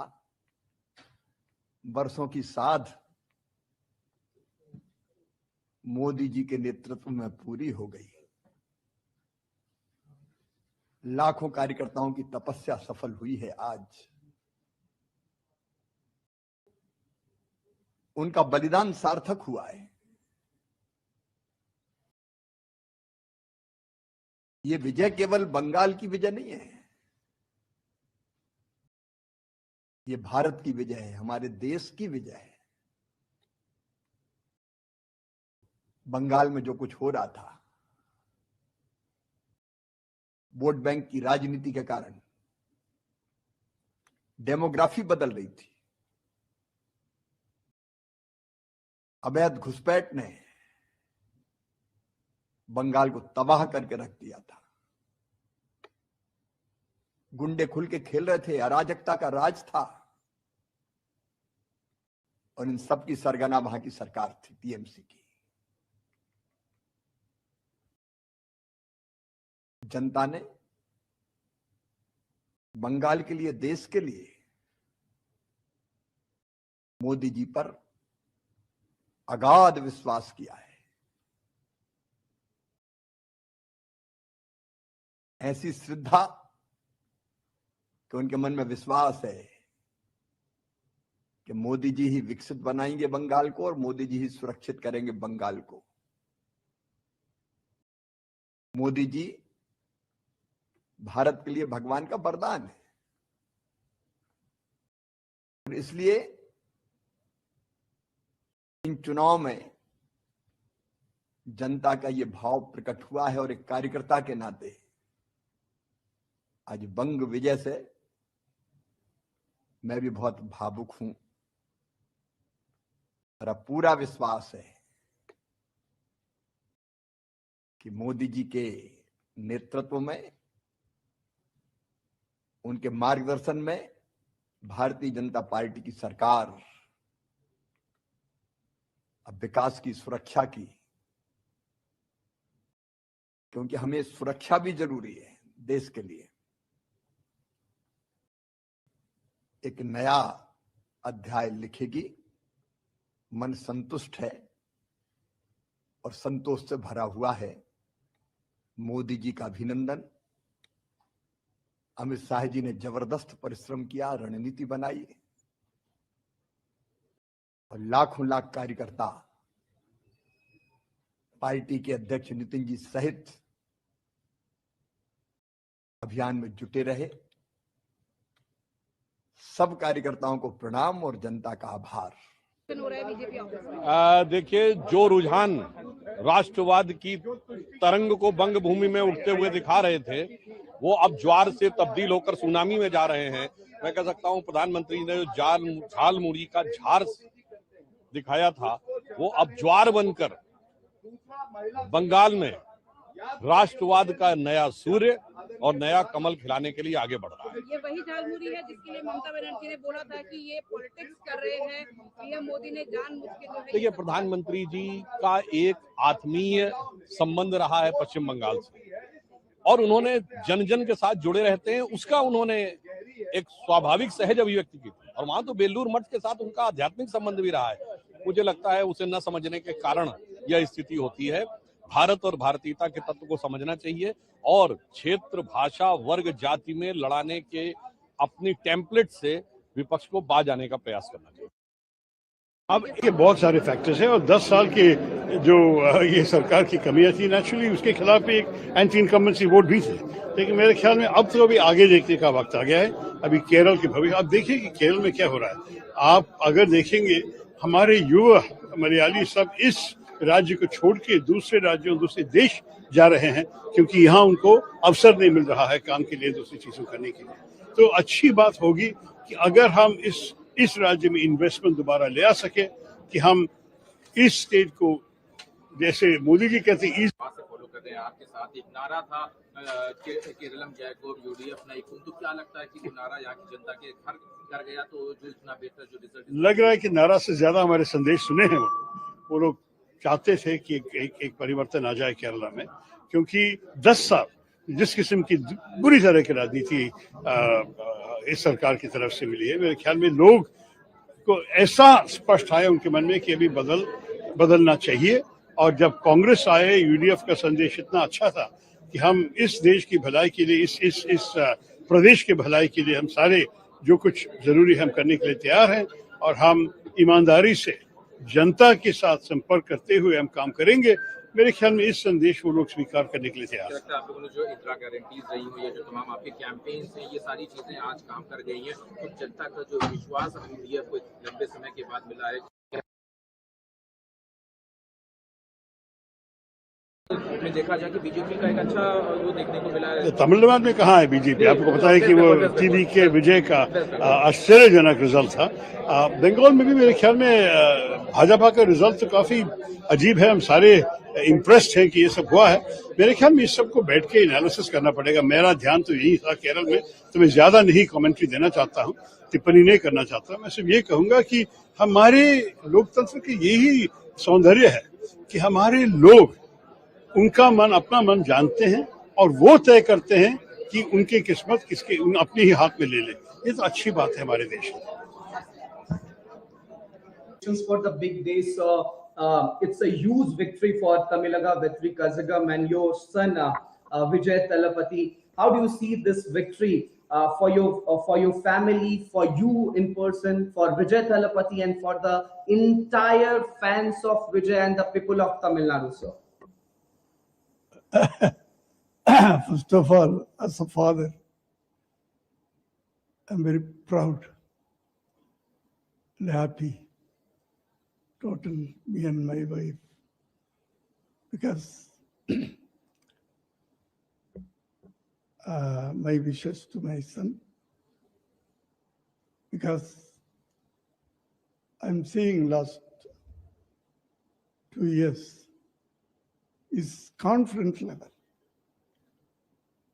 Okay, his confidence level is fantastic. And faith, I'll come as a Chief Minister of Tamil Nadu. 1% doubt is not there with Vijay. That is his confidence level. I'm appreciating that attitude. First of all, for a leader, that boldness, no alliance. I will stand with my own legs. No stubborn in this. So it's a good thing for Tamil Nadu and Tamil Nadu people, Tamil peoples. Definitely, I think it's a historical success, historical victory for Vijay. We saw your celebration along with your family members. Madam was also. Assam और बंगाल के जनता जनार्दन को बहुत बहुत हृदय से धन्यवाद ज्ञापित करता हूं। और ये जो हिस्टोरिक मैंडेट है, इस मैंडेट के लिए असम के जनता, बंगाल के जनता जो आशाएं, जो आकांक्षाएं भाजपा नेतृत्व के सामने रखा है और हमारे ऊपर प्रधानमंत्री नरेंद्र मोदी जी और असम के लोकप्रिय मुख्यमंत्री हिमंता बिस्वा शर्मा के प्रति जो भरोसा जताया है, उसके लिए बहुत बहुत धन्यवाद ज्ञापित करता हूँ। माता की जय, जय भाजपा, जय भाजपा, जय मोदी, जय जयकार पूरे भारत में, इस समय पूरे हिंदुस्तान में भारत माता की जय, वंदे मातरम, जय श्री राम के जय घोष गूंज रहे हैं। भारत माता की जय। पश्चिम बंगाल में ऐतिहासिक जीत है। ममता का कुशासन हार गया, भाजपा का सुशासन जीत गया, माननीय मोदी जी पर भरोसा जीत गया और ममता दीदी का भय हार गया। और श्री अखिलेश यादव जी जो कुतूहरी बजा रहे थे रोजाने, आज वो कहाँ है, उनको खोजना चाहिए आप लोग। जब हारेंगे ईवीएम खराब, जब जीतेंगे ईवीएम अच्छी। As a lot of people in Tamil Nadu has voted for Mr. Vijay Thalapathy to be the Chief Minister of Tamil Nadu, how excited you are? You are blowing the whistle here. What I can ask from you, I'm totally confused because the people of Tamil Nadu has given up a ballistic majority to Mr. Vijay. How do you see this, ma'am? I'm so happy. She's not only his mother, she is the first fan of Vijay. First fan. You know, today he's so happy. From morning 3:30. Okay. हमारे न केवल Bharatiya Janata party के कार्यकर्ताओं के लिए बल्कि भारत देश की पूरी जनता जनार्दन के लिए नरेंद्र मोदी जी एक इंस्पिरेशन है, एक प्रेरणा है। जिस तरह का लीडरशिप उन्होंने देश को दिया है, जिस तरह का लीडरशिप उन्होंने पार्टी को दिया है, आज उसी का परिणाम है कि भारत को पूरी दुनिया एक बहुत बड़े संभावना के रूप में देख रही है और बहुत सारी ताकतें भारत को एक थ्रेट के रूप में देख रही हैं। तो नरेंद्र मोदी जी का नेतृत्व है जिसने भारत को एक नए आयाम पर पहुंचाया है, हमारी पार्टी को एक नए आयाम पर पहुंचाया है। आज उनका संबोधन सुनने को मिलेगा, हम सब के लिए फिर से एक प्रेरक विषय होगा।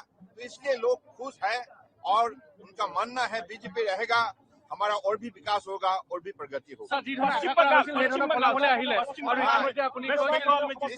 सारा देश में आज बीजेपी का ही माहौल है और हम आदरणीय प्रधानमंत्री जी ने जिस हिसाब से नेतृत्व दी है, उनकी नेतृत्व पर देश की जनता का भरोसा है, विश्वास है और यही मानना है कि मोदी जी के नेतृत्व में ही भारत आत्मनिर्भर भारत बनेगा।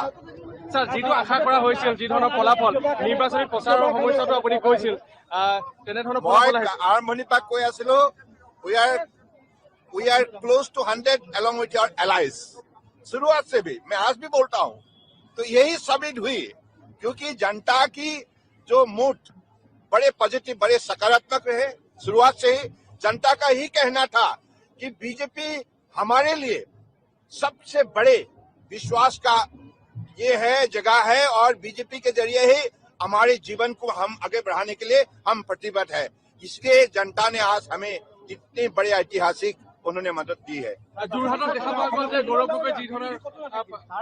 বিৰোধী আৰম্ভণিৰ পৰা কৈছো কেৱল কাকতৰ পাতত সংবাদ মাধ্যমে বিৰোধীক জেৰ ৰাখিছিল প্ৰকৃতাৰ্থত তৃণমূল পৰ্যায়ত জনতাই কেতিয়াবাই বিৰোধীক ইতিমধ্যে নাকচ কৰিছে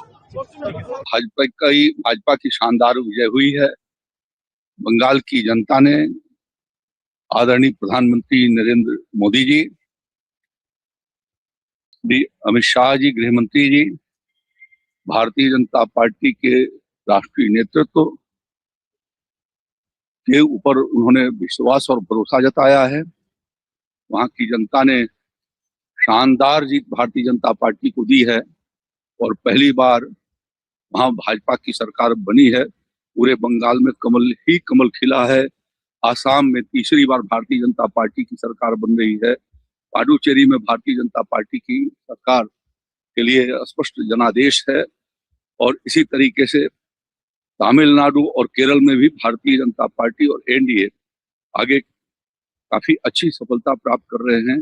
मैं इस अवसर पर आदरणीय सभी वहां की जनता को जिन्होंने भारतीय जनता पार्टी के पक्ष में मतदान किया, लोकतंत्र और राष्ट्र को सशक्त बनाए जाने के लिए जो जनादेश दिया है, इसके लिए मैं उनको हार्दिक बधाई आभार प्रकट करता हूं और माननीय प्रधानमंत्री नरेंद्र मोदी जी, अमित शाह जी और भाजपा के राष्ट्रीय नेतृत्व को कुशल संगठन के माध्यम से जो उन्होंने सफलता प्राप्त की है, इसके लिए मैं उनको बहुत बधाई देता हूं।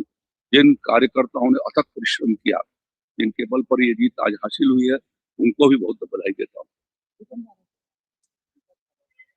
उनका काम ही यही हर बार आरोप लगाना, चुनाव के पहले भी लगाते हैं, बाद में भी लगाते हैं, तो उनके जनता उनके आरोपों को अब कोई ध्यान ही नहीं देती, उसको बिल्कुल स्पष्ट रूप से खारिज कर दिया है। और इससे बड़ा जनादेश क्या हो सकता है? अभी भी उनको अपने नीतियों पर पुनर्विचार करने की जरूरत है। पश्चिम बंगाल में स्वामी विवेकानंद जी का सनातन संस्कृति, सुभाष चंद्र बोस जी का भारत माता, रविन्द्रनाथ टैगोर जी का आशीर्वाद भारतीय जनता पार्टी को मिला है। हम कह सकते हैं कि भारत की सांस्कृतिक राजधानी में भगवा लहरा गया है। ये विकसित भारत के संकल्प को पूरा करने का एक बड़ा कदम है। मैं आदरणीय प्रधानमंत्री नरेंद्र मोदी जी का और आदरणीय राष्ट्रीय अध्यक्ष जी का, आदरणीय गृह मंत्री जी का बहुत बहुत अभिनंदन करता हूं। उत्तर प्रदेश वासियों की तरफ से नव निर्वाचित होने वाले सभी माननीय विधायकों का बहुत बहुत अभिनंदन करता हूं और पश्चिम बंगाल वासियों को बहुत बहुत बधाई, बहुत बहुत अभिनंदन। देखिए, विपक्ष जब हारता है तो इस प्रकार के अनर्गल आरोप लगाता है। आप जानते हैं, भारतीय जनता पार्टी शुचिता, पारदर्शिता की राजनीति में भरोसा करती है और जनता का आशीर्वाद प्रथम लक्ष्य है, जनता का कल्याण प्रथम लक्ष्य है। और भारत माता की जय हो, चहुं दिशा में भारत माता की जय जयकार हो, ये देश प्रथम राष्ट्र प्रथम के नारे को लेकर के भारतीय जनता पार्टी आगे चलती है और वही हमारा सिद्धांत है, वही उद्देश्य है। धन्यवाद। देखो बंगाल असम सिर्फ नहीं है, पुडुचेरी भी है। पूरा देश भर में आज के जो रिजल्ट है भारतीय जनता पार्टी के पक्ष में है। असम देखिए, ये थर्ड टाइम गवर्नमेंट होने जा रहा है। असम के जो हिमंता बिस्वा शर्मा जो काम किया है दिखता है। मोदी जी के आशीर्वाद और अमित भाई शाह के जो आशीर्वाद और उनका जो काम है, असम जब हम जाते हैं, आज देश भर के जो मेट्रोपॉलिटन सिटी है उस नजर के दिखता है। आज फैक्ट्री बोलिए और हमारा स्पोर्ट्स इंफ्रास्ट्रक्चर बोलिए और अदर जो कनेक्टिविटी है, असम को दिखता है जो एक डेवलपमेंट सिटी बनते जा रहा है। और ये सिर्फ असम नहीं, बराक वैली एंटर हम देखेंगे तो डेवलपमेंट, और उस डेवलपमेंट के आधार पर ये वोट हुआ है, वो हम अब देख रहे हैं। वेस्ट बंगाल ऐसे एक प्रदेश जहाँ एक टाइम पूरा भारत को लीड करते थे। 35 साल कम्युनिस्ट का रहा है, बाद में 15 साल लोगों ने उम्मीद किया है जो ममता बनर्जी कुछ करेंगे। पहले ही सारे फैक्ट्री बंद होके चला गया था। बाद में ममता बनर्जी आने के बाद लोगों का उम्मीद था कुछ फैक्ट्री वहाँ पे होगा, रोजगार की व्यवस्था होगा, लेकिन 15 साल में करीब 50,000 फैक्ट्री आज गाजियाबाद, नोएडा, फरीदाबाद, ये जो इंडस्ट्रियल स्टेट बना है ये सब बंगाल के फैक्ट्री जाके है। और उस बंगाल में क्या होगा, लोगों का रोजगार के लिए बाहर जाना पड़ रहा है। तो ये वहाँ के जो यूथ है और जो एलिट लोग हैं और जो पढ़े लिखे लोग हैं, बंगाल के जो इंटेलेक्चुअल बोला जाता है, उनको सबके मन में आया जब ममता बनर्जी से और होगा नहीं है। तो उसका जो एक रिएक्शन और मोदी जी का जो डेवलपमेंट है पूरा देश का, उसके आधार पर वोट हुआ है। तो अभी तक का जो रुझान हम देख रहे हैं, जो वहाँ पे सरकार बनना सुनिश्चित है बीजेपी का है। तो हम बधाई देते हैं बंगाल के जो भारतीय जनता पार्टी के कार्यकर्ता है और मोदी जी, अमित शाह जी को जिस तरीके से उन्होंने मेहनत किया है, और त्रिपुरा के भी हमारा बहुत सारे कार्यकर्ता वहाँ पे मेहनत किया है, उनको भी बधाई देता हूँ आज के दिन में। और पूरा देश भर में बहुत अच्छा रिजल्ट बीजेपी के।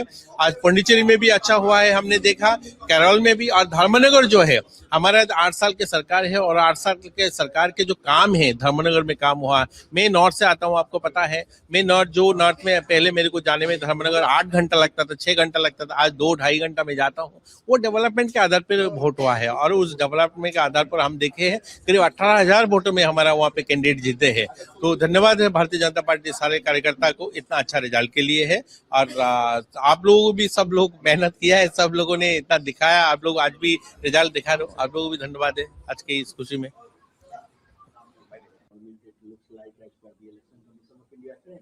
Yes, not only in Assam, because everyone knows the Chief Minister of Assam has been taking such a aggressive, divisive, provocative positions and polarizing the people of Assam. That led to really religious polarization. It has benefited the Assam BJP. In coming to Bengal, and for the first time, BJP is likely to form the government. It must be not only a warning, it must be a real lesson for all secular democratic parties. Particularly, I speak for left. Left performance is worrying. Unless we revive the left in Bengal, it will be a big challenge for entire left all over the country. Now, if we lose Kerala, then what is the future of Indian left? How to consolidate the Indian left, how to strengthen Indian left, how to move forward, winning the confidence of the people across the country. Unless left emerges a strong force shaping the political course of the country, there won't be any solace for the toiling masses, people. That's what left also should understand. ऐतिहासिक हो गया यशस्वी प्रधानमंत्री मोदी जी पर विश्वास, पूरे बंगाली समाज को, गृह मंत्री अमित शाह जी की रणनीति और उनका वहां बैठना, सेना बल को लगाना, और बंगाली हिंदू, बंगाली सनातनी, बंगाली हर व्यक्ति अपने आप को आजाद कराना चाहता था उस भय की दुनिया से, वो माफिया और गुंडों से, उस बम के आतंक से, उन हत्याओं से। बंगाल एक सुनार बंगला हुआ करता था, एक लिटरेचर, एक अध्यात्म की जगह। माँ दुर्गा की शक्ति आज दोबारा बंगाल अपने अस्तित्व को पा लिया, अपनी पहचान को दोबारा पा लिया। दोबारा बंगाल अपने कदमों पे, अपने अध्यात्म, अपनी शक्तियों के साथ आगे बढ़ेगा। समस्त भारत को इस बधाई देना चाहता हूँ। पूरे भारत की जीत हुई, भारत के विचारों की जीत हुई कि भारत में एक अलग राज्य बना के ये लोग रह रहे थे। वो ऐसा राज्य जहां पर बांग्लादेशी घुसपैठियों का पूरा आतंक मचा हुआ था, उससे आज हम लोग मुक्त हुए, हमारा भारत मुक्त हुआ। 2047 के सपनों में अब बंगाल इकोनॉमी में आगे बढ़कर हम लोगों की रीढ़ की हड्डी बनेगा इस भारत की। मैं धन्यवाद देता हूं मोदी जी को, दिल से धन्यवाद अमित शाह जी को और सभी नेतागण को जो गिलहरी के रूप में आए और प्रचार किया, और सभी कार्यकर्ताओं को जय। आज का दिन ये बहुत बड़ा दिन, यही इन्होंने पूरे ये लोग हिंदुओं के इलाके में बम मारना, हत्या करना, इसी पे तो जीतते थे। ये मार काट के बाद बम फेंक के हत्या करने की जीत थी। अभी भी इन लोग कह रहे थे 4 तारीख के बाद रुक के बताए तो मार देंगे, तो हमको भी हमारी सभाओं में हमको मारने आ गए थे। मैं खुद मैं उस पूरे न्यूज चैनल में देखा, सब आए थे वहां आतंक मचाने, तो वो मैंने भय अंधेरे में खिड़कियों में से लोगों को डरते हुए डर के अंधेरा करके लोग हाथ दिखा रहे थे, रवि किशन जा रहे हैं, भाजपा का प्रचार हो रहा है, लेकिन जो गुस्सा था वो करेंटली जो निकला है वो आतंक भय से, विकास से, बेटियों की सुरक्षा से। अब सब लोग चाहते थे, अपने बच्चों का भविष्य चाहते थे। बंगाल ने अपने लिए वोट किया, अपनी अस्मिता को बचाने के लिए, अपने हिंदुत्व को बचाने, अपनी सनातन विचारधारा को, अपनी पूजा पाठ और अपनी हर चीज को, नहीं तो बंगाल खत्म हो जाता। बंगाल को बता दो, ये चुनाव अगर हार जाते तो बंगाल हमेशा के लिए खत्म हो जाता। अब वो छाती पीटे जो भी बंगालियों ने जिताया है, एक एक बंगाली निकला है, वोट किया है मोदी जी, एक एक बंगाली ने वोट किया, एक एक महिलाओं ने वोट किया, उनमें आक्रोश था, ये आक्रोश से निकला हुआ वोट। और मोदी जी की जय हो, उन्होंने विश्वास दिलवाया, भाजपा ने विश्वास दिलाया उन बंगाली समाज को। And from the very beginning, the Congress High Command, led by Sri Rahul Gandhi and Congress President Kharge ji, were keen to get a victory in Kerala. Rahul Gandhi's effort and Kharge ji's effort and Priyanka Gandhi's programs helped us to get a good victory in this election. And we are thankful to the Congress High Command for giving us freedom and liberty for the proper organizing this program, various programs for this election. The 5 guarantees announced by Sri Rahul Gandhi, the 5 guarantees announced by Sri Rahul Gandhi in Trivandrum helped us to get this victory. And this is a joint effort. This victory is a joint effort of all congressmen and leaders as well as the UDF partners. So we are all thankful to everybody. As the chairman of the campaign committee, I would like to express thanks to all the Congress workers, leaders and the UDF partners and their leaders. And the joint effort of all the leaders has given this victory. And we will continue to do better administration for the state of Kerala, and the people's dreams and their thinking will be translated into reality by our government. And once again I express deep gratitude to the people of Kerala for giving this kind of a victory for us. Is there any kind of vote consolidation in favor of the UDF any community in this election? The positive agenda proposed by the Congress-led UDF as well as the anti-incumbency of this government both helped us to get this kind of a majority. Sir, in 5 decades, this is the first time that left government is not in India. What you have to say This is the last government of the Communist Party in India was Pinarayi Vijay's government. It is now lost this election, and I think that they will learn lessons from this defeat. Their authoritarian attitude and their dictatorial policies had led to this kind of a rout in the Kerala, in the state of Kerala. So can we expect that you will take the oath of the chief ministerial position very soon? No, that our High Command will decide who will be the chief minister and what are our course of action. The party High Command will decide. Is there any issue over the chief minister's post inside the party? Any kind? See, Congress is a democratic party. We have a democratic tradition. Congress High Command is Sri Rahul Gandhi, Congress President, and Srimati Sonia Gandhi has got enough experience and capacity to decide all these things. Whatever they decide, we will agree. Sir, when will be the MLA's meeting, sir? MLA's meeting? That will be informed you by the Congress High Command and the General Secretary in charge. मैं बचपन से भारतीय जनसंघ से जुड़ा था। भारतीय जनसंघ जिसकी स्थापना डॉक्टर श्यामा प्रसाद मुखर्जी जी ने की थी। हमेशा मन में एक ही सवाल उठता था कि आखिर बंगाल में कब जीतेंगे। एक कार्यकर्ता के नाते अंदर से इतना संतोष है कि शब्दों में वर्णन नहीं किया जा सकता। वर्षों की साध मोदी जी के नेतृत्व में पूरी हो गई। लाखों कार्यकर्ताओं की तपस्या सफल हुई है। आज उनका बलिदान सार्थक हुआ है। ये विजय केवल बंगाल की विजय नहीं है, ये भारत की विजय है, हमारे देश की विजय है। बंगाल में जो कुछ हो रहा था, वोट बैंक की राजनीति के कारण डेमोग्राफी बदल रही थी।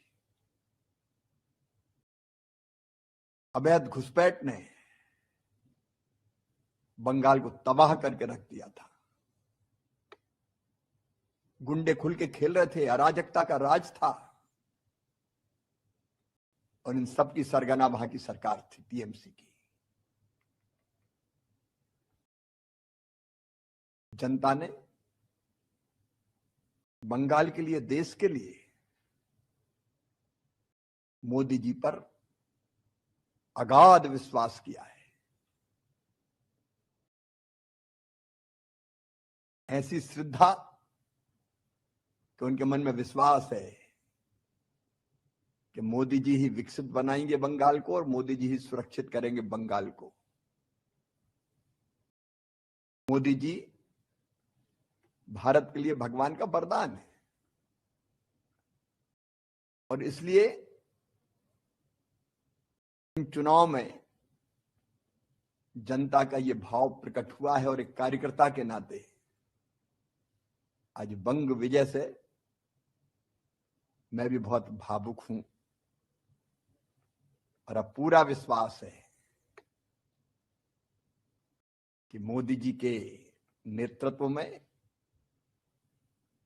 उनके मार्गदर्शन में भारतीय जनता पार्टी की सरकार विकास की, सुरक्षा की,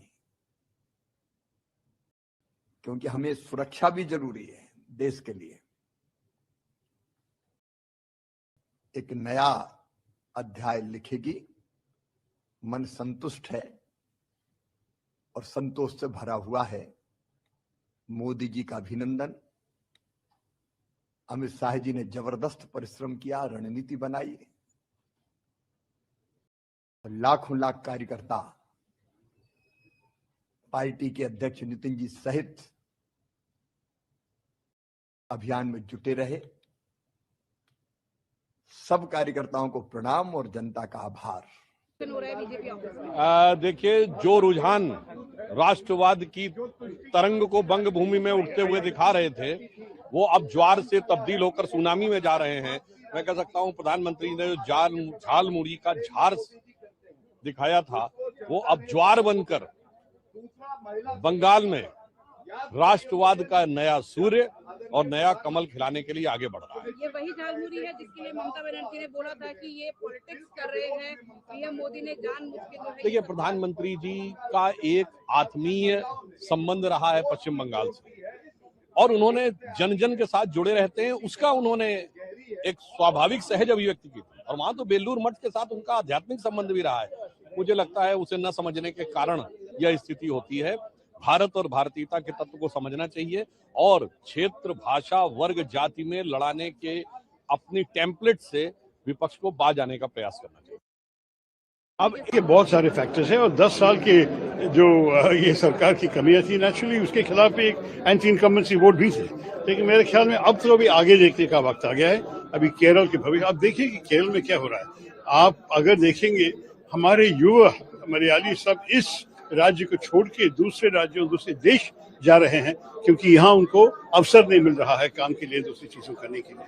तो अच्छी बात होगी कि अगर हम इस राज्य में इन्वेस्टमेंट दोबारा ले आ सके, कि हम इस स्टेट को, जैसे मोदी जी कहते हैं, फॉलो कर रहे हैं। आपके साथ एक नारा था केरलम जयकोर यूडीएफ नाइकुम, तो क्या लगता है कि वो नारा यहाँ की जनता के घर कर गया, तो जो इतना बेहतर जो रिजल्ट लग रहा है कि नारा से ज्यादा हमारे संदेश सुने हैं वो लोग चाहते थे कि एक परिवर्तन आ जाए केरला में, क्योंकि 10 साल जिस किस्म की बुरी तरह की राजनीति इस सरकार की तरफ से मिली है, मेरे ख्याल में लोग को ऐसा स्पष्ट आया उनके मन में कि अभी बदलना चाहिए।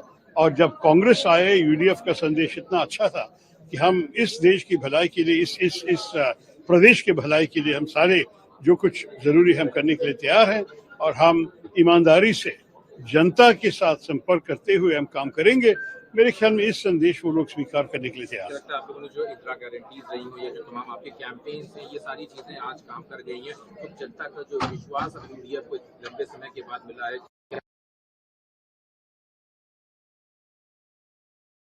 में देखा जाए कि बीजेपी का एक अच्छा वो देखने को मिला है। तमिलनाडु में कहाँ है बीजेपी? आपको पता है कि वो टीवी के विजय का आश्चर्यजनक रिजल्ट था। बंगाल में भी मेरे ख्याल में भाजपा का रिजल्ट तो काफी अजीब है। हम सारे इम्प्रेस्ड हैं कि ये सब हुआ है। मेरे ख्याल में इस सबको बैठ के ही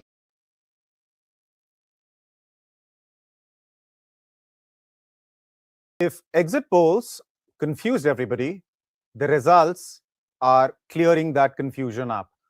If journalists, political analysts were wondering and trying to figure out who's going to win in which state, we're talking about 4 states today and 1 union territory: West Bengal, Assam, Tamil Nadu, Kerala, and Puducherry. Results and the voter have made it very clear that the mandate which they have decided to give in respective states to whichever party they have chosen, that mandate is decisive. So there was no confusion in the minds of the voters. That is one big theme emerging out of the results, the kind of results that we're seeing today. Whether it is TVK coming up with what seems like a thumping majority in Tamil Nadu, debutant Vijay has clearly shaken the roots of DMK and AIDMK in Tamil Nadu, and NDA is emerging as the second largest coalition after TVK's party, after Vijay's party TVK.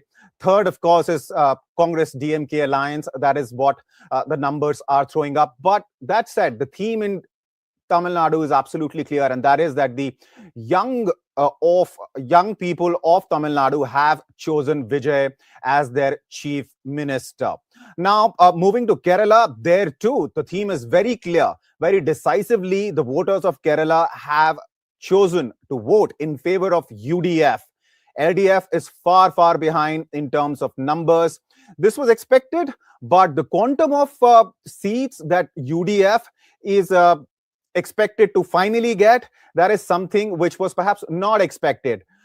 Moving to Assam, Assam is one election where perhaps everybody was clear that Himanta Biswa Sharma will emerge as the winner, as victorious. But here too, he's comfortably ahead of the winning margin. So there too, the electorate, the voters have very decisively chosen Himanta Biswa Sharma and NDA in Assam. Talking about Puducherry, it's a small assembly of just 30-odd seats. The victory margin, even in 2021, here on various seats was wafer thin. And TVK's entry only complicated the matters. But as far as the results are concerned, it's very clear that, again, the population of Puducherry, the voters of Puducherry, have very decisively chosen the NDA there as well. The alliance which has BJP as a key partner. There, the halfway mark is, of course, just 16 seats. So that's the situation in Puducherry. Again, a very clear-cut verdict. Now, West Bengal, when we talk about West Bengal was expected to be a little complicated, especially because of the fact that Mamata Banerjee was fighting tooth and nail against the BJP. A lot of analysts had started saying, even before election had begun, that this could be Mamata Banerjee's last election, keeping in mind her age. And of course, she's just 71, but a lot of people were referring to her health. And also the fact that there is a lot of infighting which had been going on in TMC, but since the party was in power in Bengal for 2 terms straight, for 3 terms in fact, and this would have been the 4th term for the Mamata Banerjee government in Bengal, till the time TMC was in power, that infighting was still under the wraps. But now that BJP is going to emerge victorious in West Bengal, chances are those squabbles will be out in the open. And in that scenario, what's going to happen to TMC is something which remains to be seen. Now, nationally, the impact of these elections is going to be massive as well. Because remember, BJP has just 240 seats in general elections. That's the number of seats BJP won in 2024 general elections, 240. It would have liked to have a bigger mandate, but 240 is what BJP had to be satisfied with in 2024. But these elections will give BJP a lot of confidence, because for NDA to emerge as a big, second biggest coalition, in fact, second biggest seat getter in Tamil Nadu is a big deal, a massive deal, because Tamil Nadu has been a bastion of AIA, DMK and DMK. Similarly, in Kerala also, BJP has managed to make serious inroads. Assam is going to win comfortably. And Bengal, of course, was that one election that BJP has been trying ever since it came to power in 2014 at the center. It's been trying to win in West Bengal, and that is now going to happen. Now, Mamata Banerjee, of course, accused the Election Commission and other institutions, also the personnel, the armed paramilitary personnel present in West Bengal, that they're creating an atmosphere of fear. She even alleged that the counting process is a scam, because in the first 2 to 3 rounds, it is BJP that is being shown as a winner, while the seats on which TMC is in the lead are not being shown. She urged her party workers to go back to their stations, not reach the party office, not to be disappointed. She urged them that they should remain stationed wherever they are, because she did not want her workers to get complacent. Coming from Mamata Banerjee, that's not really a surprise, because remember, Mamata Banerjee single-handedly in 1997, after parting ways from Congress, single-handedly built TMC from scratch. She fought left, and 2011 was the year when she came to power, and since then she has been in power in West Bengal. So she has managed to build a very strong cadre-based system which could go toe-to-toe against BJP in West Bengal. And as a consequence of that, despite the kind of gains that BJP had made in previous elections, BJP could only get 77 seats in 2021. This time around, however, the picture is very different. BJP is going to emerge a winner with a very decisive mandate.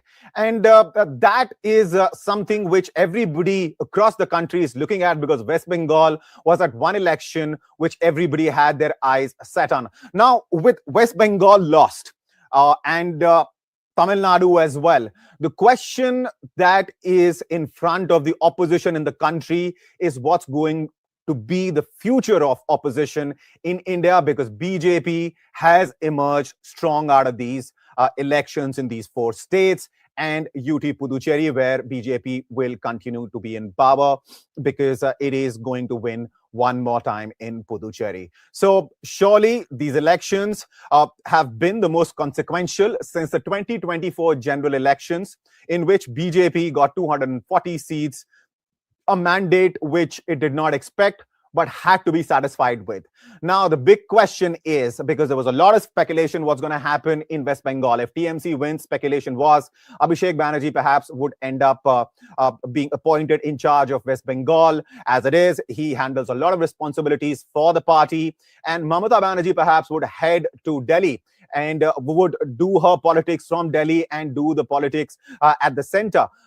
And she could perhaps also emerge as that strong leader that the opposition clearly needs, and Congress and Rahul Gandhi so far have not been successful at providing.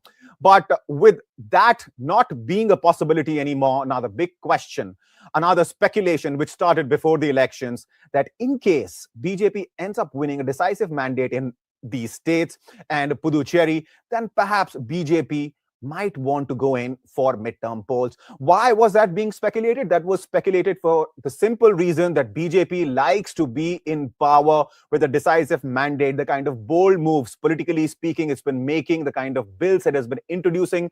It definitely needs big numbers in both Lok Sabha and Rajya Sabha. Now, after defection of Raghav Chadha, Ashok Mittal, and 7 AAP MPs in Rajya Sabha,